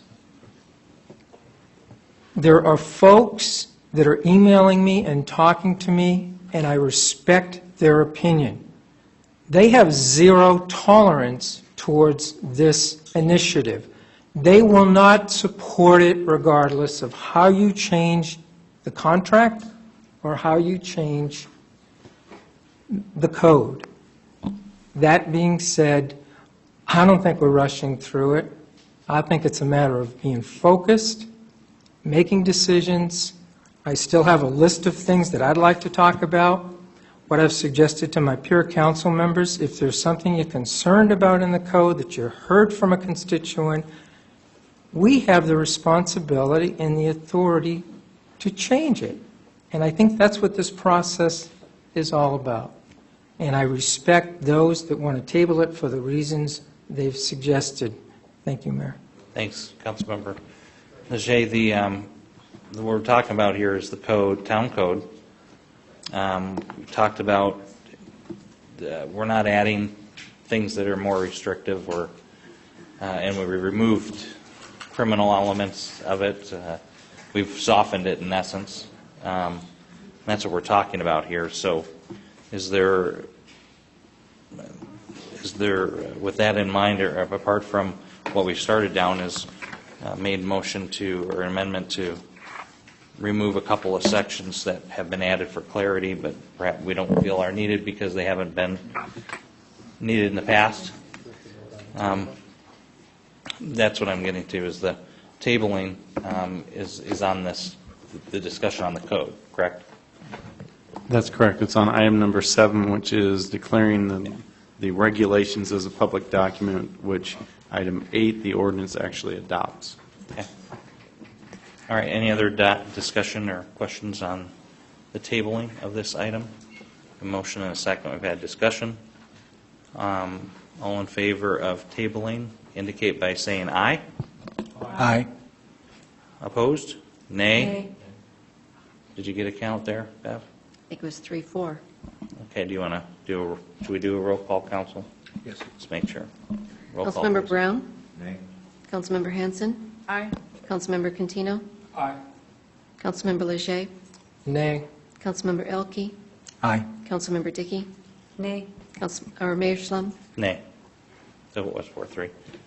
Thank you. Motion fails 4-3. Andrew, go back to the motion, or do we need to, or amendment, or do we need to restate the amendment? You're back to the amendment. So we've got a motion and a second on the You amendment. have a motion and a second on the amendment to delete sections B through F of section 10-1-5. Okay. Any other discussion on those items? That would remain A and G in there. All right, all in favor of the amendment of the motion, which would leave A and G on section 10-1-5? In favor of the amendment to remove those sections, indicate by saying aye. Aye. Opposed? Nay. Mayor, One. 6-1. Thank you. All right, council members. That one was somewhat towards the beginning. I suggest we look to continue forward. We talked a little bit about some of those preceding that section. Andrew, with regards to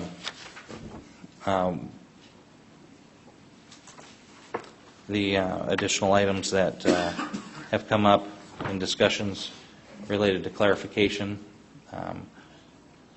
do you suggest we look at or address one? Or I guess good is also to ask anyone who would like to have discussed those items that are really more related to clarification that are not state or county requirements.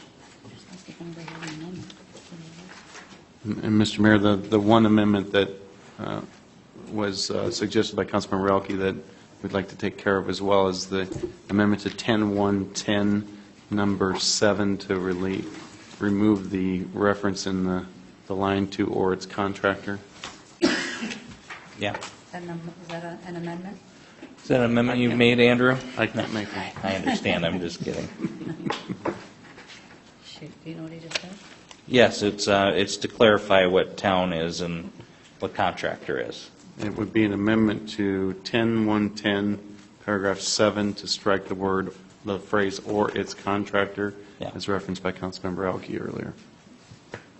Mayor, I make that amendment that All you right. just stated.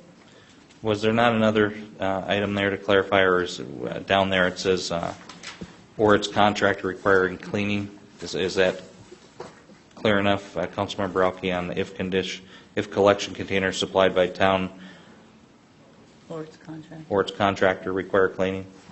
That was clear enough, I think. Yeah, I think that correctly indicated the trash hauler. Okay, so we have an amendment that covers that item. Do we have a second? Second. All right, any discussion on that amendment? All right, all in favor of that amendment, indicate by saying aye. Aye. Aye. Opposed? Mayor, 7-0. Thank you. Mayor? Yes, Councilmember Leger.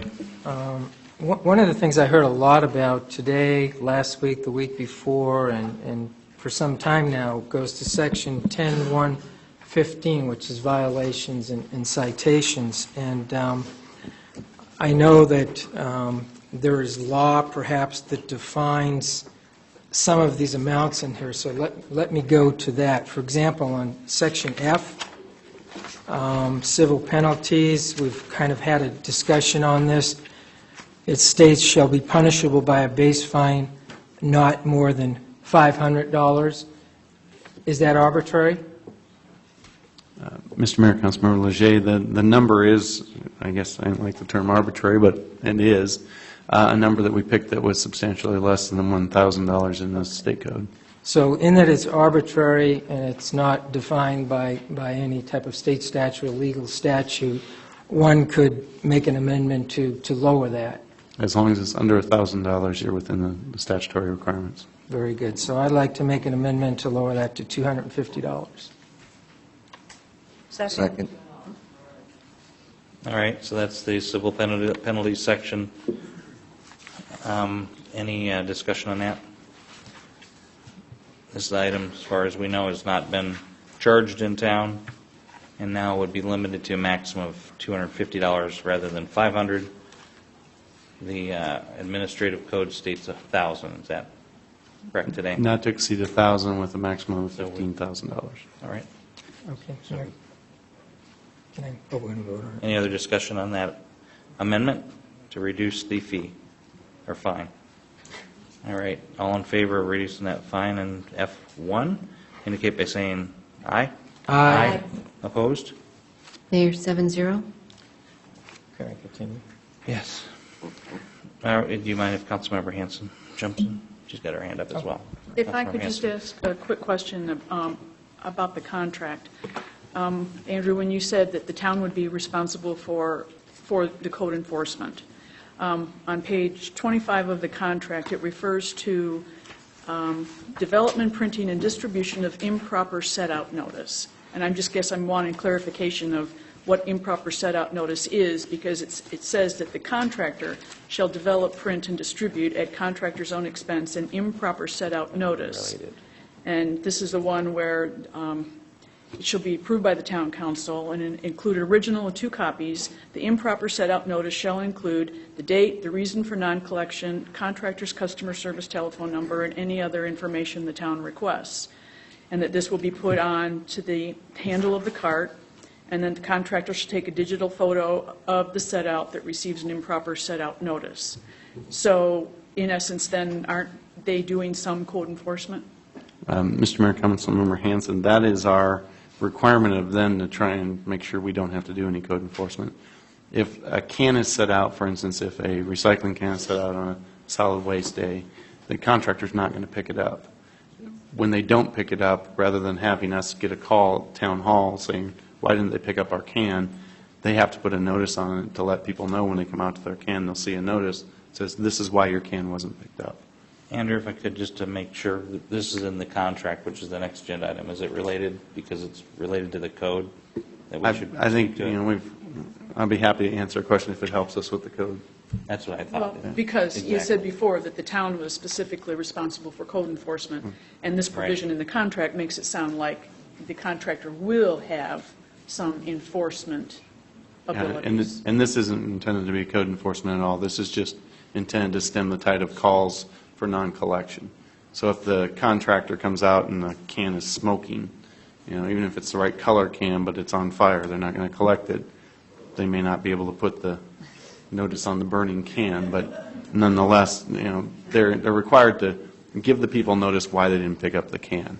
That's the purpose of the section in the contract. Okay. Thank you. All right. Anything? Yes, Councilmember Leger.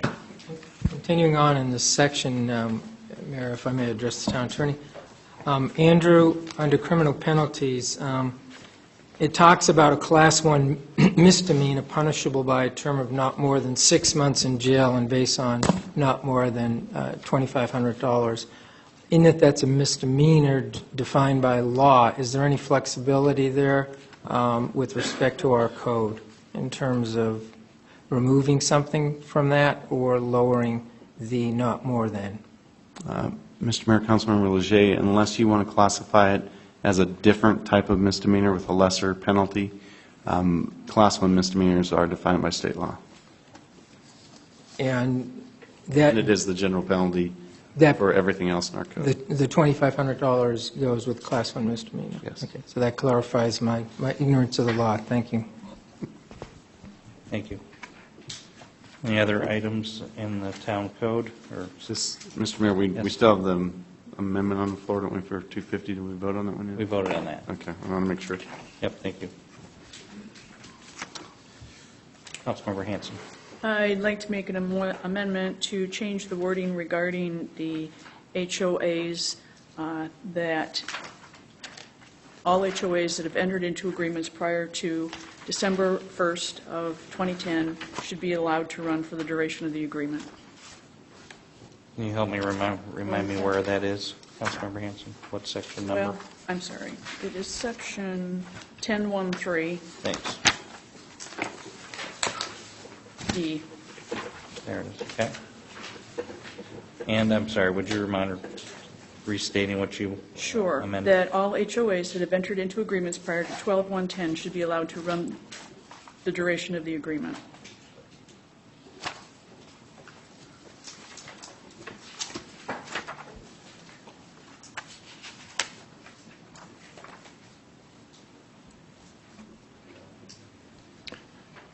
Mayor, I would amend the Councilwoman's motion to include homeowner. First need a second. Oh, well, second. There you go. Nah, move on. Thank you. Mr. Mayor? Yes, I'm sorry. Actually, be our something else. council rules don't allow amendments to amendments, so if we get the original amendment motion maker to agree to it, and then you just second the changes, I'll withdraw my motion. even easier. So you take it. Let's hear the new improved one. It was to include the homeowners, HOAs and the homeowners themselves, not just the HOAs. So basically, the motion would be to allow the homeowners, the residents that are in current contracts, as well as the homeowners associations, to allow for them to go finish the duration of the contract that they've entered into. Second. All right, so we have motion and a second, Andrew. Mr. Mayor, essentially what this provision would do would remove subsection D of that section, which put the limitation of 2 years beyond the original implementation date in place. Okay. Mayor. Yeah, go ahead, Councilmember Dickey. I wanted a little help figuring out how this would work. So if a homeowner right now signed a 5-year contract with a different hauler, then that hauler would come in and just do that one house? Mr. Mayor, Councilmember Dickey, this provision without the cap on years would allow a homeowner to sign a 10-year contract, which would then be collected by that person and left off of the town's routes through its contractor until the expiration of that term. So whatever the term of that contract If an HOA decided to extend their contract right now for a long time, that is on a cost that's higher than this for those residents, then we would potentially be making a decision that would have those residents have to live with that higher cost, even if the rest of the town went to $11.44 a month. Mr. Mayor, Councilmember Dickey, that's correct, I think, but my bigger concern with taking the cap provision out is that it then places the bidder who bid in a nobody knows what else, everybody's bidding competition, to have their bids now out there to be undercut by whomever wants to, because now all the bids have been made public. That was the original concept here, was to move that date back to a date prior to this council meeting to prevent exactly what appears to have happened. And Mayor, one more thing. The bid then and the understanding of the company and the waste hauler then could be severely changed by something like this. Their intention or their understanding of what they were bidding on would be changed by having no cap date. Mr. Mayor, Councilmember Dickey, I think that's correct. We have no way of knowing the breadth of it because we haven't reached the deadline for the contracts to be extended yet, so we don't know how many people this would impact. Thank you. So the amendment, I'm sorry. Wasn't the original number quoted for the household units at 12,000? The original RFP included an estimate of 12,000. The questions came back during the first addendum and the second addendum as to what that included. The answer was provided back to the contractors that the numbers that were included were inclusive of all multifamily, so that meant that some commercial was included in the 12,000 number. They'd need to adjust those downward. And then it was very clearly put in the addendum that each contractor would need to come to their own determination as to the right number of service units. Obviously, those contractors who've been in business out here for a number of years had an advantage in that they would very likely have a customer marketing list that was much more thorough than what the town was able to obtain. Okay. So the amendment, I don't want to have you restate or read what it would actually change in the code. Andrew, can you do that? Mr. Mayor, unless Councilmember Elke disagrees, it would be eliminating paragraph D of 113. Is that? Or 1013, I'm sorry. I'll amend my motion to eliminate subsection D of 10.1 dash, is that 3? Yes. Thank you. Second. Okay, thank you. Mayor? Councilmember Dickey? And the idea of the savings or the mitigation of wear and tear on the road without having a date, implementation date, makes that kind of go away too. Yes. Yeah, I think so. As with this removal of D, it's related to when a community could go ahead and extend their bids. When would be the latest date that would be acceptable?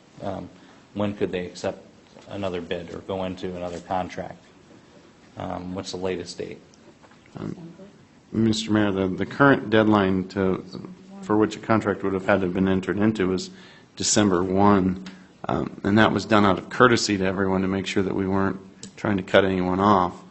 But I have to tell you, it concerns me that now the December 1 deadline appears to have been utilized to the detriment of this process. And I think that the removal of D exacerbates that problem, that we don't know then that certain groups would ever come in, because the contracts that could be entered into prior to that date could automatically renew for whatever period of time. And Mayor, one more thing. One of the discussions that came up about HOAs and the fact that they collect the fees from their residents that goes into the trash, and that there was some concern that when this price goes down, that the HOAs may not translate that into their homeowners' dues. So I feel like by doing this, we could also exacerbate that problem, because then they would never have to change, and these savings would not be available to those people. And by adding also single-family homes, then we're absolutely changing the nature of what we're doing here. I would not be in favor of this. Sure. Just to make sure, this, as far as I understand it, this would water down or cause this, if this is removed, D is removed, would render it, it wouldn't apply to those HOAs with a contract if they signed it by December 1st. Or anyone with a contract. Or that's right, residents as well. Yeah, Mr. Mayor, the provision was drafted, as we stated before, with a specific intent to try and accommodate those HOA's contracts to not have this problem. Right. It appears that we were wrong in our assumption that everyone would stay on the same page with that. And now removing this provision opens that door even wider. And I have to admit, having December 1 of 2010 is at risk now as well. It would seem like with that amendment, we would need to change the section C date to to November 1st, or something along those lines. But still related to this, although it's not, it's related to the amendment because it's part of this section, as we talked about now, perhaps knowing that there are HOAs that are beyond this and how to deal with that. Is that something that we need to deal with in regards to this motion as well, or this amendment? Mr. Mayor, I think we're, because the information about that contract has not been provided to us in any detail, I wouldn't want to try and make a code determination on that. Okay. Or recommend that you make a code determination on that. Well, that helps. And so going back to what I had stated, we've got the amendments here. In order to understand the impact of it, it would render anyone that entered into a contract, a residential home or an HOA, before December 1st, they wouldn't fall potentially within the contract. That's correct. Okay.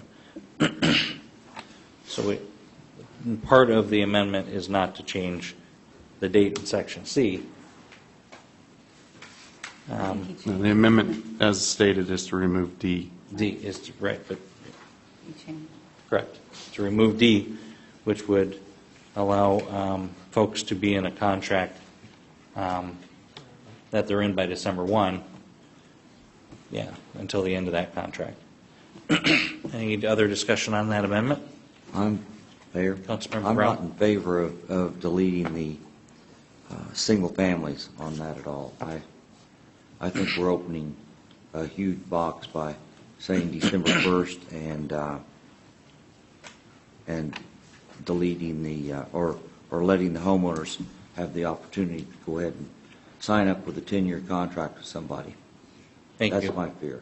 Andrew, do we have leverage or flexibility into HOA versus single-family home? Mr. Mayor, members of the council, when I was drafting that provision initially, it was for just HOAs. I didn't really, though, have a good distinction between HOAs and other customers in town. I think every resident should be treated equally in that one, and that's why I drafted it as homeowner or homeowners association, depending upon who was under contract with the hauler. I believe this amendment would render the most, or potentially a good number, a part of our community would not be under this agreement or contract ultimately.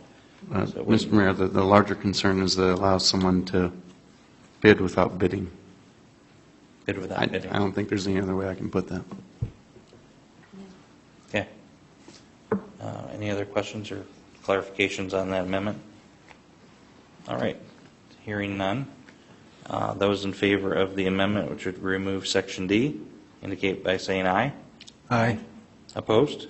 Nay. 3-4. Amendment fails. Thank you. Mayor, before we go any further, Captain John, Captain Rodriguez, you guys are probably, your captains, you're up very early. I can't imagine this is that interesting for you both. You're not going to be rude if you leave right now. Please take the opportunity. I know you both are tired. It's not rude. Please go. Can we talk with John a little bit? That's a good. Oh, wait, Captain Rodriguez, you can leave. John used to. Yeah, please go. I mean, you're not going to be rude or anything like that. So. That is great. Good catch. Thank you both. And I'm sorry I didn't catch it an hour ago. Thank you. Go ahead and Pat leave now. Just go ahead and get your little jig on. And congratulations for using government to bring a monopoly for this guy over here. You guys are typical. Have a great night. Thank you. Whoever you are, thank you. Thank God, liberal. Thank you, captains. See you next time. All right, we had a motion, or amendment, that just failed to remove Section D.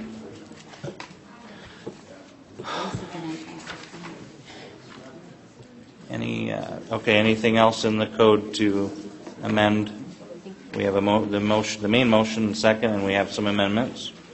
Any other discussion on the main amendment? Mr. Mayor, after viewing what's happened with this one contract, I'm compelled to tell you that I recommend you move that date back so that you don't have now other contractors out there in full view of all the bids provided, able to go out now and underbid when they didn't bid that in the first place. December 1 date. The December 1 date has clearly been used in this particular case as not intended. It was intended to be a give to those organizations that had contracts already out there.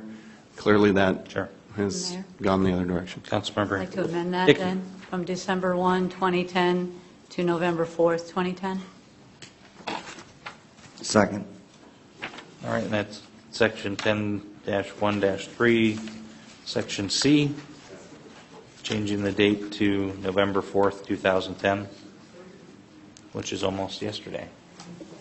It is before midnight. Any discussion on the amendment that's been seconded? All right, everybody understand that? Those in favor indicate by saying aye to the amendment. Aye. Opposed? Nay. 5-2. Thank you. That amendment passes, so we have a new date in there, November 4th. I think that makes sense. And Councilmember Brown. when there's some verbiage in here that it needs to be presented to the town manager. Mr. Mayor, Councilmember Brown, a little further down that paragraph, the presentation date is still February 1, 2011. That was intended to give as much time as possible. It probably will still work in terms of implementation by July 1 that way. Yeah. We discussed that with the hauler initially, if that date was early enough in order to set up the route maps. What's your concern, Councilmember Brown, on that date? Well, no, my concern is I can write contracts all day long and put the dates on, any date on the contract that I want to. And, you know, I think the contracts need to be represented to the town in some manner. That's my concern. Not that anybody would ever do that, but... So are you saying you think the date should be sooner? No, I think that we need to see the contracts. Right now, in other words, because it would have, excuse me, Mayor, it already would have been written, you mean? That's correct. I got you. So, like Monday? Is there an amendment I'm hearing surfacing? I wouldn't know how to word it. You understand what the... Mr. Mayor, such an amendment would need to put whatever time frame on it that you deem reasonable for people to bring those contracts in to be able to take advantage of the delayed implementation.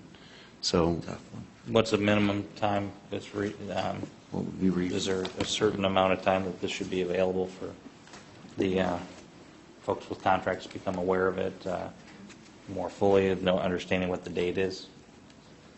February 1 is not that far away any longer. Well, excuse me, Mayor, we moved up to December 1 till now, so we had a 2-month period there, so would 2 months be okay now? They, you know, January. Mr. Mayor, members of the council, whatever date you choose is fine. I think Councilmember Brown's concern has to do with people actually backdating contracts. I don't know that whatever date you choose will mitigate that particular problem or ameliorate that problem. I think what you would, if you picked a date that was closer in time to the date that they were required to be entered into, it makes it the time period for something like that to occur shorter. But that's really the only way to address that. Mr. Mayor? Councilmember Elke. I think the whole point of Section D was to not have to get bogged down in these details and call into question whether this contract was signed before or after this date. And it was kind of to give everybody, I don't want, a pass may not be the right word, but at least to say, okay, whatever contract you have, as long as it's entered prior to this date, it's going to expire July 1, 2013, no matter what. So you're not going to have a 5-year contract, a 10-year contract. It's just going to be done. So I don't think we should be getting into all that in detail. Good point. That's a good point. Councilmember Brown agrees. I agree. Any other items in the town code? Councilmember Hanson. In Section 10(1)(8), use of another's containers, it is unlawful for any person to deposit or cause to be deposited any refuse or recyclables in any collection container not assigned to that person by the town. I feel like it needs a little clarification because it makes it sound like you can't go to the Kiwanis building or you can't go to any of the other nonprofits. And I know Andrew said that that wasn't the intention of it, but it could be construed that way. Is that, thank you, Councilmember Hanson. That's 10(1)(8). 10(1)(8), use of another's containers. Without permission or something? Town attorney, is that language that's was added for clarification, or is that state or? Mr. Mayor, the provision is intended to keep people from depositing something they don't want in their own can in someone else's can.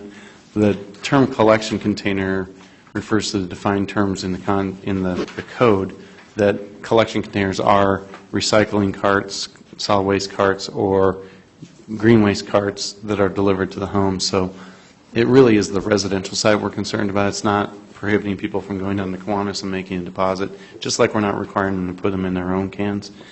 This is more the, you go use your neighbor's can because yours is overflowing without asking them. This isn't addressing the, your neighbor's out of town and they say, go ahead and use my cart. You can certainly do that. And this is this, if Councilmember Hanson or someone wishes to remove this section, is that already covered by the state, or does Councilmember Hanson have a particular word to add or remove that might address your concern? That's fine, I'll go to 1019 instead.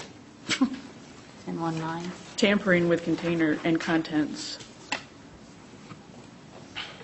I mean, it's adding provisions that, you know, it's unlawful to tip over a collection container, or to place decals on the container, or to climb into a recycling cart. And I guess this was inserted because to address vandalism issues that apparently are encountered in other areas, and I'm not really aware that we're having any of these problems right now. To use a collection container lid for something other than its intended purpose. The lids are attached. I don't know how you would use that for another purpose. So this is language, Councilmember or Andrew, that's added that's not state or county language. That's correct, Mr. Mayor. This doesn't exist in the state law, the administrative code, or the regulations. This was intended to, if someone called the town and said, the kids next door ripped the lid off my can and are using it to slide down into the wash, that you'd have a provision to cover that, because, you know, using collection carts for things other than they're intended for, I don't want to put in the public record some of the creative uses that we've discovered. Sure. Councilmember Dickey. Mayor, I think the other thing about like climbing into it would obviously be the danger of what would happen if you did. I mean, I think where does this, I mean, if somebody tips over, I know what you're saying, but, you know, if you tip over, because believe it or not, it has actually happened. I know that people don't think it has, but when we literally had ours stolen from putting it, we walked in the door and said, what was that noise? And went out and it was gone. And it's just odd things happen. So I don't know whether having this here is overbearing really for people that wouldn't do this at all anyway. So, Mr. Mayor, Councilmember Dickey, there are ample opportunities for our law enforcement officers to use criminal damage or other items. If this section 1019 is considered overreaching, the police will find a way to cite someone who's damaged someone else's property. Protect our container. oh, okay. So we're going to, I'd move to strike section 1019. all right, we got an amendment. I'll second that, but I want to ask a question about the decals and what leads to that. Is there something that people do that has been something in the history or in the past that they're putting something on there that is objectionable to their neighbors or something like that? Mr. Mayor, Councilmember Dickey, much like we've had in terms of vehicles in the past in town, we've had people just paint cans with whatever they want to convey. Sometimes with interesting gestures. Single-digit salutes have been on there. I mean, obviously, there's not necessarily a gang problem, although the captain left, and you probably disagree with me that you get an insane clown posse emblem on there in his mind, but that's the kind of thing that's happened. People with spray-painted cans and everything. Mayor, that would just be a crime anyway, or at least it would be a nuisance. It's a vandalism issue. Okay. So. All right, so we have an amendment to remove section 10-1-9 completely. And a second. Any other dialogue on that? Councilmember Leger, did you have dialogue? You ready to vote? All right, we got an amendment to remove that section. All in favor indicate by saying aye. Aye. Opposed? Mayor, 7-0. Thank you.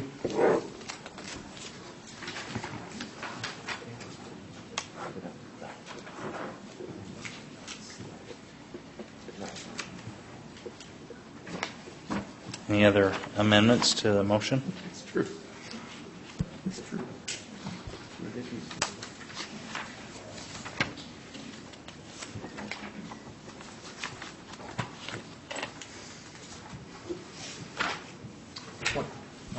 Yes, sir. Councilman Borowski. I was just curious on section 10-1-12, and it deals with hours of collection, and it has hours 7 p.m. to 6 a.m., which I believe are the ones that are currently in place on the town code.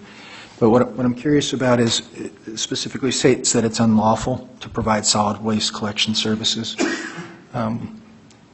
What's the enforcement component of that? If Allied Waste is out here at 7:05 without a variance or deviation, and I understand the contract, it allows for that. But I mean, I'm just curious, we say it's unlawful, but what's the sanction, I suppose, or what's the remedy there?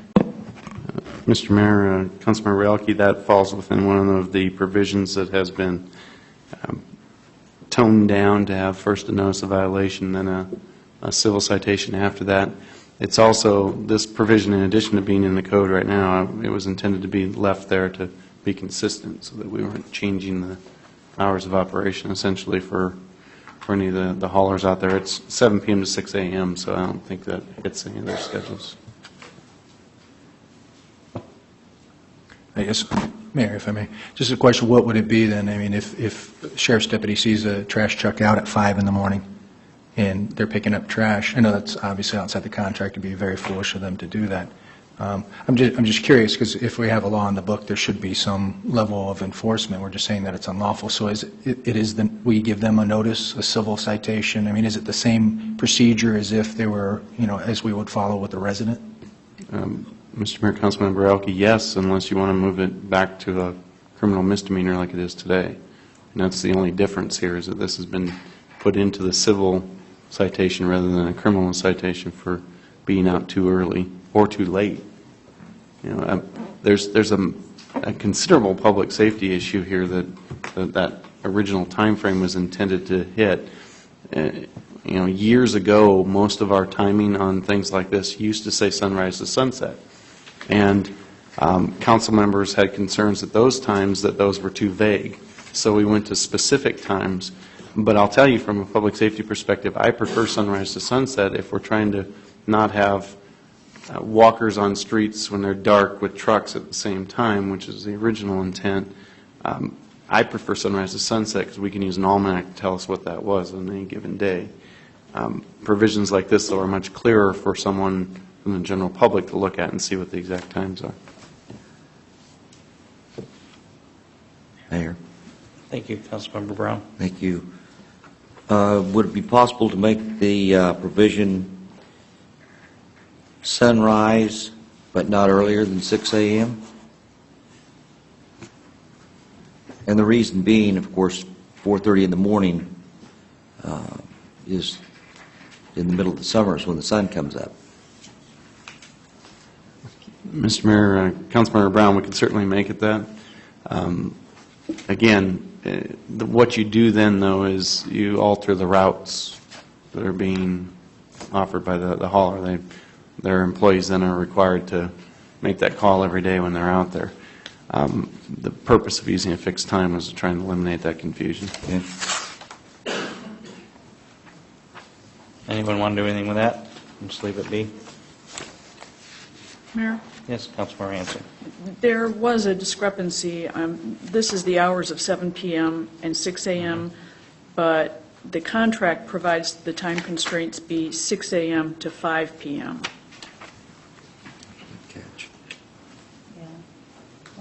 Mr. Mayor, Councilmember Hanson, that's correct. We did recognize that under the contract, we didn't want anybody out after 5 o'clock at night. We wanted to have waste services handled prior to all the people coming home from work and other activity generally in the town. We prefer to have all the trucks off of the roads. The provision, as requested by the council last time, was left alone to what it was prior, the 7 p.m. to 6 a.m. But on the contract side of it, we wanted to have the haulers gone earlier than that.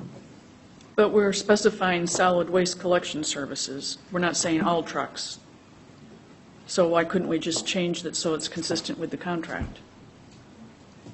We certainly can. It just seems funny to have two different times. I understand. I was just trying to comply with the council's request to keep things as they were, and that's what it's been like for quite some time now. Yep. but we're specifying a particular truck. So are you looking to make an amendment Mayor? to change the 7 PM to 5 PM? Yes. Or do you want to potentially change the contract to 7 PM? No, keep the contract at 5, because 7's too late. Yeah. Mayor, make an amendment to this section So catch Yes. everybody, yeah. to say it's unlawful to provide solid waste collection services between the hours of 5 PM and 6 AM unless approved in advance in writing by the director. Second. All right, we got a motion, or an amendment in a second. Any other questions on this? This is language to bring it in alignment with the contract. One thing, Yes, if I may, Councilman Mr. Mayor, let's not forget, we're talking about the residential hauling, and Right, and this this is is everything. everybody. Yeah. These are our commercial trucks that come in and out, and those sorts, so we're talking about everybody here, whether they're picking up at businesses or residences, that sort of thing, too. Yep, so restricting, taking 2 more hours out of the potential collection time. Then just add to provide residential solid waste collection services. Can I withdraw a second amendment? An amendment that's already been seconded? Andrew? Yes. I can't? The original I'm going to amendment. withdraw it because I think I didn't understand that. Thank you, Councilmember Elke. Does anyone else would like to address that? I think in some ways, Mayor, perhaps Mr. McGuire's suggestion, sunrise to sunset, because it will vary from month to month, as we know now. It's getting lighter in the morning, much later, and I think that may be an easier fix for this and provide for the times that are, necessary. I mean, we're not going to have somebody out during dark. I think that's really the council's intent here, isn't it, to make sure that we don't have somebody out there at dark. So if we took Mr. McGuire's suggestion, sunrise to sunset. Then we'd be having trucks out on the street in the summertime at 7 o'clock at night. 4:30 in the morning. Yeah. All right. Okay. This seems to have worked in the past. Yeah. I don't know if we've had much of an issue with this. The only thing would be to potentially change the contract when we get to that to 7 PM to be in alignment with what perhaps our intent might be. So, or just leave it and there's 2 hours cushion for non-contracted haulers. Okay. More items?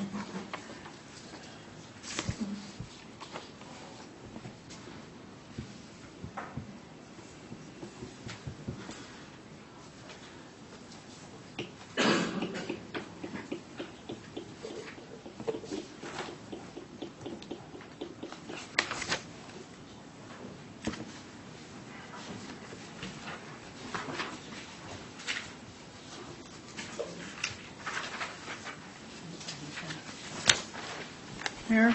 Yes, Councilmember Hanson. In 10-115, violations and citations, where it says the owners, occupants, customers, and authorized agents of property in violation of this article may be held individually and jointly responsible for the violation.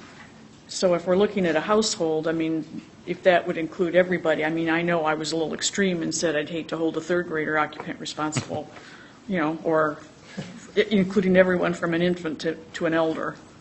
And maybe if it could just be just the customer. They're the ones responsible for the service. Mm-hmm. Mayor? Mm-hmm.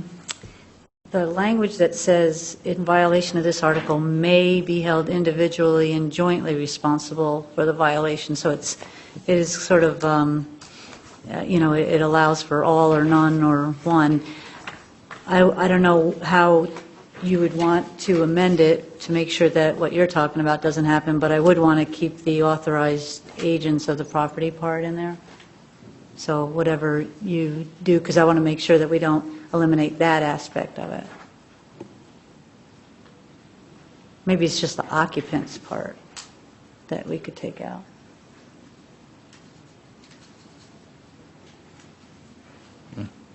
So would authorized agents cover renters, Andrew, and that? Or adult tenants, is it? Mr. Mayor, I think rather than using agents, if you want to make a modification, adult occupants is probably better than agents. Just because I think agent carries with it a number of legal ramifications that most landlords would not consider their tenants their agents. I guess. Or does customer cover it too? Customer have to be an adult? Mayor, maybe the customer would be the owner, because if they're the customer, I'm assuming, of the waste company. Could be a renter. So they might not be anywhere near there, and would they be liable? So customer. I think, but I think what it's saying is it may be held individually and jointly, so it's leaving the door open to address whatever the situation is, because maybe they are liable. Andrew, is this our language? Town language? Yes, this is our language. And, quite frankly, looking at reading the definition of customer against this, I think that Councilmember Hanson will catch the people she's intending to catch up in this and let through others that she's not intending, like the third grader or the mother-in-law staying with you for a week. So the customers. Somebody going to make an amendment? Yeah, I think the amendment proposed to just make it customers and not everyone else. The customers. Should be fine with our definition. Of property. May At be property. held responsible for the violation. So if you take out the owner's occupants, so it would just be customers, May be held. yeah. May be held responsible for the violation. I guess that's a motion. All right. All right, any discussion on that to delete owners, occupants, and leave customers, and delete and through article? Mayor? Andrew, help me because I'm not finding it. Then the definition of customer, okay, any entity, property owner, manager, agent, tenant, or occupant of a property within the town. Right. So it's not being defined as being a customer of Republic or Allied. Right. And I think, and authorized agents can be gone, but I don't think you want to get the rest of it, of property in violation of this article. I think that starts to define what the rest of the sentence says. So if you were to strike the owners, occupants, and authorized agents from that first line, I think it accomplishes what we're trying to do without losing the language about the violation itself. You had the amendment?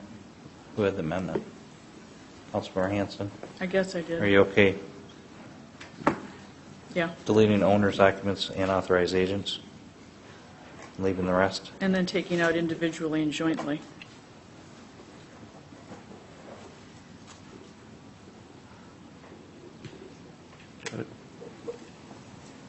I don't know what that does to it. Andrew, individually and jointly remove from that, does anything? Well, customers is a plural term, so it means everybody. And what that would do then is change that a landlord, the way it's currently written, a landlord and a tenant could both be held responsible for it. That was important to us because of the bank-owned property issue, that in some cases we're going to have bank-owned properties where we're not going to have a tenant anymore that may have been the person who signed up for the service. We may have other folks we need to try and get to remedy some of these things. So we're trying to be as inclusive as we can, that you weren't foreclosed them from actually assessing it to whomever was responsible for the property. So your motion includes deleting individually and jointly? Councilmember Hanson? Your amendment? Well, if customers includes all of the people listed in the definition, then that implies that any one of those can be held responsible.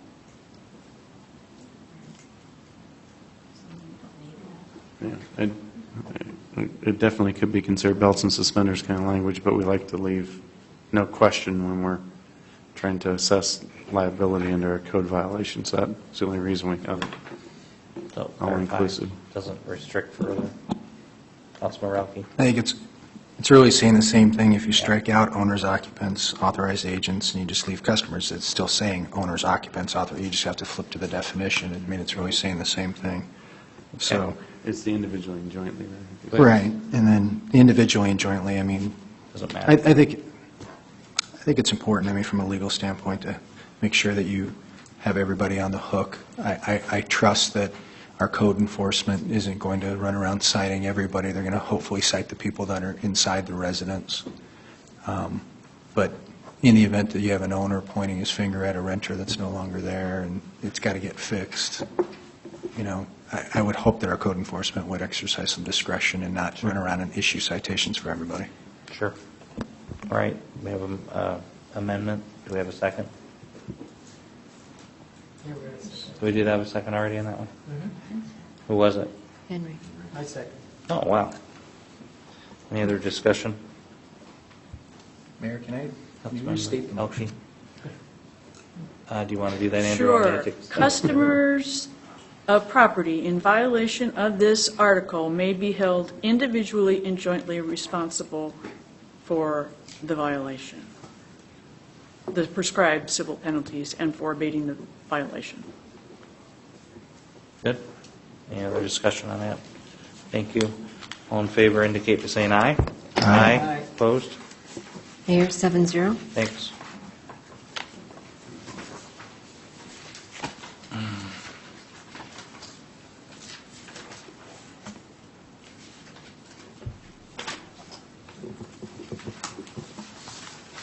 The item C on that same section,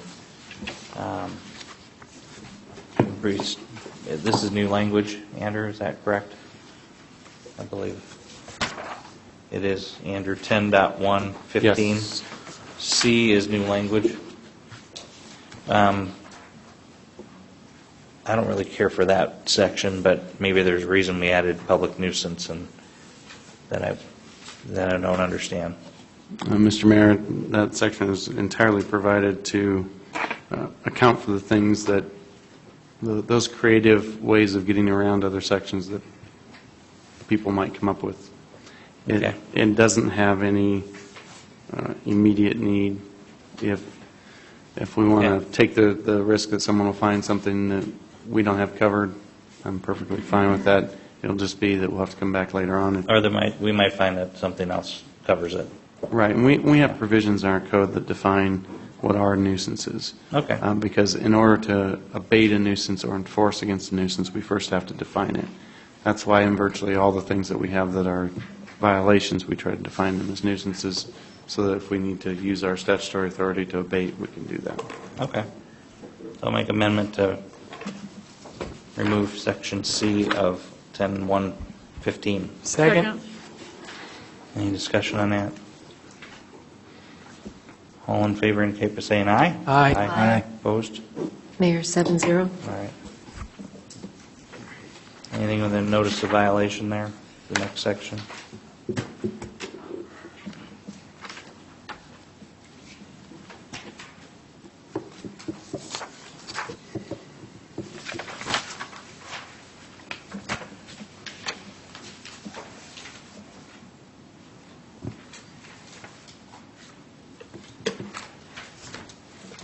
All right, any other items on the code?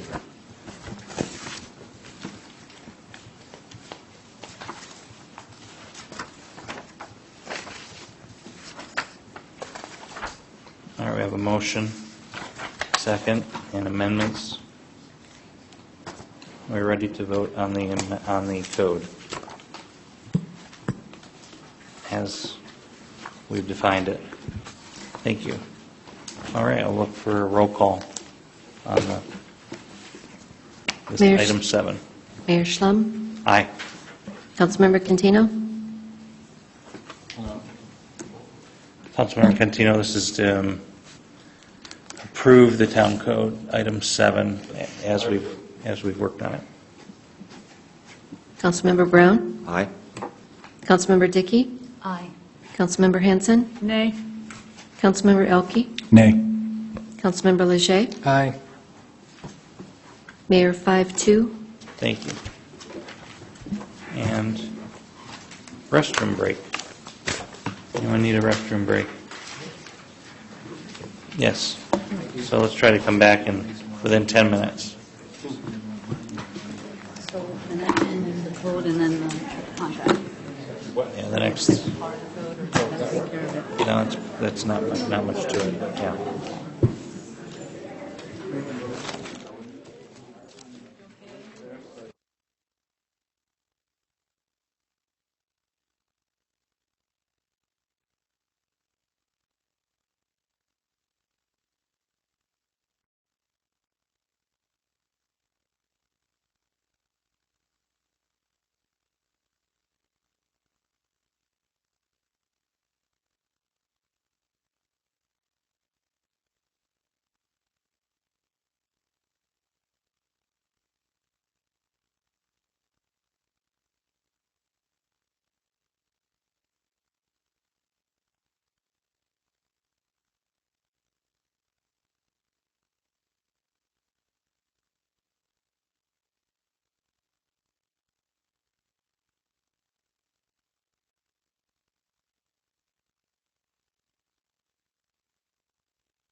Item number 8. Good morning.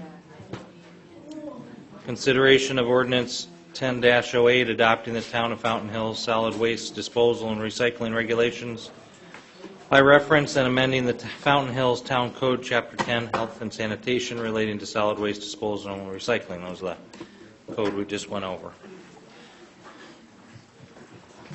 Look for a motion. Mayor. Yes. Councilmember Dickey. Thank you. Move to adopt Town of Fountain Hills solid waste disposal and recycling regulations by reference and amend the Fountain Hills Town Code, Chapter 10, Health and Sanitation, relating to solid waste disposal and recycling. You don't need to, thank you. We don't need to mention as amended or anything along those lines. Okay, covered. Do we have a second? Second. All right, any speaker cards in this item? I think we probably went through that already, but.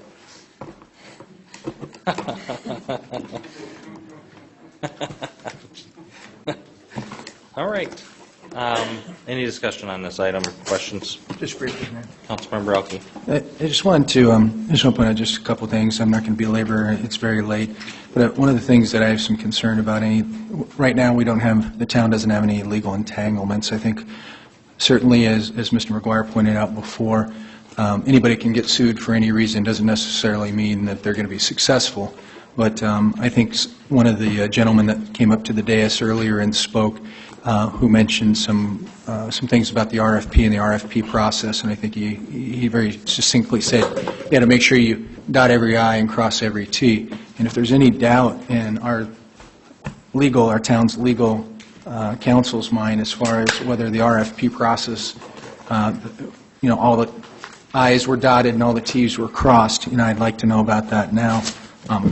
I'll let you answer that in 1 second. And then the other thing that was, I think, touched on just briefly is there's certainly the potential to put a business in Fountain Hills, a trash collection company, one or two, that are currently in town, detrimentally affect their business and potentially put them out of business.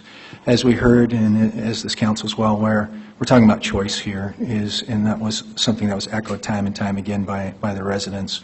One of the other things, too, that we didn't hear about, but I think is certainly something for this council. I know, and I'll be very clear on this, there's no tax associated with this. The town's not getting anything, and I'm not trying to imply otherwise.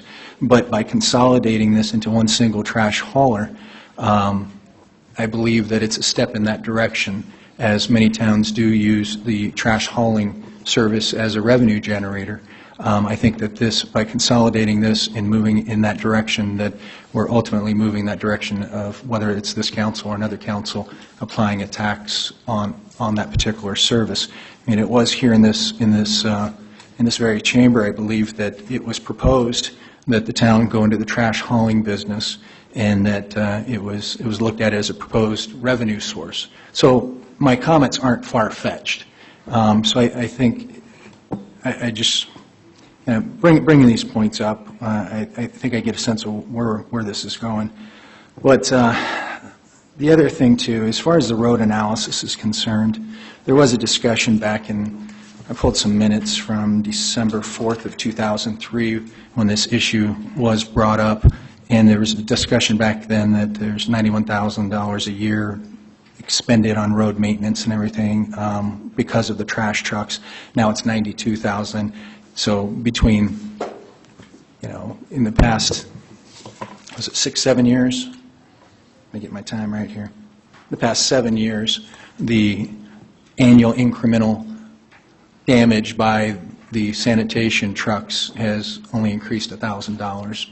And I say that not because, I say it because I think that, and this is no comment on staff or Mr. Davis, but I think the statistics are dubious, and I think that there's always a way to look at the facts a little bit different. Like, for example, back then, it was commented that a trash truck exerts 21,000 pounds of pressure, whereas I believe a passenger car was 1,000. Now, the way it's portrayed or presented, I should say, is that one trash truck is the equivalent of 21,000 vehicles on the roadway. 2,100, excuse me, 2,100, not 21,000, 2,100. It's late, please forgive me. So I think it's a little bit different. But in any event, I would, the only really request for information is from legal at this point. So that's all I have, Mayor. Andrew? Mr. Mayor, members of the council, Councilman Raelke, when asked this question before, I gave the same answer. I'll give the same one now. I believe that the concerns that have been raised with the bidding process by the one entity that has raised those concerns are not sufficient to invalidate the process. Thank you. Councilmember Elke?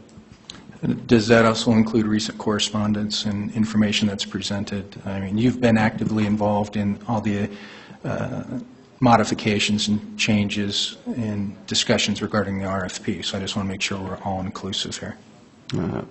Mr. Mayor, Councilman Raelke, without going into the details of the confidential memo that I circulated to the council on this issue 2 days ago, or yesterday, I don't believe that that additional information changed any of my previous analysis. Thank you, Councilmember Dickey. Mayor, thanks. I just want to respond a little bit. This was never any intention to have the town take over trash business, and in fact, just because it was discussed as a possibility several years ago, to say that it was discussed in this chambers sort of did imply that that's something that we are looking at, or is like some ulterior motive. And frankly, I'm getting a little bit fed up with the ulterior motive aspect to this. I have no desire to take over people's garbage. We don't want the calls, and we don't want to do the billing, and we're not trying to get money out of it. Somebody who spoke earlier implied that somehow we were getting some sort of money out of this. I mean, it's just these things that go on sometimes, and I know to just let them go, and that's usually what I do, but it gets a little bit frustrating sometimes to have something said in a way that implies that's really our intention. This is our first step. I mean, it's not anywhere close to any intention I've ever had about this, so I wanted to make sure that I am straight with that. But no, it's not far-fetched to think that municipalities would collect trash, because indeed one of the really good reports that Raymond presented to us was about the other communities in our area, and while there's 3 pages of them, the most impressive ones to me were the ones that are right by us, or ones that are considerably, in the East Valley, Chandler, Gilbert, Mesa, Scottsdale, Tempe, and, they absolutely do that. And I think almost to a price here, they're all more than ours, and many, many of them, including Mesa, do not even have the additional trash. So to create this as some other thing than what it really is, which is hopefully a great deal for our community, it has nothing to do with knowing better than everybody, it has nothing to do with any of that. It's been very, very carefully considered by a lot of people with a lot of different ideas. So I really don't like the idea that it seems like this was just this step that is really part of trying to take things over. And any council at any time could change the code the way we did today. So what we did hasn't made some future council have a better chance of taking over garbage. Any council could do that anytime they want. So I am looking at this as a decision that we're trying to make here with the facts that we've had all the while, with absolutely no other agenda except for what is out there. Councilmember Elke? I believe that I prefaced everything that I said with the fact that this council is not getting a tax. There's no discussion about the council having a tax. What I made mention to, and I didn't make mention that the town was going to go into the trash business. I mentioned that it was a previous discussion and it was something that was talked about in the past. What the point I was trying, or perhaps I didn't make it clearly, was that by consolidating this with one trash hauler, I believe that it moves in that direction. There's been no discussion. There's been no backroom deals or anything like that, but I believe it may not be this council, but I believe the consolidation of that moves in that direction, not to mention, of course, taking away the choice, but it moves in that direction of potentially being able to tax it. That's the only point I was making. I'm not trying to infer or, insinuate that anything else is going on. Nobody up here is discussing anything with me about doing a tax. It's completely the opposite. But I'm just saying, by consolidating this, it makes it much easier because we've just got one hauler that we're contracting with, and it'd be very easy to have something assessed since they're doing the billing. That's the only point I'm trying to make. I don't think, I know I wouldn't have been comfortable, and I've been impressed with council moving staff forward through the RFP process and understanding what we may end up with. I've been impressed because the council's been adamantly in support of not making any money and being as uninvolved in the entire collection process as possible. And that's what I think has been reflected in what we've done here. We've tried to leave everything as much alone as it has because it's largely worked as far as the code, and moved with one change to make it a single hauler, and then added the RFP process to come up with to see if we would come up with something that we thought added even greater value because of the pricing and the service levels. So I don't think I would not have been comfortable moving forward if I had any indication this council was going to begin to look at a revenue source here, and I think I've been impressed with the 6 other council members feeling the same way. So I think that's allowed us to move forward to where we are today. Any other discussion on item 8? Councilmember Leger? Yeah, just a few things, and I have to thank you for going through the extensive list of concerns and questions that were brought up to us this evening. I have just a couple more that I'm not sure we addressed, and I'll move through these rather quickly. The first one is, I heard a statement, a pretty strong statement, that Recycle Bank was mandatory. It's my understanding that it's a volunteer program. Is that correct? Mayor, Councilman Leger, it is you don't have to be involved in it. You don't have to use it. You don't have to sign up to get your points. You can just let it go. So it is not mandatory. Very good. And just a couple other things, maybe, Raymond, while you're there. Throughout this whole process, we've taken input not only at our last council meeting this evening. This is a work in progress as we're changing things on the fly to create a process, an initiative that is responsive to citizen input. Whether it passes or not is yet to be determined.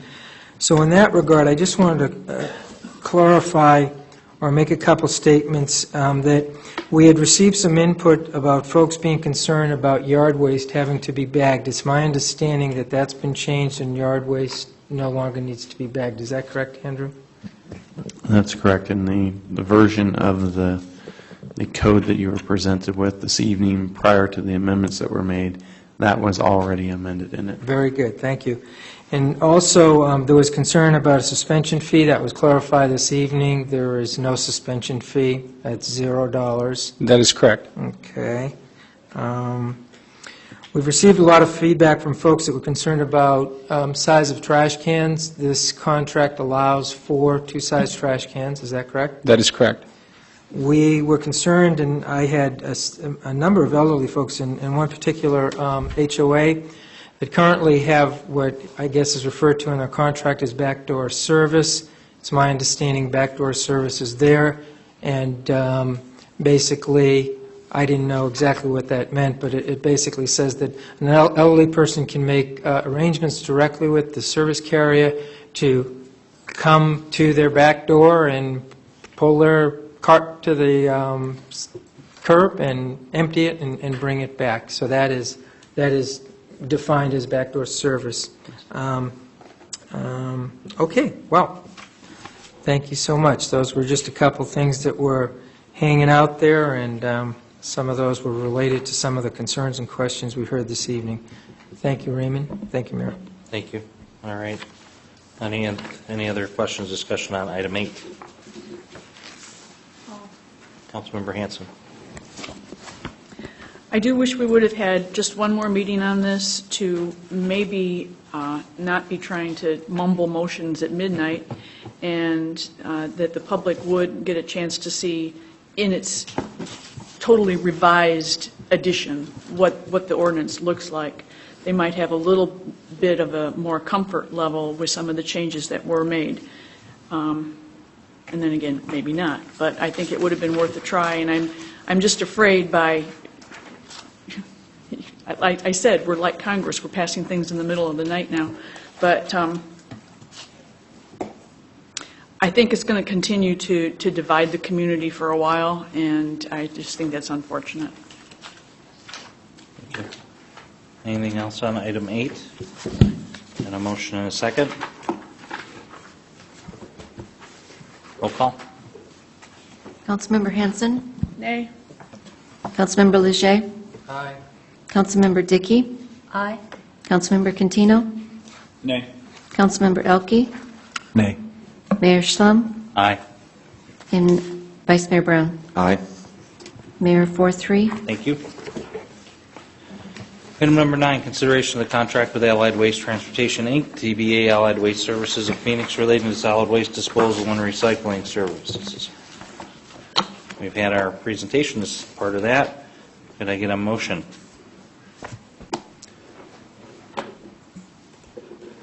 Who's grabbing over there? Councilmember Brown looking for the suggested motion. Mayor, I move to approve the contract with Allied Waste Transportation, Inc., doing business as Allied Waste Services of Phoenix relating to solid waste disposal and recycling services. Thank you. Second? Do we have a second? Second? All right. Speaker cards? All right. I didn't get the laugh this time. Heck. All right. Councilmember Dickey will be right back. I think we can start into the agreement. We've had this since last meeting in the packet, Thursday before that. So we've had this one a little, as we see it, for a little bit longer. Yeah, the version you have in front of you has, if you took a total percentage of the contract, it has about 1% of a change from the contract that was submitted with the RFP when it was initially sent out back in the summer. Yeah. And as far as, since we had it first out on the Thursday before our Thursday meeting, the second trash pickup section is what's really changed there. Essentially, the only real substantial changes are the second trash pickup and, more importantly, the hazardous waste protocol changed up a process the town is much more comfortable with. Okay.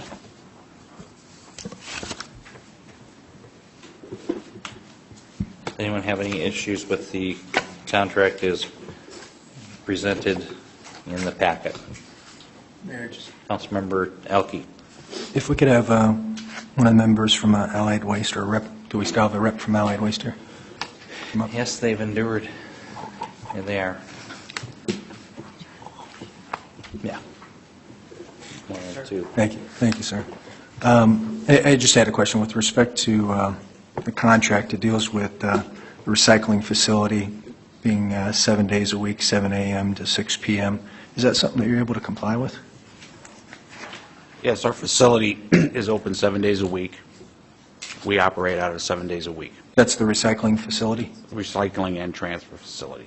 Okay. The reason I asked is there was a question about that previously, so I wanted to make sure that that was, okay. That's all I had, Mayor. Thank you. Thank you, sir. Thanks. Okay.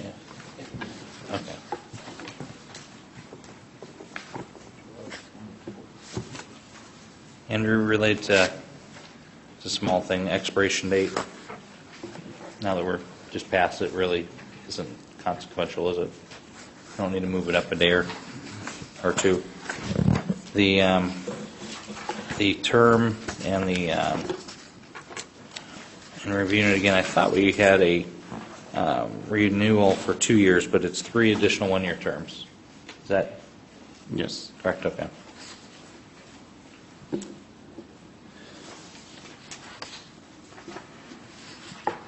So we've got a 5-year term and 3 additional 1-year options mutually agreed upon. That's fair. And then we talked, just to clarify, on the town waste. We're not obligated to use it, but if we are, there's parameters within here of the town utilizing Allied and what those services would be. And the contract sets forth the charges that the town would be charged for Allied providing the commercial haul service that we're currently under contract with Waste Management Somebody to else. provide. So it doesn't require us to utilize them. If we do, this is what it would cost. Correct. Thank you. Any other council members' input on the contract with Allied? Any words from Allied related to what we're just talking about that we haven't gone over that you need to share with us? All right. If there are no speaker cards, Councilmember Elke. Just one other point is if the town decides to do its own facility, its own collection services, then we're going to be paying for that, which is kind of similar to what we got into with waste management. It's 14.3, subsection B, which is the same situation that we got into waste management, where we had an enormous amount of, well, I think it was $17,000, $15,000, Raymond? I'm sorry. I can't remember. It was about $16,000 annually. 16, and that was with waste management that we paid Yes. for that trial period? Yes. Okay, thank you. This is, if the town decides to do recycling, then we're going to be paying for that recycling service then through Allied Waste. I just think that if the town is ultimately, whether it's a year from now, 2 years, or 5 years, is going to get into recycling, I think we should look at it a little bit differently, where it could potentially be a revenue stream for the town if we're going to provide all these bins, or we're going to do something along those lines, if that's, something possible. I know you cover the cost. Yeah, to cover the cost, if, that's something that at least should be looked at. That's just a concern I had looking at it, because I know we got with waste management, we got into a situation where we're paying. Now I know that's not just for what we're doing at Kiwanis, paper, plastic, and aluminum, and that sort of thing, but, it just appears to me that this would kind of preempt us doing something like that. It would constrain us a little bit more if we were to utilize Allied for those services, but we could potentially consider what you're speaking of, working with someone else. That was just a point. Yep, good. Any other points related to the contract? Seeing none, look for a roll call. Councilmember. Oh, I'm sorry, hold on. One other thing, Andrew, on the dates. Are we good with the start date? That's the item we spoke to earlier related on the town code and in relation to contracts and such. We still good on there. You feel comfortable with the start date? Mr. Mayor, members of the council, I'd like to have some time after we get done here to talk with the contractor about that, because what I'd like to have them do is go back and look at their process and figure out how they would deal with a larger number of people who'd be gone during the summer season, if they had a plan already in place, if they want to give it some thought and get back to us. If they tell us, it really does make sense to go to a later date, then we'll be back to talk to you about it. Okay. Thank you. Councilmember Leger. Yes, thank you, Mayor. I just want to make one quick comment.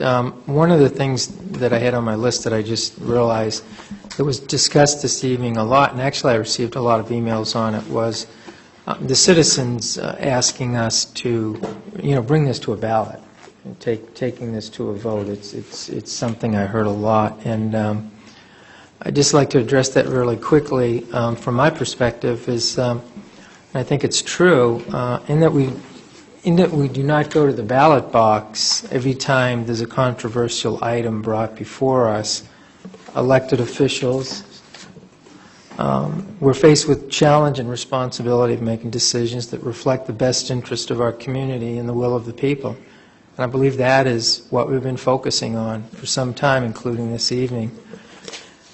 Determining the will of the people is always extremely difficult.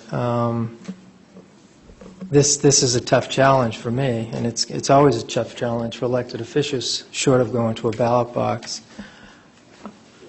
And I've given this some thought because I've had a lot of people ask me about why aren't you going to the ballot box. As I said, we don't go to the ballot box every time there's a controversial issue. What represents the will of the people? I mean, is it the people that speak the loudest? Is it the silent majority? Is it the vocal minority?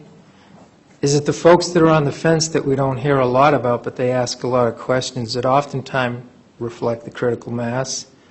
Is it the special interest groups? You know, it's a tough decision, and from my perspective, it's kind of a mixture of all of that. One thing I know that it isn't is bending to the will of outside special interest groups. When I say outside, I mean outside of Fountain Hills, or political action committees that lobby in our town about our own business. And I've seen shades of that throughout this whole argument. You know, in determining my vote this evening, and I'm sure I can say this respectfully for everyone that's sitting up here, regardless of what the final vote is, I believe we've listened respectfully, we've processed input, we've weighed the pros and the cons, we've certainly researched the issues, and from my perspective, to the best of my ability, I've considered, obviously, the will of the people and the collective interest in our community, or for our community. Thank you, Mayor. Mr. Mayor, one thing that I apologize for not clarifying earlier when that comment was made by the citizens. You, as a general law town in Arizona, do not have the ability to put an item on a ballot for an advisory election. The only issues you can put on for an advisory election are transportation issues. That's it. So even if you desired to stick it on the ballot and have it voted upon, you couldn't. Right. That's it. Thanks for clarifying that. Councilmember Elke. Thank you. And I think Councilmember Leger, that was very well said. I agree with your comments about the process and my experience with other council members on this, although we may disagree philosophically. And I think, in part, our votes up here have reflected the residents of the town, just evidenced by the number of folks that were here today and the numbers that came in favor of this and those that were opposed to this. I saw quite a range of residents that came in here from all walks of life to talk on this issue, so I don't think that it was unduly weighted one way or another by one particular group or another. And the enormous amount of emails that we've all received in response to this proposal, both in favor and against this proposal, I think, again, evidence that fact. And I didn't get a taste that there was one group that was sending out blasts to the council. I think it was truly folks from our town that truly and passionately, as we heard tonight, felt that their position was the correct one. And I think it's very important that the town and that the residents know that although our council may have been divided on this vote, we continue to work together for the betterment of the town. We may not agree, as evidence of here by our vote, but we all work together for the betterment of the town. We all have, I believe, based on what I've seen, the best interests of the town at heart. And I just think it's very important that the residents understand that this is not a council that backbites, that argues. I haven't had a cross word with anybody up here since earning a seat on the dais from our residents. So I think it's very important that the residents understand that, and I do appreciate the way that the process has been handled. Thank you. Good. You could do that. Say, just Good. kidding. And apart from perhaps having one more meeting on this, I think generally in agreement on a lot of what we've put together tonight. And I have to agree with what both Henry and Tate had shared, is that the council does good work and we can work well together. And there aren't too many issues that we face that are like this one, that are this significant. So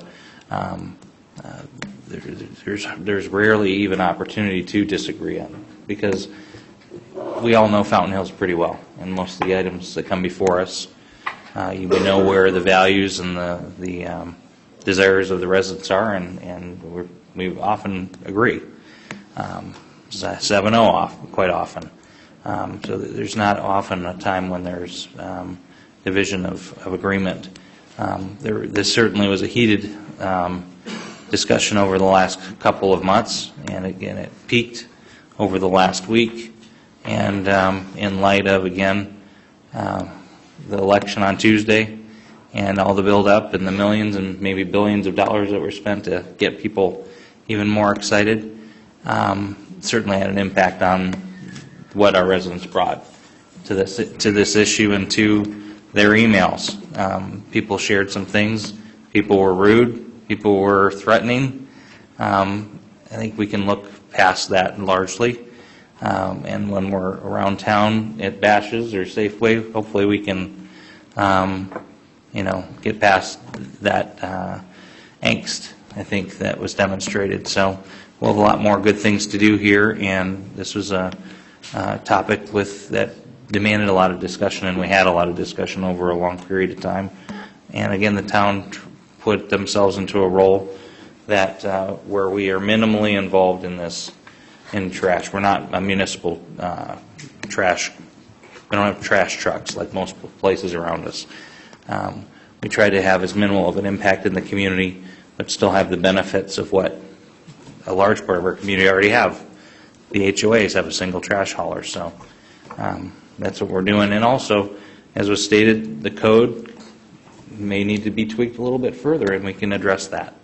The contract may need to be addressed as we go. We'll hopefully consider entering into an agreement with a good partner that'll work with us and us with them as we go along. So I'm sure it's not perfect, the process we've gone through.